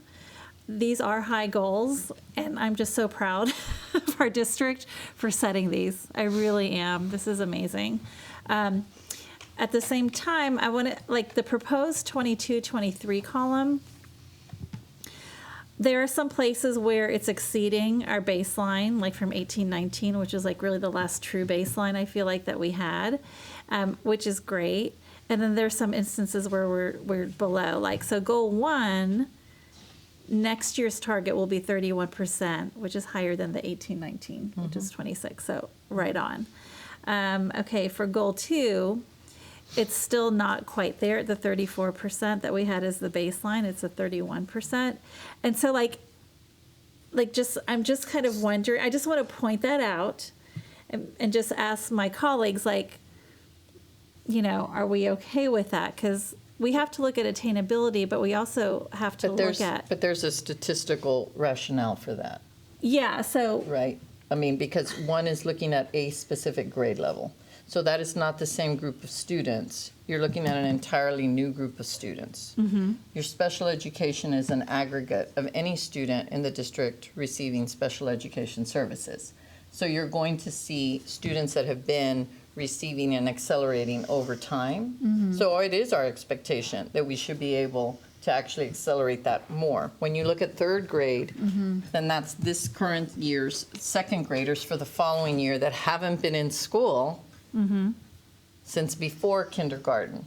So we did not plan that you're going to end up having the same level of acceleration. So it Mhm. wasn't that we weren't trying to, like, where were we in 18-19? It was about the aggregate. It's your unit of analysis. Correct. From a No, statistical. I understand that, but I'm just saying, like, I just wanted to note that, like, for some of these, it is, because it's presented in this horizontal, like where you expect to see like a little of this because of COVID, and then you expect to see this. And so I think my point is, as a board, do we feel like for the next school year, are these goals, are these numbers ambitious enough?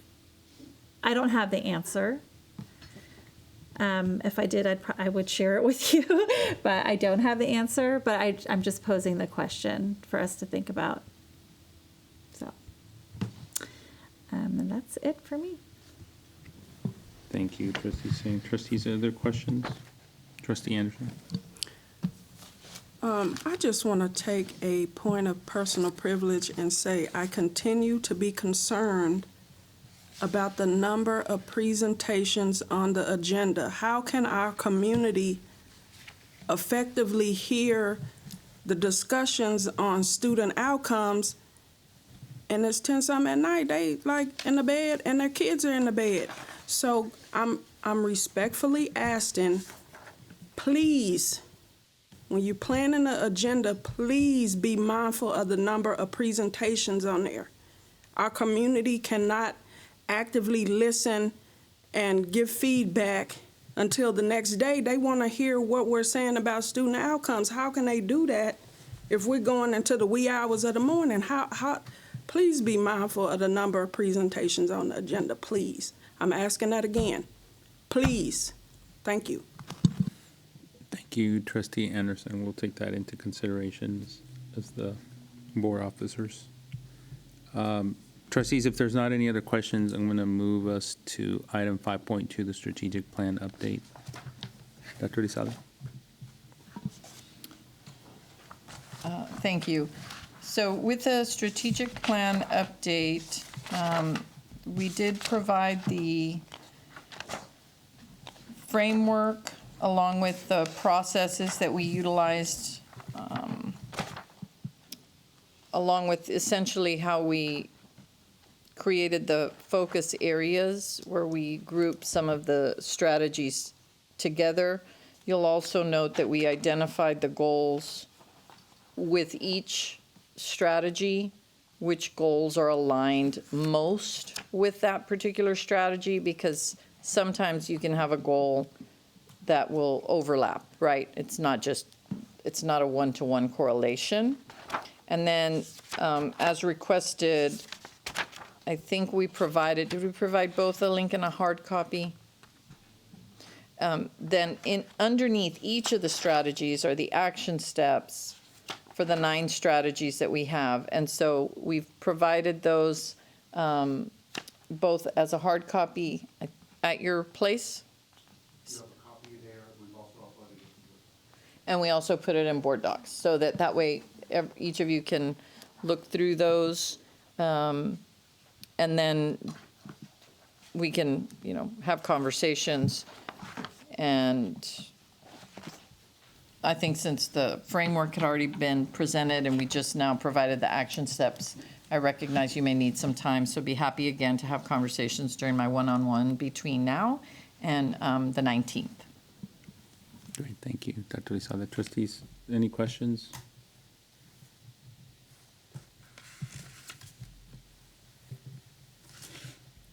So if there are no questions,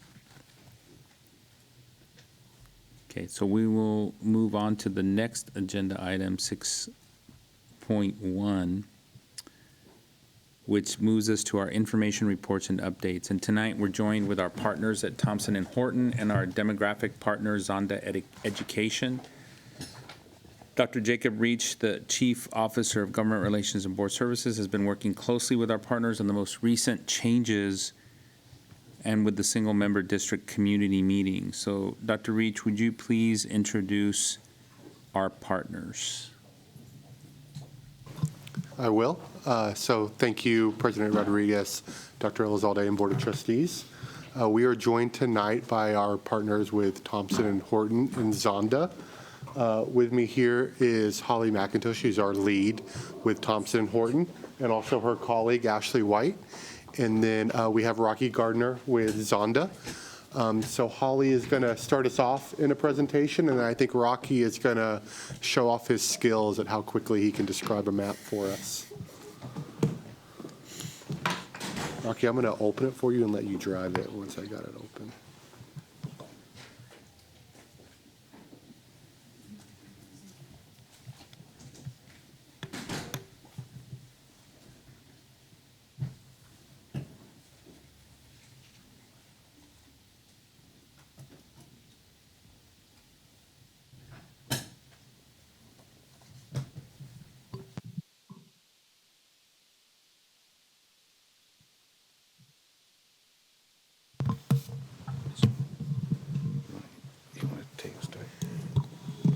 Good evening.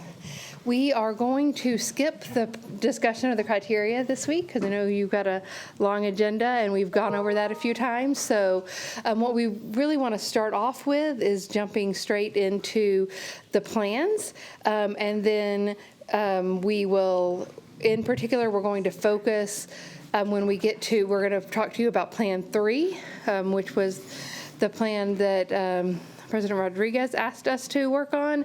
And then we also have Plan 4, which is a kind of an iteration of Plan 2, really. It doesn't build off of Plan 3, it builds off of Plan 2. And on that one, we're going to talk to you specifically about how that plan changed in response to the comments we heard during the various community meetings. So I'm going to turn it over to Rocky. Awesome. Good evening, everybody. This is Plan 3 that you're seeing on the screen now. This is like Holly said, this was a plan that we did, by request of Trustee Rodriguez. And really, this was the easiest plan I've ever drawn because all we were doing was balancing west to east. So basically, we knew the average was 105,000. So we would capture 105,000 persons, and we'd go down and we'd go the next step. So this met all the minimum criteria from we got that within 10%, and you can see, but it, obviously significantly changes race, ethnicity, percentages, and shares like that, but it does meet the minimum criteria, and it looks really cool, too. And so with this right here, you're looking at 105,000 average. Like I said, we had everyone 1.7% differential, and you can see the shares there, the population changes, the way that looks. Much different than what we've seen in any other plan. And I would just add that if because of the way this changes and because of the way the voting these are voting precincts who've never voted together before. So if this is a plan the board is interested in, we'll need to hire a statistician to do some analysis under the Voting Rights Act elements of how these voting precincts might act together as a group to see if we meet minimum criteria, legal criteria under the Voting Rights Act.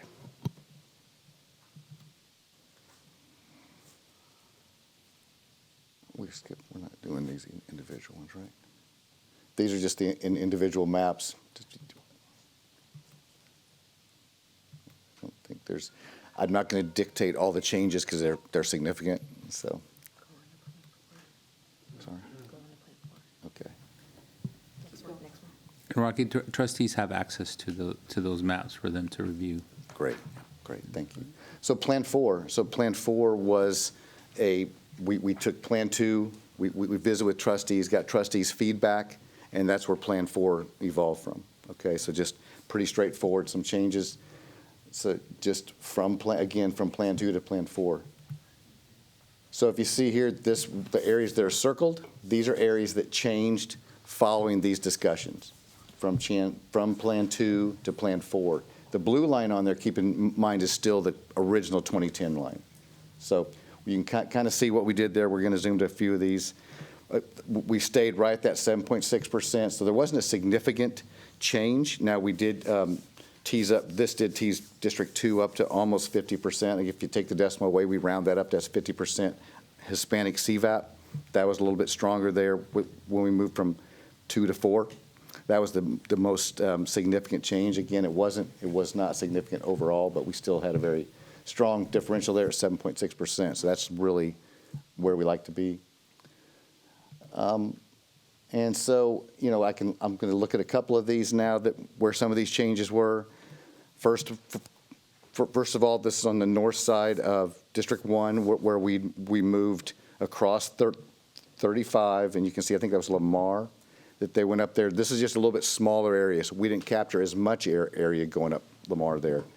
And we did that because we didn't need to capture as much area because in the south, we put some area back into District 1 from District 2. So And so a primary reason why you're going to see this change in particular with District 1, that area going back into District 1 is because of feedback that we received at community meetings. One of the criteria is to maintain communities of interest, and we learned that that was a historic area and that it was definitely something that would affect communities of interest in that area by removing that particular portion. So we switched it and put it back in District 1. And so because of that change, we had to balance out population. And so that's why Rocky was talking about that area up in the north.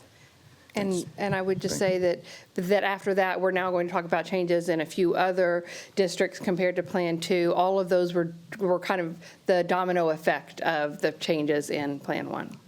Yes, thank you. So some key changes to single-member District 1. We gained population on the northwest side of the district from single-member District 3. We gained population from single-member District 2 along the southern boundary. We lose population to single-member 2 also along the southern boundary. So there were 2 places down there where we made that adjustment. The numbers there, if we look at District 1, you can see there that in Plan 2, 106,928. In Plan 4, 108,217. Like I said, the percentages there from your Hispanic CVAP and your African American numbers, they changed very little, 23.5 to 23.8, 30.4, 30.2. So really the change that was not, did not make a significant change, but it did see some increases. So this is District 2. Okay, so we can zoom in on some of those changes to District 2. This is the area to the north that we discussed. That's the same slide as you saw there on the previous one, Oak Springs. Then this area in District 2, we went back across 35. If you recall, from Plan 2, District 2 did not go across 35. We brought it back across because we did have to pick some population back up that we returned to District 1. And that's South Congress there, but, I'm sorry. And just saying something again about receiving community feedback, we also received some feedback as it pertained to kind of using 35 as kind of a dividing line and the history behind that. So that was also something that we took into consideration. And the feedback saying which? As far as just the history of I-35 and sort of that people wanted to retain that, or they wanted to disrupt that? To move away from that. Okay. Yes, sir. This area in the south was just a real small change, but there was a neighborhood that we moved in the south there from 6 to 2 as well. It's a little bit different. So again, single-member District 2 loses population to single-member District 1. Again, we're keeping in mind we're going from Plan 2 to 4, not from 2010 to 20. Just keep in mind this is a 2 to 4 change. Single-member District 2 gains population from single-member District 1 along the southern boundary of Airport Road, Springdale. It was kind of that kind of finger that went down there. And then they lose population on the western side of the district to single-member District 6, and they gain population on the southeastern end of the district from single-member District 6. And here's your comparisons here for District 2. Again, we teased up the Hispanic CVAP a little bit because of that change. I think that was picked up mostly when we went back across 35. But you can see that the populations, they're a little bit higher. It goes from 100,000 to 103,000, so it gets a little closer to some of those averages that we've talked about. And here's single-member District 3. Again, you're going to see some of the slides twice because they impact both districts. This is the area right along that we basically shortened it. It used to be up higher, go all the way north, so we just brought it down a little bit. And then at the bottom here, this was an area, I don't believe that this was a change, actually. And this was not a change either. So to District 3, there's your changes there in District 3, 104,000 to 107,000. Our shares and percentages stayed pretty steady. District 4, I don't think we had a change in District 4. No, the District 4 looks the same Yeah. in Plan 4 as it did in Plan 2. Yeah. And I think 5, there was not a change either. Correct. So we're going to get to District 6 now. So District 6, we've had a couple changes that we discussed on the previous slides. Here, right here, where we brought 2 across 35 to Congress. That's a change in District 6. And then we have an area here in the south that we brought, from 2 to 6. Did I go that backward? 6 to 2, I think it was, yes. So 6 gains population on the northeastern part of the district from single-member District 2, lose population in the Travis Heights and Bowden Creek neighbors of single-member District 5, and loses population on the southeastern end of the district to single-member District 2.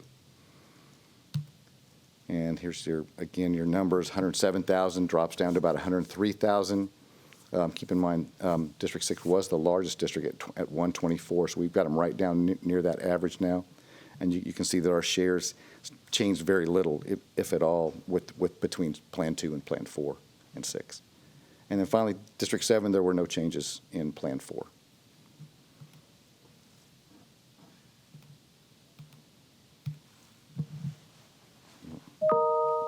One more. So we just want to remind you where we are in this timeline. This first few slides are things you've already done as a board. So you've hired the team, you've reviewed the timeline, you've set it out. Rocky, if you could go on to the next slide. You have received your Redistricting 101 overview. We set out to brief you on all of the relevant data and then begin the process of gathering community feedback, which first on the redistricting criteria, which we did, and then you adopted that criteria at the March 10th board meeting. You were presented the initial proposed map, and at the very next meeting, if you could go on, and we began the process of doing town halls with the community. There has been a survey up on the proposed maps. Both those have been closed for maps 1 and 2 now, but there are surveys open on the website now for maps 3 and 4. And so that is happening still, but that happened when it was set to happen. And then we have been working on weekly meetings and the trustee-led community meetings. Those are still not checked off because they're still happening, but they have begun. And they had begun as when we saw you last month as well. And then, again, those are going to just continue. And we are also, we held meetings with those we offered to hold meetings with those who wanted to on Plan 2. And we will again do that if anybody wants to talk to us about Plan 3 or Plan 4 and tell us what you're hearing from your constituents. And we are presenting, we present additional map options on May 5th, and we're going to, today, we're presenting those. We just presented those 2, and then we hope we are close to presenting the final one. This still says May 19th. We recognize that we also want to give time for the community to give feedback and for you to give feedback. And so I think that probably a more realistic timeline at this point is June. That gives time for that feedback to happen, and if there are any changes, if there needs to be a map 5. Because of changes to any of the maps that you've looked at so far, we can start from there and we can make those changes. So I think June is a more realistic time frame for having a final map to you, but that's why we had those extra days built into the schedule. So.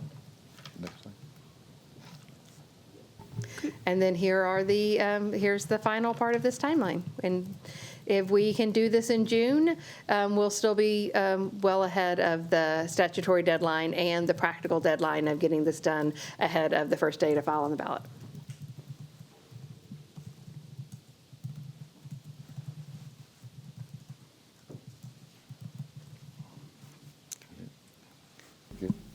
is that the end of the sentence? Yes, sir, sorry. Thank you. Before I turn it over to the trustees for questions, I just want to share a couple of things here, because I know we're getting to the end of the school year. We're working on our budgets. We just talked about our district scorecards. There's a lot going on. When it comes to redistricting, and because we only do it once every 10 years, I just want to make sure that our board understands kind of where we are in the process. We're almost at the end, but it's good to just recap, from my perspective, the three choices we have for redistricting. One, we could do nothing and not vote on a map, and then our friends, probably in the community, would invite us to some litigation around the fact that we didn't do our responsibility for redistricting. That's option one.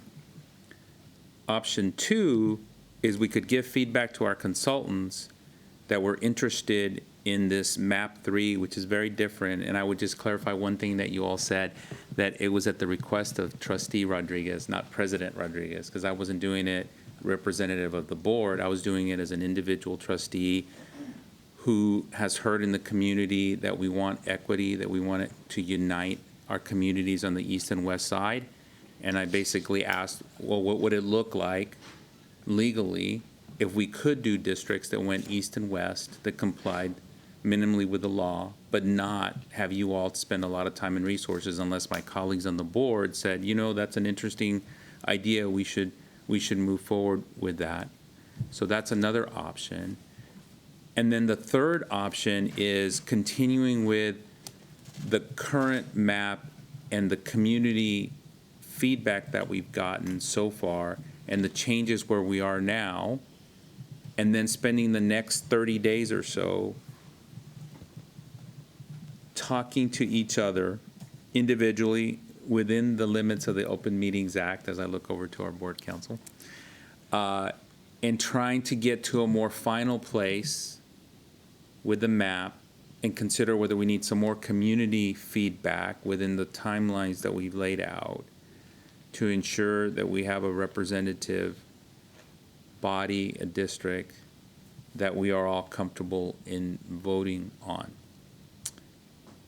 Because if we don't do that, then we're going to have a vote, and it's going to be a little challenging if we haven't had discussions among ourselves around these issues. So I lay those three options out as a way to encourage dialogue between our trustees around changes that might potentially happen or are happening with our districts, and also to just ask for your feedback around where you are, whether you are interested in map 3 or whether you're interested in map 4, and having more dialogue, because I think we're getting to the end of our process, as Holly showed us all those check marks of all the things that we've done and those that are empty. And so I just kind of want to encourage you all to provide some feedback, because we're getting to the end, as Trustee Wagner has had her hand up for a little while. And I will recognize her and then ask you all for your, kind of where you are. Trustee Wagner. I didn't have it up for very long. I think my concern about the new map, the one that you, was it number 3?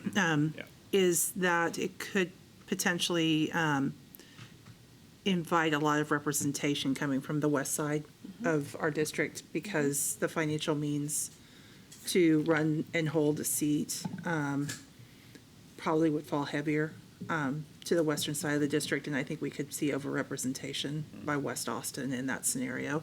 So that would be my primary concern with that map, and for me makes it less desirable than some of the others. Beyond that, though, I think I would really benefit by hearing from some of the trustees and districts that would be more heavily impacted by the maps that we would really need to redraw to make sure that our voting numbers align most evenly. So I would ask my colleagues to please share your input so that we can start to maybe bring some of the issues forward that we need to consider there. trustees, where do you want to start? And Trustee Anderson?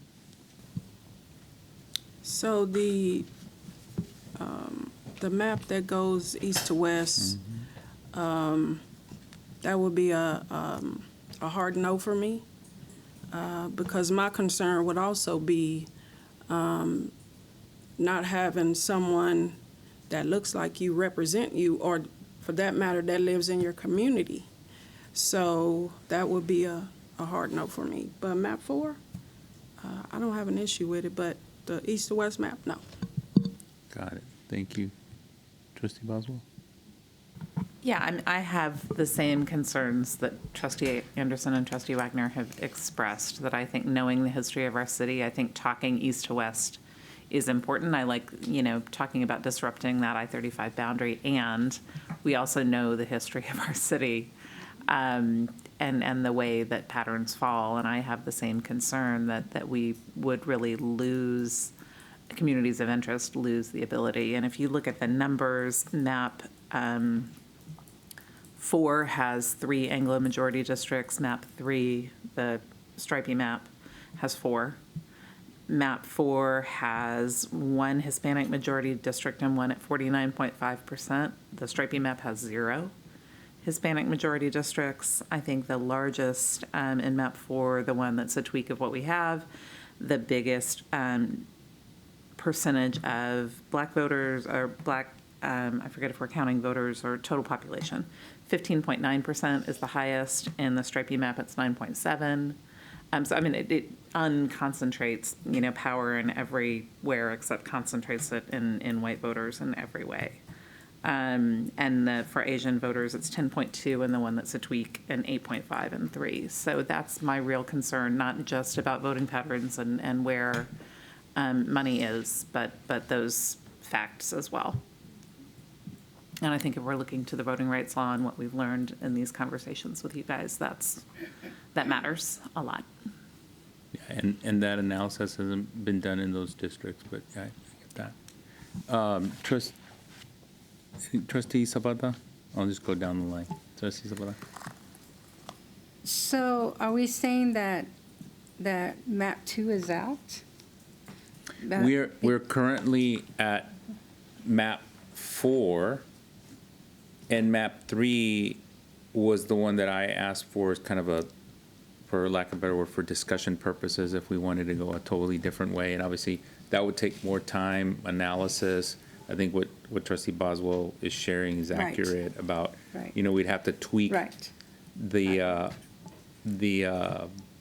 those districts that were just kind of shown for discussion purposes of what they might look like. Right. Yeah. Well, the concern with the, I'm in agreement with 3, that there would be, it would delay the timeline, I think. We try to even pursue that. So I'm a hard no with that, too. On number 4, though, the community, we're trying to, map 2 was a reflection of being more inclusive, bringing in some of our northeast community together, as well as our southeast, so that we could be a more diverse community. And so bringing us boundary across 35 only increases the Hispanic population, and to me, it defeats the purpose of trying to be a more diverse community. So that was what I was hearing from my constituents. So I don't know about 4. I'm not sold out on 4. Yeah. Well, we're not at the final end, Yeah. but that's good feedback. I'm glad that we're going to have conversations and extended, because I think the community's needs to discuss that further. Yeah. Trustee Singh? Yeah, I don't really have much to add to the discussion that hasn't already been said. So your feedback is kind of in the, with everybody? Okay, got it. What Trustee Anderson was saying. Got it. Yasmin, is it Trustee Ashe and Trustee Foster? I have similar concerns about the third map, and I appreciate the exercise of allowing us to look at something very different. And have done that in the past in the district in previous years, and looking at resources in that way. And I think that it is something to continue to do, to stretch ourselves to look at the district in that way at times. I think it poses a lot of problems from a voting situation, and so I'm not in support of continuing with map 3. And I didn't really have any changes between map 2 and map 4, so I'm fine moving forward with map 4. Okay. Trustee Foster? I guess I'd just be interested in a sort of clarification around the way that we think about these different maps. So are we progressing from map to map, or all of these are just sort of on the table for open consideration?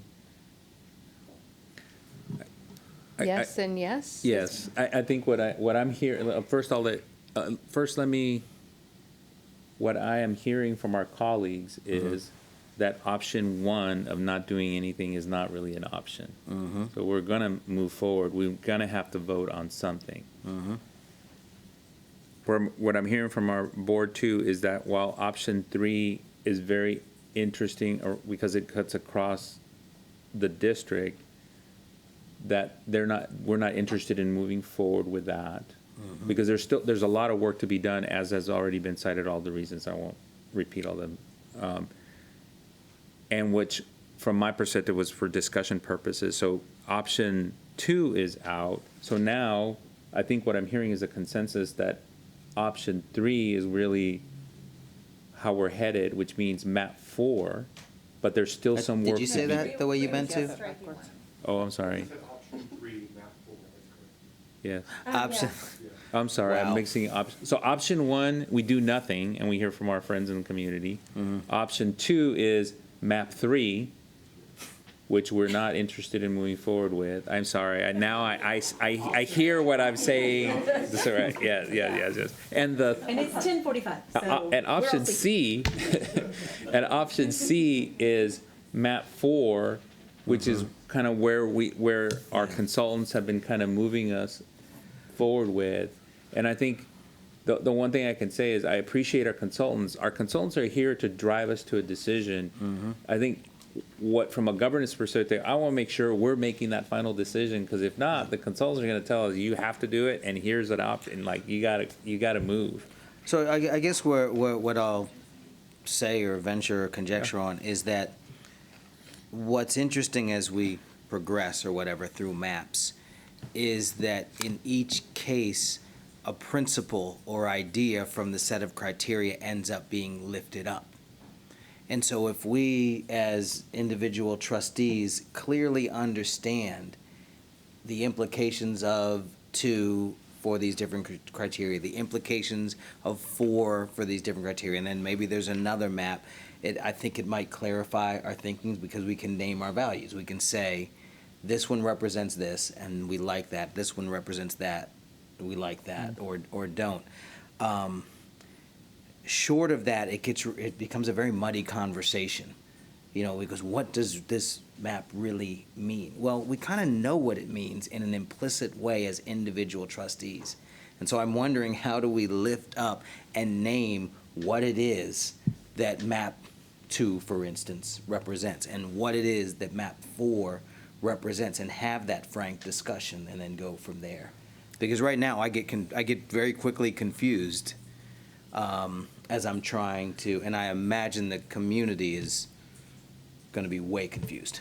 So to that end, there will be an executive session conversation to give you more clarity around the questions that you've asked, because I think they're really important, but they also involve a lot of legal issues. And then I do not need them all answered tonight. Thank you for that. To be clear. Thank you for that. And then I'll ask Holly if you want to add anything, clarify anything, or. Yes, I would add that when I said yes and yes, what I meant was, yes, we have attempted to progress with each map. So, for example, we heard from some people very strongly about concerns with MAP 1 that led to MAP 2. And then there were several, from what we heard from several of you, or didn't hear from several of you, I think that many of you thought MAP 2 was better than MAP 1, but many other people in the community thought MAP 2 was worse than MAP 1. So we listened to what they had to say, and that's resulted in MAP 3. It may be that, MAP 4, sorry, that's what resulted in MAP 4. We really should have named that MAP B or something. Yeah. Yes. So MAP 4, but now we're hearing it's possible that some members of the community are not going to like those changes and are either going to prefer MAP 2 or something somewhere in between. In the end, as long as, we'll talk about, at some point, we'll talk about the legal risk of any legal risk and benefits of any one map over another to the extent there are questions. And at a certain point, if they're all, you may end up with multiple legally compliant options that you as a board choose from. Well, I will just, as a closing comment, say that I'm appreciating the process, and I'm appreciating it as a learning opportunity for me as an individual, definitely for my students who have to study these things, and then, for the broader community. And I finally also appreciate that I'm not seeing or perceiving any nefariousness. This isn't a situation where we have to figure out how to keep the evildoers at bay. This is really just a conversation that I think at the end is going to yield a good map regardless. And I'm encouraged by the dialogue and by the way the conversation is going.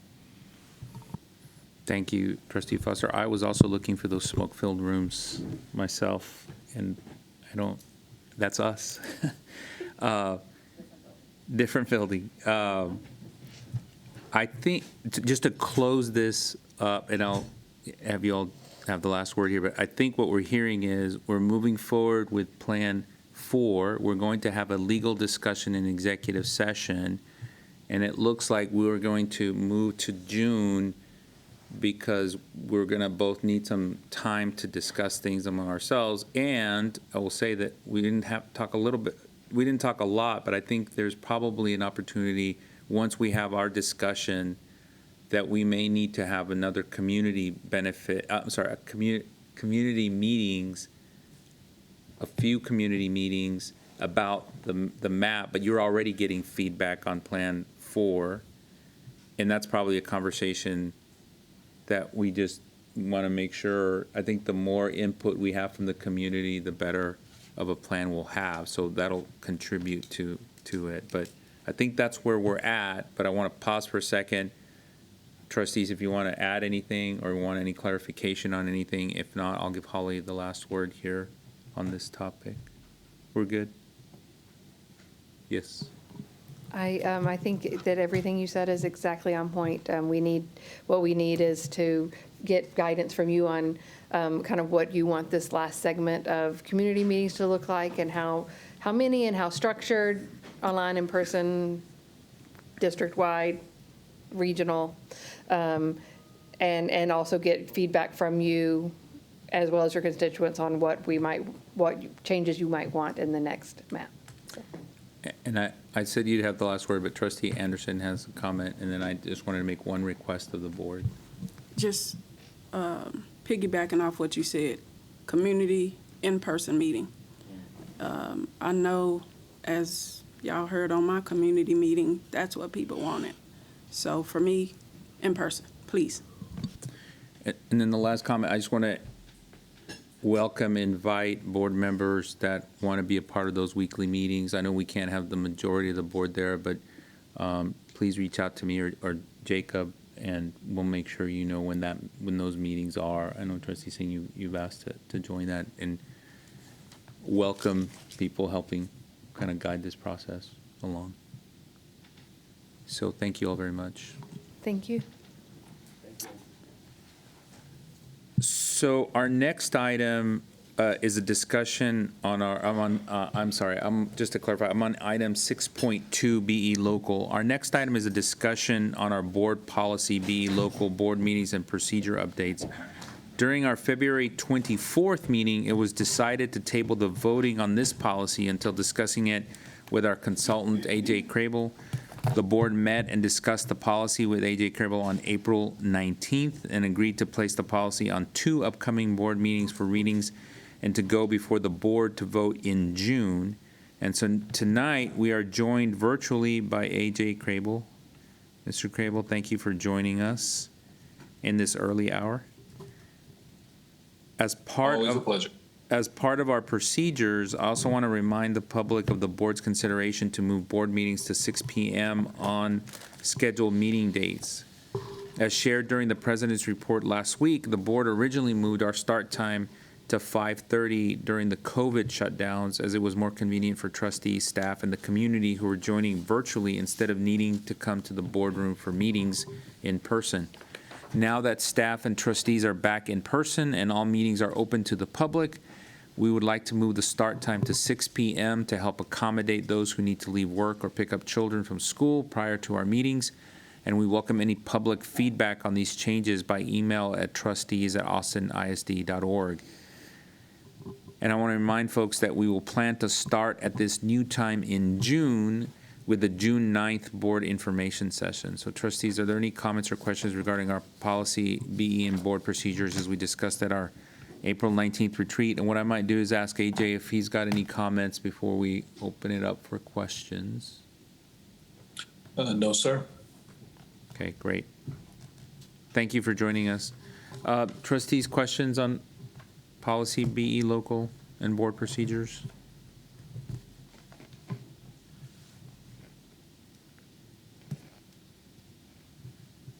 Trustee Singh or Trustee Foster? No, I was Oh, no. hoping you were Oh, going to you're- say hearing none and keep us moving. Trustee Singh? Okay, so a couple of comments. First, I'm really glad that we are updating this. I think the process that we've been practicing this school year is actually more transparent in a lot of ways, because we can now all see all the agenda requests, which was not the case prior, so I do appreciate that. One comment is on page 1 of 8, the very bottom, where it has legal requirements, was wanting to, and we don't have, I'm just raising the issues action, and I can share my actual document with Christine or something, so we don't, I know we're not wordsmithing right now, but I felt like we should maybe consider broadening that to not just legal requirements, but requirements by policy as well. And maybe that's implicit, but I wasn't sure if it was or not. But a bigger issue is actually at the next page, where it says the following item shall not be placed on the board agenda. One is related to personnel implementation, and I don't know exactly what that means, because I feel like almost everything that we do in the district is personnel it's done by people, by personnel, so I wasn't quite sure what that meant. And so if we have that, I want to be really clear on what that means. And then the same thing with vendors. It says that we can't talk about vendor implementation or have that as an agenda item. So that makes me wonder, like, if we have a contract for certain service, like we approved the contracts for vendors, in my mind, like, so would that mean that we couldn't talk about the implementation of that vendor's work? And I feel like that creates a little bit less transparency, perhaps, than what I would feel comfortable with. So for both of those were issues that came to my mind. And then kind of the broader one, with regard to how we actually set agenda items, what's listed here is good, but it doesn't resemble what we've actually been doing. So, I mean, it says things in here like, if I wanted an agenda item, I would submit it to either the superintendent or to the board president, and you guys would have 3 days to turn it around. And that's pretty quick. And it would require a lot of like stuff for y'all to do. Right now, what we're doing is we just meet and we discuss it at our board governance meetings. And so it's like, do we as a board want to do what's here, which means anytime like we're on day 4 and we haven't heard back, we're breaking policy, and so is that really helping us get to where we want to be? I don't think we want to do that. So I would just ask that we kind of take a look at that section and reconsider if there's a better way to do that. And then my final thought was, we don't explicitly state anything in here, I don't think, that says that a board member can pull items off the consent agenda for separate vote during the board meeting.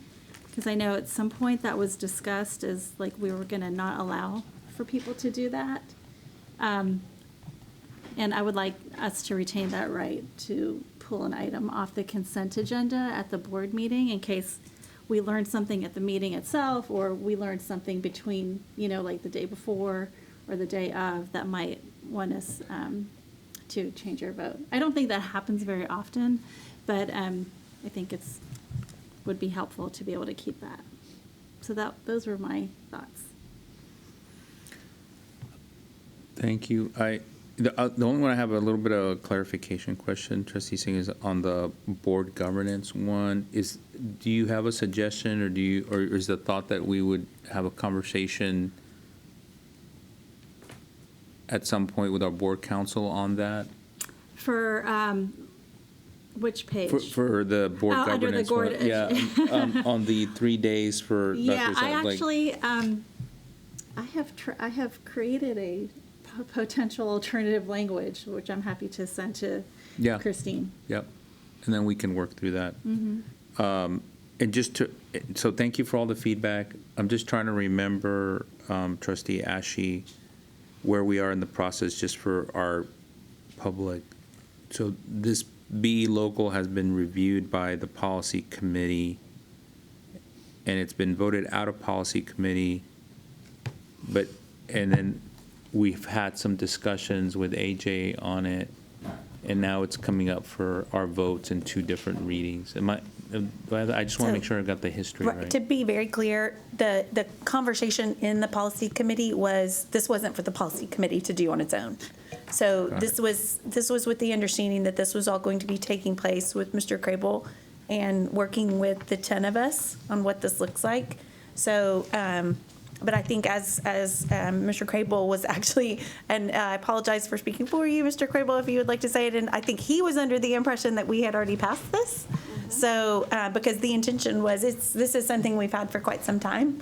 So, I think that was the idea that I came away with, was that we would be looking at this, we would have this conversation that we're having right now to get feedback on it with the intention of actually voting on it in the May meeting, and not June. But that was my understanding from the last conversation we had with our last board retreat.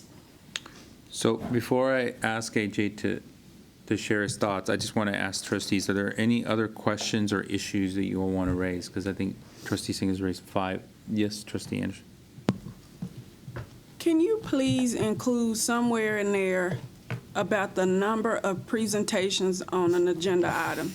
Like, please, like somebody do something, because this is like, why do we have to have, and I'm just throwing this out here, 17 presentations and expecting our community to hear those 17 presentations, and we go into the wee hours of the morning, and on the flip side of that, expecting trustees to be at their best to answer questions that the community wants to know at 1 o'clock in the morning. So can we please add something on there that says if it's gonna exceed 4 presentations, that the rest of us know, so that we can prepare to be awake with some no-dos or something like that? Because this is ridiculous. Like, seriously, like, can we be mindful of the number of presentations? If it's something that's going to take 2 or 3 hours, Can we be mindful of that? And like, I hate to sound like a broken record, but like, this is, you know, the first time it was, oh, okay. Second time, but it doesn't seem like it's getting any better. Every time you turn around, there's more and more presentations. So can we put something on there that says if it exceeds 4 presentations, like there needs some kind of discussion needs to take place amongst us, because this makes no sense, and it's not transparent for the people we say we serving. Okay, so that's 6 items. So Trustee Wagner? I just wanted to respond to your concerns, Trustee Anderson. I definitely share your concerns about the very, very late nights that we're having.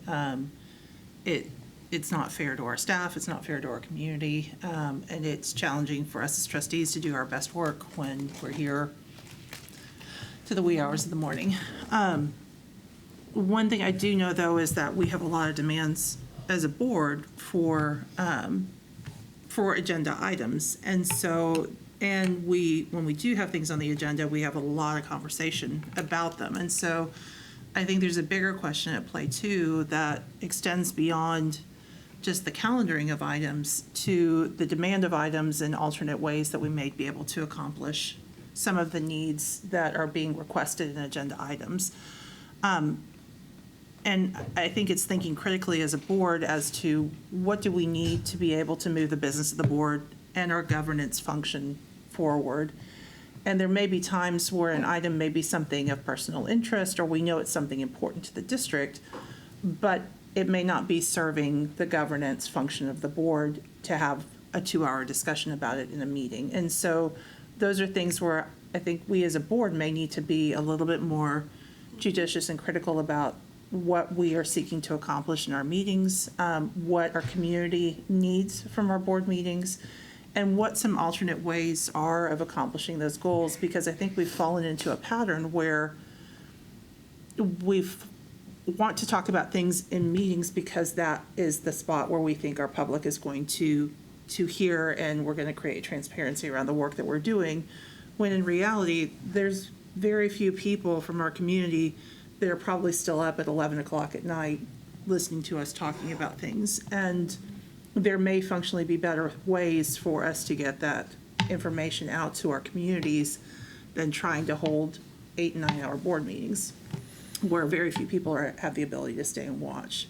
So I would encourage my colleagues to start to think creatively about ways that we can get some of that information out in a way that reaches a wider swath of our community than the few that are able to stay up late at night watching board meetings with us. And at the same time, respecting the time of everybody involved, and not having such extraordinarily long meetings as a result. Thank you. Trustee Wagner.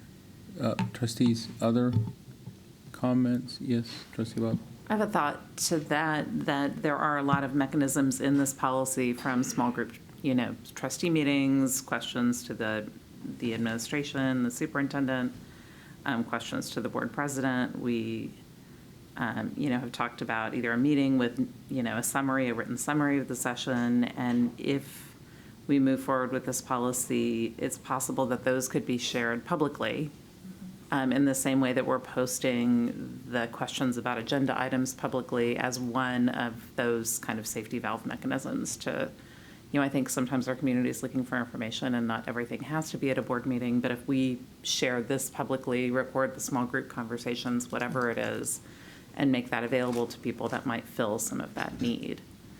So I would suggest that that's something we can explore as we're talking about this policy. And I also really share the concern about not being able to pull things during a meeting. I'm a big believer in Robert's Rules of Order as something that has evolved over time to work well. So I have some concerns about that as well. And then I do want to be really clear about exactly what we mean about what shouldn't be placed on the agenda, just have a shared understanding of what that language means as we're going forward with that. Thank you. Dr. Isada? Yeah, I would have one area that we would need to consult with legal. Recording small group meetings with trustees does not create a safe space. For the whole purpose of small group is to have transparent conversations for internal discussion. And so I would respectfully not be able to support that, just given that we would be changing, the tenor of what those are intended to be. To me, that's just a smaller board meeting once they're being recorded. So my interest would be whatever we're comfortable putting out there, whatever we can, if there are reasons not to, but just kind of have that conversation. Yeah. Thank you. Yeah. Yeah, I think in addition to that, if you were to share recordings of some older meetings, I think you might run into some forum issues among that shared content. Got it. Trustees, any other questions? I was just going to give AJ an opportunity to share any thoughts, as I think we've got 6 items that we need to at least have a discussion as we set up our meeting to vote at our next voting meeting. I'm sorry, till June, so we have a little bit of time, a little bit more time. AJ? No, I don't have any comments. I appreciate the board moving forward on this so that you all can have this out of the way and can then have more of your time back to focus on other things. Also, one of the intentions of this was that when the board does adopt this, that you all would then be looking at living with these modifications that you've developed for at least a period of 6 months, figuring out what works, what doesn't work, and then being able to come back at that time to have another conversation about adjustments that need to be made. So, for example, one of the things that Trustee Singh mentioned was the timelines. Is there actually enough time in reality, for example, for the board chair? As a non-paid person, do you need more than 3 days to deliver on expectations that you have? And so there are some tweaks like that. What I'm hoping you all will do is at your next meeting, bring this forward, get a motion, put it on the table. There may be motions for some tweaks or amendments. I'd hear those, either vote the amendments up or down, and then ultimately vote on the main motion to vote this up or down, again, with the expectation that you'll have this in place for at least 6 months before coming back to reconsider it.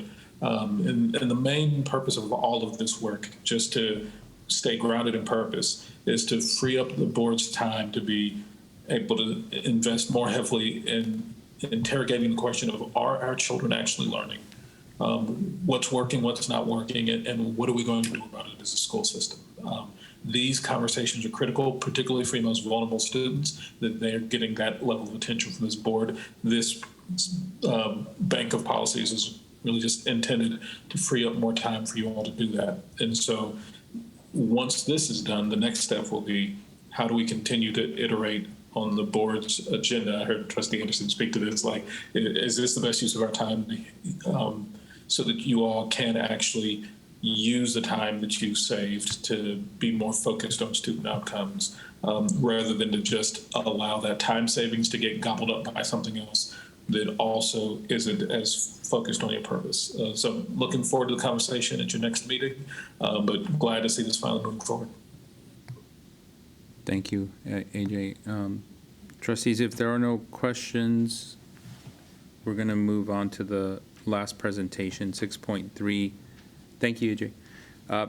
FY 2023 recommended budget. So we're going to have our last item here under information reports and updates, and a presentation again on the fiscal year 2022-23 recommended budget. Dr. Elizalde. Yes, sir. I'm going to turn it over to our CFO, Eduardo Ramos, and I have, just as he begins, just a clarification, because I've heard some concerns regarding a compensation manual or a presentation, and so I just want to reiterate that we're following the process of our compensation recommendations being embedded within part of the budget. Other districts do choose to have a compensation manual that's adopted prior to and then separate from. And we have no concern. We can move to doing that. There are some advantages from the standpoint, as our CFOs told me before, it does signal to the community in many instances what salaries are going to be. And so when people know what's going to be this district to that district, sometimes people make decisions based on what compensation manuals for the following school year are coming up.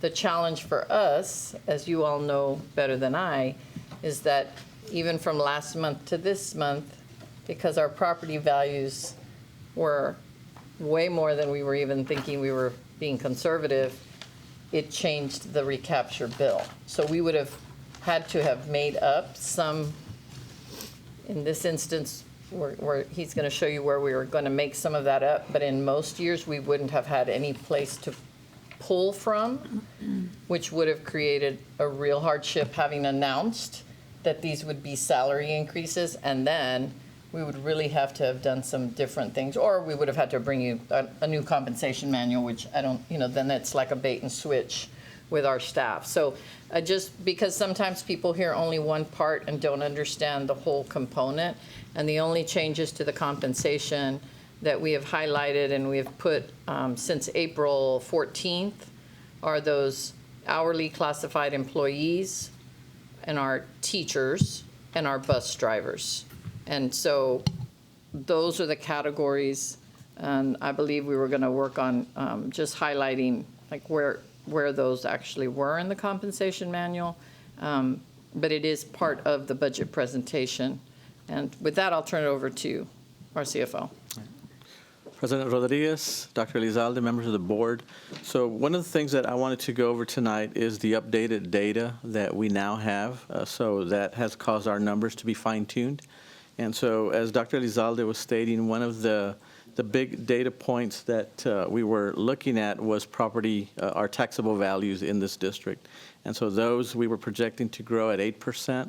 The values have come in from the appraisal district. These are still estimated values, but pretty solid as far as the overall estimates. We now know that we are growing at 18% as far as overall taxable value. So as you know, when our property values grow, so does our recapture payment. So although we do receive additional revenue from this property growth increase, you also know that a larger percentage goes back to the state. So with an 18% property value growth, our recapture payment, we are now estimating it at $846 million. And so what happens, what that has caused is... And before that, it was $799. It was, yes, a little under $800 million. So it's gone up almost $46 million. And so what happens with that increase in our overall recapture payment is our change in fund balance. We now have a deficit budget of $25.8 million. So keeping that in mind, our goal was to bring down our overall expenditures to eventually get to a balanced budget. We have always known that we have to use ESSER funds to assist with getting us to a balanced budget. We have been planning to use the $31.2 million. So because of ESSER funds, we are able to still propose a balanced budget in June. But as you can see from the $6 million originally projected, now we know that we have a deficit of $25.8 million without the use of ESSER funds. Next slide. And so in looking at the state property and funding system, we also know that our tax rate will be reduced further than what we had projected. So we are projecting a 6.5 to 7 cent decrease in our M&O tax. And so that is built into our computations. But our overall unassigned fund balance with this proposed budget that we will continue to fine-tune the numbers, we are looking at a 21.7% of unassigned fund balance. Again, remembering that our local board policy is 20%. Next slide. The biggest change here, again, is the tax rate compression. Originally, we were projecting a 4-cent decrease in our overall tax rate. Now we are projecting a 6.5 to 7 cent reduction in our M&O taxes. And again, the biggest change that has caused this is that 18% growth rate. In looking at other districts in our area, especially in Travis County, some of the districts around us are looking at a 30 to 35% growth rate. So we are not the only ones. When we talk about recapture and other districts have not seen recapture. In talking to area CFOs, they are now estimating that next year they will immediately pay into recapture because of these large property value growth. So now many of the districts around us are facing some of the same issues that we have been facing for many years. And so again, this just summarizes where we are with our overall compensation. We are looking at investing $20.8 million in compensation. That's 76% of our overall investments in the district. Again, we reduced our overall budget by $52 million. One of the common subjects that is currently being discussed is the equity allotment, the $2 million investment.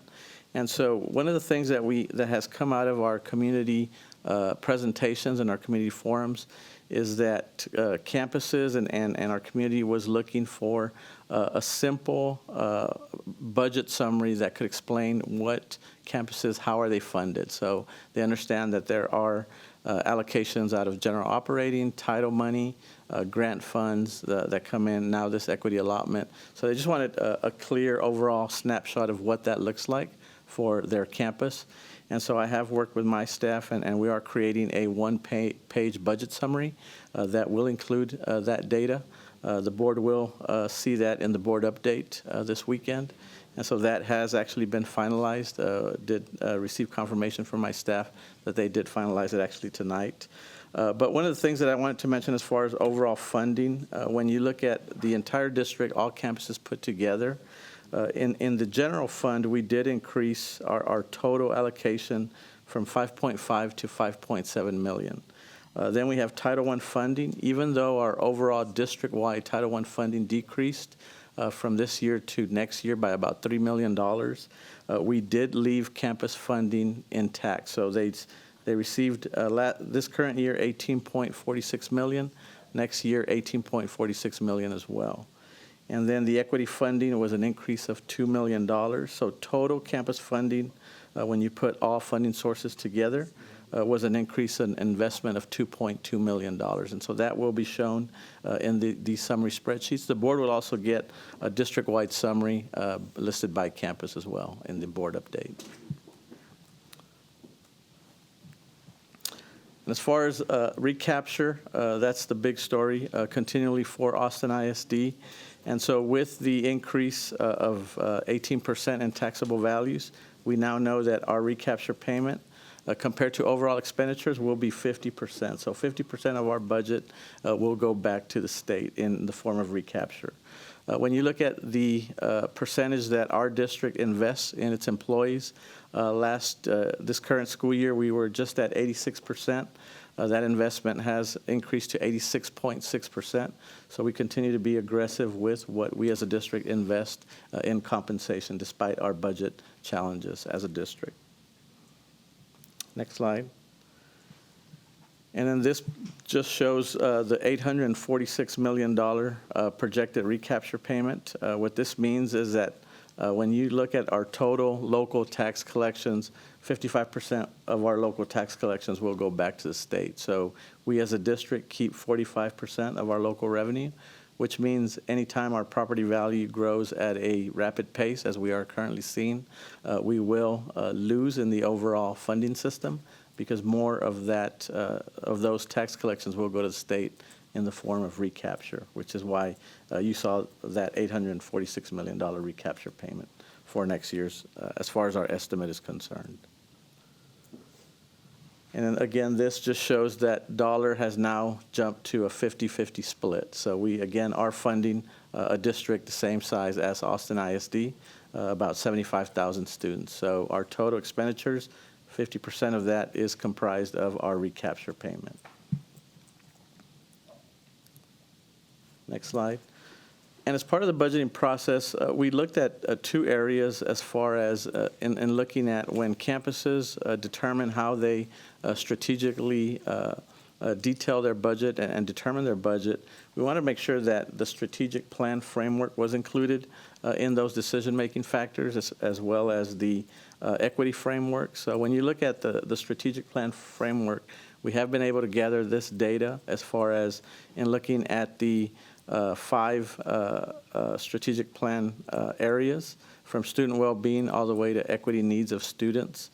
These are the choices throughout the district, keeping in mind that these are all budgets, both campus and district-wide. And so this is what the current data looks like as far as the main decision-making factors that influenced that budget process. And then when we look at our equity framework, the next slide, we looked at the 10 equitable practices for systematic change. You see the 10 questions that are asked as part of that framework. And then we have gathered that data and finalized that data. And so you see where our departments and campuses placed their funding, again, based on and looking at our budget through an equity lens. Also keeping in mind that all campuses, all departments, and our budget department, which was one of the first departments that jumped on board with it. We call ourselves an early adopter of the equity framework. We did undergo training through the equity office. Our campuses and departments also went through that same training. But this process is a continually growing process. So as we look at the information and the data that we were able to obtain, we look at the timeline that it took to undertake this process and the feedback that we receive from our campuses, departments, and even community. It's a work in process, so we are continuing to look at how we can tweak this, make it better, and work with the equity office to continue to offer training for our department and our stakeholders.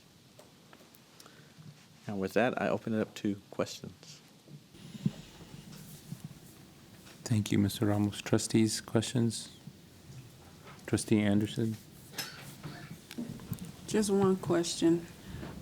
How are we preparing for the future financially? Are we looking at other avenues to get revenue? Like, what is our plan B, plan C, plan D? So the biggest piece to prepare us financially is to deliver a balanced budget. One of the things that we know as a district is we have to spend what we bring in as an overall district. And so as we continue to look at the funding formula and the amount of revenue that we have coming in, we have to make sure that our expenditures match those revenues. As far as additional revenue sources, we are looking at some options. We're looking at facility rentals to see if we match the market. Are we charging what districts similar to our area are charging? So that is an opportunity that we are looking at. We're also looking at after-school care and how can we maximize those programs. And so that is a potential revenue source. We are going through the analysis of those programs. And so that can provide not only an additional revenue source, but opportunities for many of our campuses as well. And then, of course, part of the long-range planning process involves looking at real estate. Can we lease certain properties that we have out there? And what is the best way to maximize revenues if we do that, if we move in that direction? Thank you. Mm-hmm. Thank you, Trustee Anderson. Other questions? Trustees? Trustee Singh and then Trustee Foster. Thank you for this excellent overview. Really appreciate it. I appreciate laying out the different, especially the reconciliation, showing the changes. So thanks for that. I did want to ask, so in the past, if there are certain areas that our board was particularly focused on, we would kind of get a more deep dive budget. And I would like to request such a budget for special education. I don't know if that's something that, I imagine they're a lot more detailed, but we're seeing the very top level. But could we see? I can provide that in a board update as far as detailed or more detailed expenditures as far as in the area of special ed. Okay. So that is something we can provide. And like changes from this year to next yes, year would be historical very comparisons. helpful. And then the other request I had was related to our contracts over $100,000. I know that you have sent us a list of our current contracts that are over 100K. And, but I wanted to see like what the changes would be for next year, and what your plans were. And I know that like one of the steps that was in our budget calendar was some sort of discernment over, what were the investments, or maybe it was I can't remember the exact words, but it was something along the lines of, we were going to be looking at which programs or vendors were getting the most return on investment from, and as sort of the justification for our contracts going forward. And it seems like we weren't able to accomplish that particular step. So I am curious to at least see like what the changes are, and be able to take a look at that. So is that something that could also be sent with the next board Yeah, update? and you did specify specifically the detailed contracts that you wanted to look at, so we can't provide that information. Okay, I appreciate that. Yeah, I don't need the whole contract. I Right, just right. want to know the amount. Yeah, Like the if amount, this year it was correct. this vendor got 200K, and next year they're also scheduled for 200K or Right. 250 or whatever. Thank you. Thank you, Trustee Foster.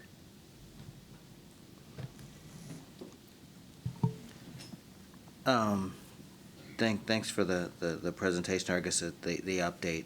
And I guess I have some questions, and I think I'll ask them offline because they're really learning questions about tax rates and this and that and the other. But I do continue to appreciate the commitment to a balanced budget.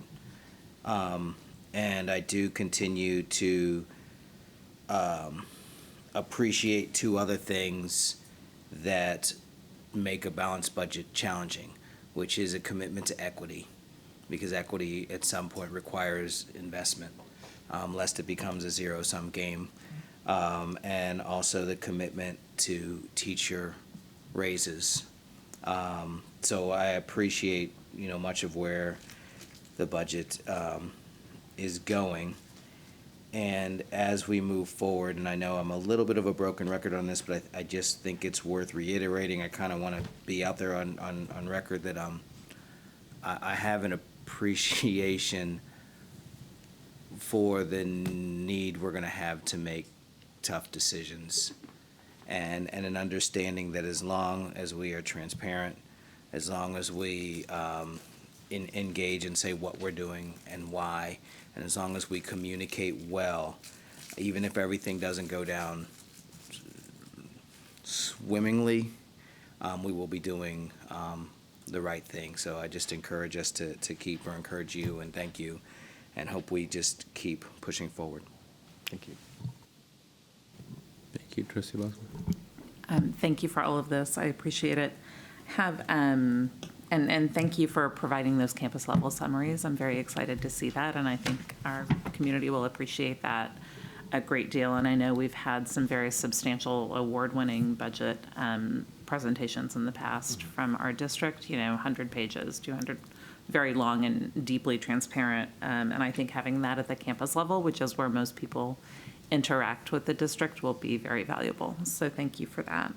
I have a question about the recapture and the difference between what we expect to be the increased property tax collections and the amount we're paying out. I know it's not a one-to-one, and if you have a guess, a good estimate right now of what you expect that difference to be. Yes. So right now, based on the 18% property value growth, the taxable value growth, we are estimating that split to be 55% goes to the state in the form of recapture, 45% stays with Austin ISD.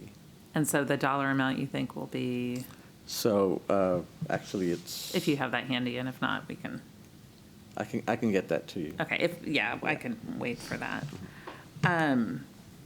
And I remain interested, and I know it's not something we can incorporate into this budget, but remain very interested in, as a board, discussing our strategy about income from real estate, including perhaps renting some of the space that will be available at central office from not having those positions, maybe to district partners or someone, but I would just put that out there as a request that I would love to have that conversation.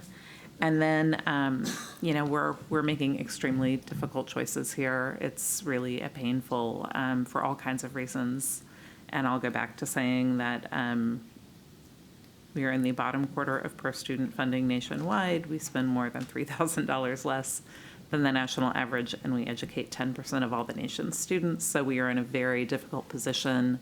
In Austin ISD and statewide, districts are having to make very hard choices. And I would say the harder the choices get, the more important really deep engagement with the community and really deep transparency are.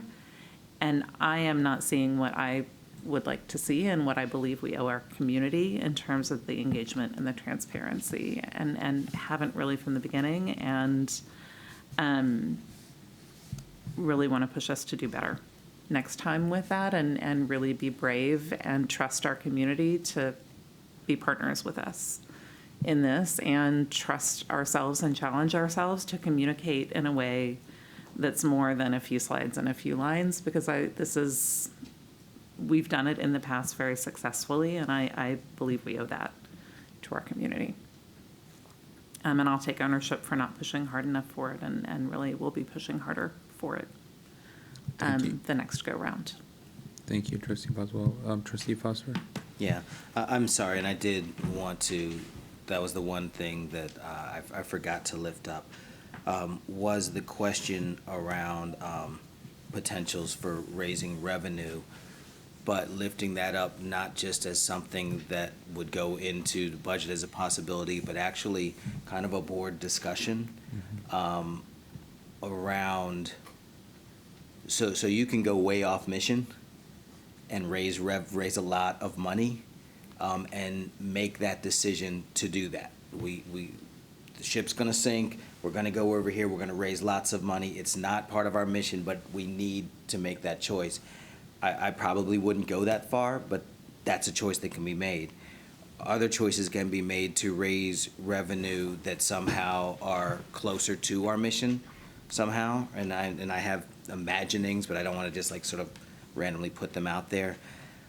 But I do think it's probably at least time for conversations that get serious around alternative ways to stay on mission, given the way the state punishes us. Thank you for that feedback. And actually, the one feedback I might say is that I think that the board officers are trying to listen to the comments that Trustee Anderson made about not packing agendas. And I think there's been a couple of different types of requests around these similar topics of revenue options and discussions. And I think we've had an initial conversation, and I'm looking to our board officers, my colleagues here, to make sure they correct me. But I think we've initially agreed that we might consolidate a lot of those conversations in a dialogue and put that on the agenda maybe in August, if that makes sense, just because we've got graduations, redistricting, budget, and I think, as we've even heard from our community, I mean, there's a lot of plates that are full, and this is an important conversation, but it's on our minds, and we are going to have those conversations. So, Trustee Wagner, and the trustees, any other questions or comment? I had just had one more, but I just wanted to make sure that everyone had a chance to speak. And so, Ed, the one thing, I think it's more of a comment than a question. On the page where you laid out the increases and the decreases in the budget, I just, and it comes, and I'm going to preface this by saying I might just be a total policy nerd, having worked for 2 years in the U.S. Department of Labor, where we were overseeing all the labor and employment laws. So pay equity is a pretty big, it's not a word, it's a really big deal. And I think that you're not giving yourselves enough credit in the district around the compensation issues, because when you put down, and I'm not trying to wordsmith, I just want to highlight and lift up that the work that you're doing to give a minimum wage of $16 an hour also includes compression pay, pay equity across the bands to those that might be inequitably impacted. And you're doing the same thing around the bus drivers. It's not $21 for the starting salary. You're actually moving salaries across the entire band. And that pay equity issue is separate and apart from just saying we're going to raise salaries to this particular point. So I just wanted to make sure, and again, it might just be a policy issue for me, having spent some time at the Department of Labor and understanding the history about pay equity in particular. It's really important to make sure that we understand that and we're communicating that. So I just wanted to make sure that I highlighted that or raised that up. So Yeah, our human capital team has worked hard to make sure that that compression is yeah, there. yeah, and thank you for that work. Yeah. Trustees, if there's nothing more on this topic, thank you, Mr. Ramos again. So this ends the section on information reports from the administration. And at this time, we're now going to move into the preview of the upcoming regular board meeting agendas. This will allow the public and trustees the opportunity to review the agenda items that will be considered for a vote at the next regular board meeting. AISD staff is available to answer any questions for tonight's preview. And we will begin tonight with item 8, which is the agenda preview for upcoming academic and curriculum items. And trustees, are there any questions on this item of the interlocal agreement with the City of Austin for Early Childhood American Rescue Plan Act program? And if not, the next section is item 9, board administration. Trustees, any questions on either the TASB advocacy resolutions or the strategic plan? Trustee Boswell. I just want to say thank you to Dr. Elizalde and Jacob for the conversation with Kathy McHorse from United Way about the early childhood. She reached out to me about it as well, and I appreciate making sure we don't have unintended consequences from that.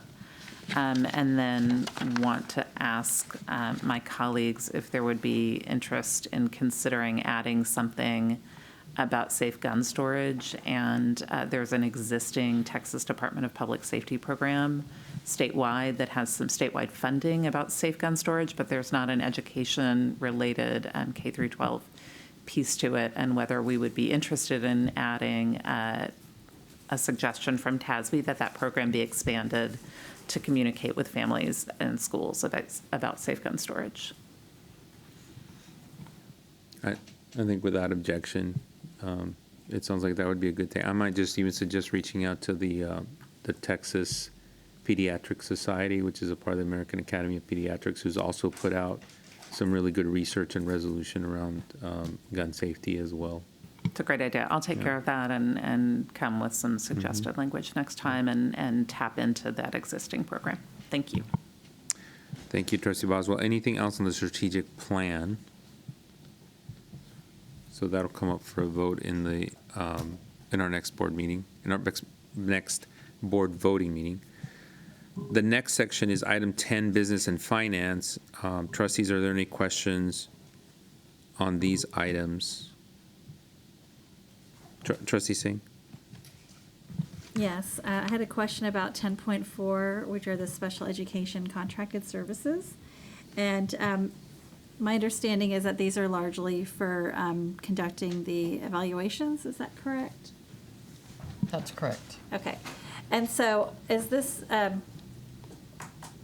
displacing staff, or is this, why have we had these kinds of contracts for this size in the past, or is this something new? So this is for contracted services. It does include some evaluators, but it also includes special ed teachers that are specialized, like maybe vision, SLPs, OTPTs, assistive technology, dyslexia, interpreters, multiple languages, BCBAs, that focus on behavior. So it's expanding the pool of contractors that we could use to provide the various services. Mm-hmm. And in terms of positions, it's not replacing positions. You know, we had 76 funded positions, but we sat on 40 vacancies across the year. Okay. So it's helping us we've talked about that before, that we have a heavy reliance on contractors right now, but as we're working with the universities and building that pipeline, then we'll work to transition back to having our own employees. But right now, because of the high demand, we need to have as many contractors as we can. Okay. And do you, these are for pretty large amounts, and I'm guessing these are like cost reimbursable, right? So as we use these services, we pay for them. And so so some of these are up to like $1 million. I think the total seems to be about $3 million per year is what we would be approving. Do you foresee us getting that high? Like actually? I'd have to get with our procurement department to see how much we've actually spent, but we do want to cast a wide net so that we have an up to amount in the event that we need it. Okay. But we did receive a grant from Region 20. Originally, we got $660,000 specifically for this to try to catch up with evaluations from COVID. And then because we were able to meet our deadlines and they liked our documentation, they came back and gave us an additional $254,000. So we have almost $1 million that will help offset the amount of evaluations. Well, thank you. Yeah. To those people. Yeah, yay, Region 10, Yay. Region 20, sorry, thank you. I know. So I just, and I know as a board, President Rodriguez, as a board, we've talked in the past about, the board voting on renewals. Typically, we don't do that, and I believe the policy committee might be discussing this. But, because special education, we're under scrutiny, right? And so is there interest in this board in, wanting to, I don't know if our policy would even allow it, if we can vote on potential renewals or at least have a little bit more, information or involvement to help understand the quality of services that we're getting from the contractors and that type of thing. And I'm going to go off memory here, but I'm going to see if Trustee Ashley wants to add here. I think our current policy or practice changed a few years ago when we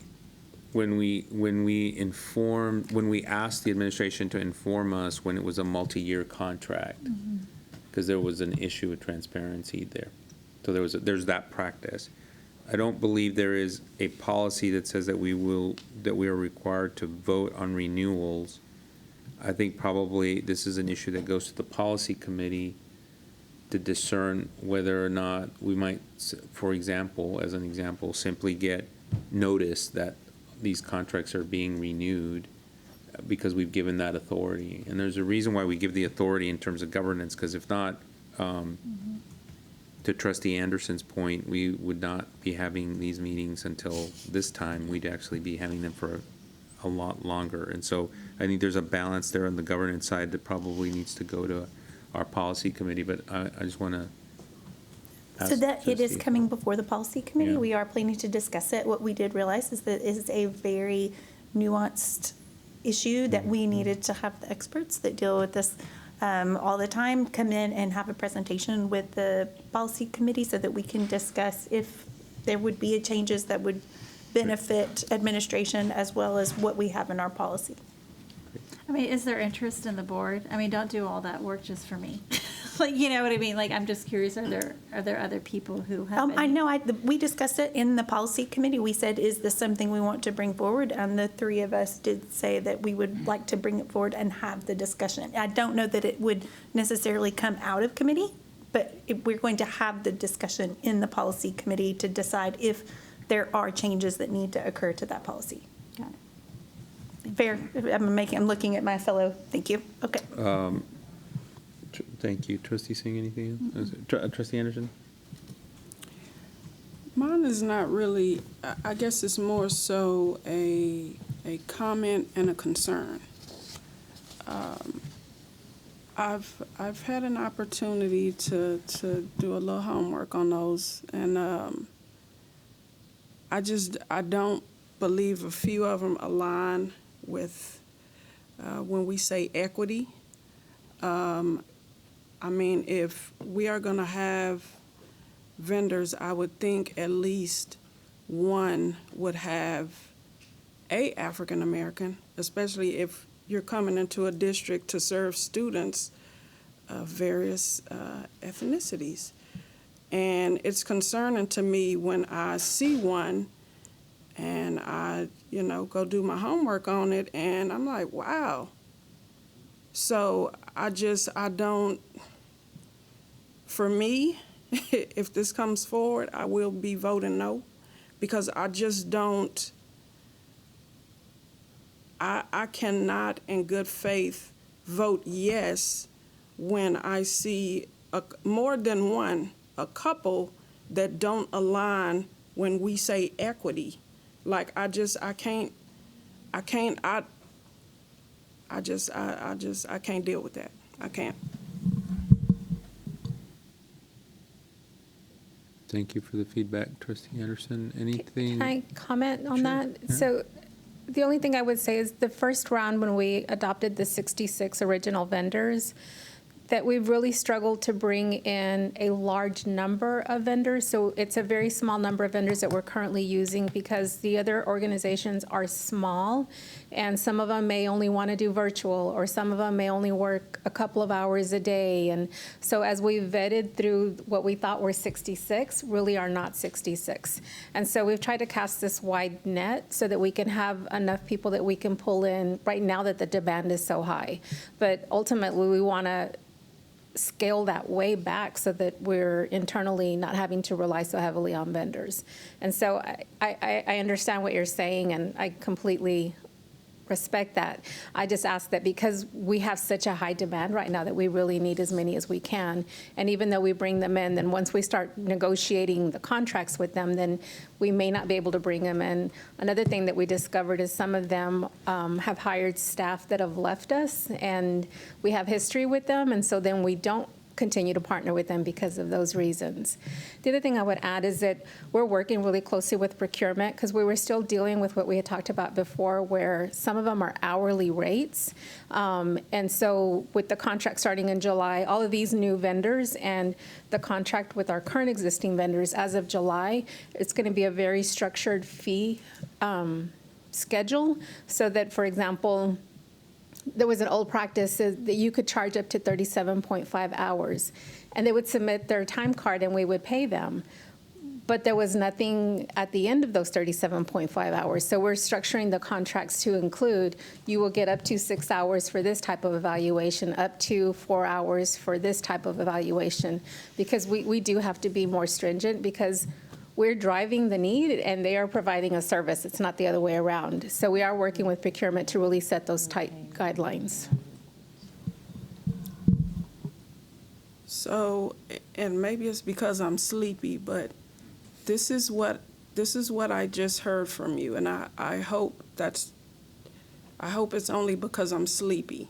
So what I thought I heard you say was, because the need is so great, the ones that you are bringing forward is because the need is great.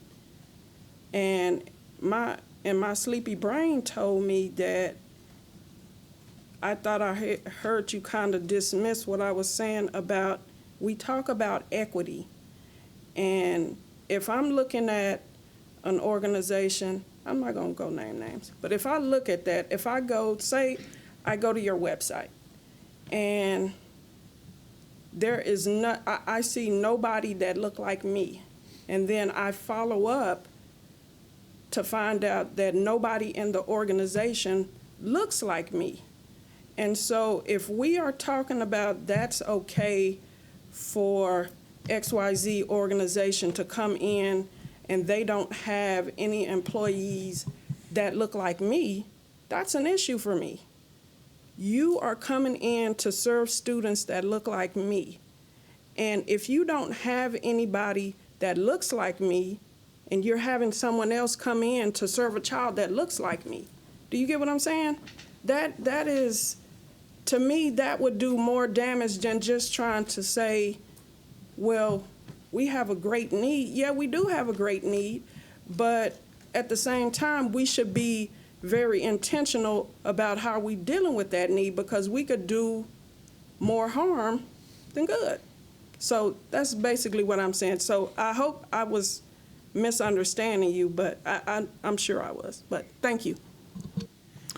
Thank you, Trustee Anderson. Trustees, any other questions on Trustee Singh? So I just wanted to respond, and hopefully this is not too off topic, but this, I know that part of the, this board did vote a couple of years ago to no longer have a hub program for our professional services. And I'm just wondering, I'm just planting that seed and maybe we need to revisit that because that would help us address perhaps some of the concerns that Trustee Anderson has raised. We will take that topic for another meeting. Yeah. I'm learning the signals from our general Yeah. counsel, from our board counsel.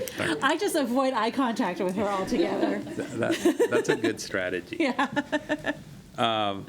Trustees, any other questions on the special education contract services? Maybe the rental of pickup trucks, box trucks, or semi-trucks? No? Okay, so I'm going to move on to section 11, facilities.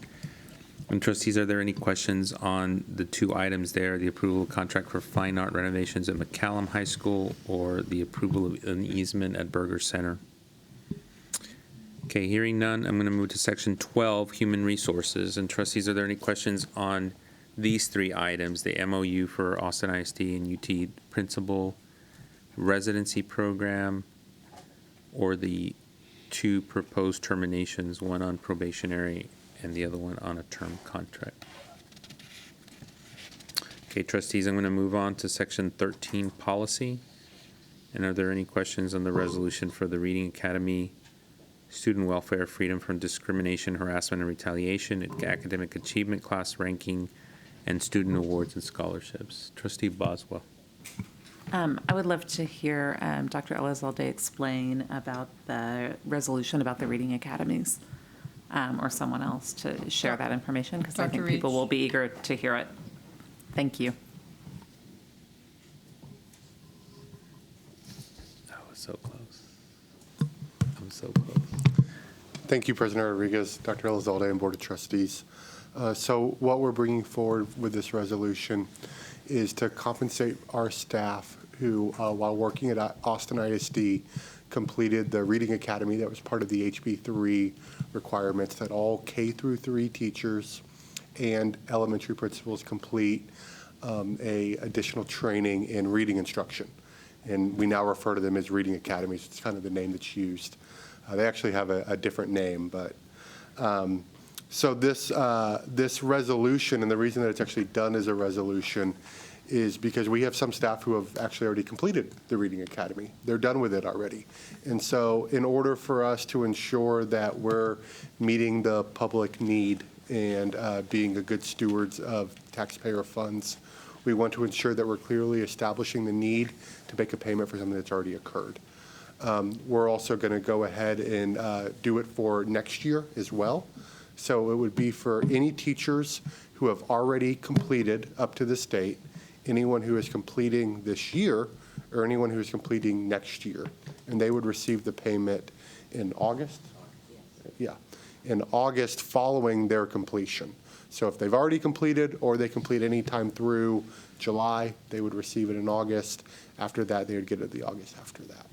So we're excited to bring this forward. We're able to do it partially because while TEA in the state did not hold us harmless, they were able to help somewhat with attendance. It was not what the district really needed to cover those additional costs that we had for the year, but it did allow us some flexibility.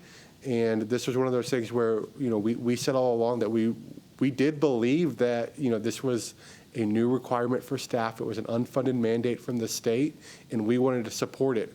We just did not have the budget funds available to do so. And now that we do, it was one of the first things that we wanted to bring forward. Thank you. I appreciate you bringing it forward. I appreciate the explanation. I hope it was worth 3 minutes. I think it's really an important resolution. Thank you for explaining and for finding the money in that, what we got from the state. Thank you. Trustees, any other questions on Section 13 policy? And if not, I will move on to the last agenda preview, Section 14 other. And we have one item there, an MOU with Workforce Solutions, Capital Area and City of Austin. Trustees, any questions? If not, this will end our regular agenda preview. We will now recess the open meeting at 11:54 p.m. and move to executive session pursuant to Texas Government Code Sections 551.074, 551.072, 551.073, 551.087, 551.076, and 551.071. For our viewers at home, this concludes our live broadcast. When we're finished with the executive session, we will briefly return to open session to formally adjourn the meeting, and the adjournment will be recorded and be included in all replays of tonight's meetings. Thank you for joining us and have a good evening.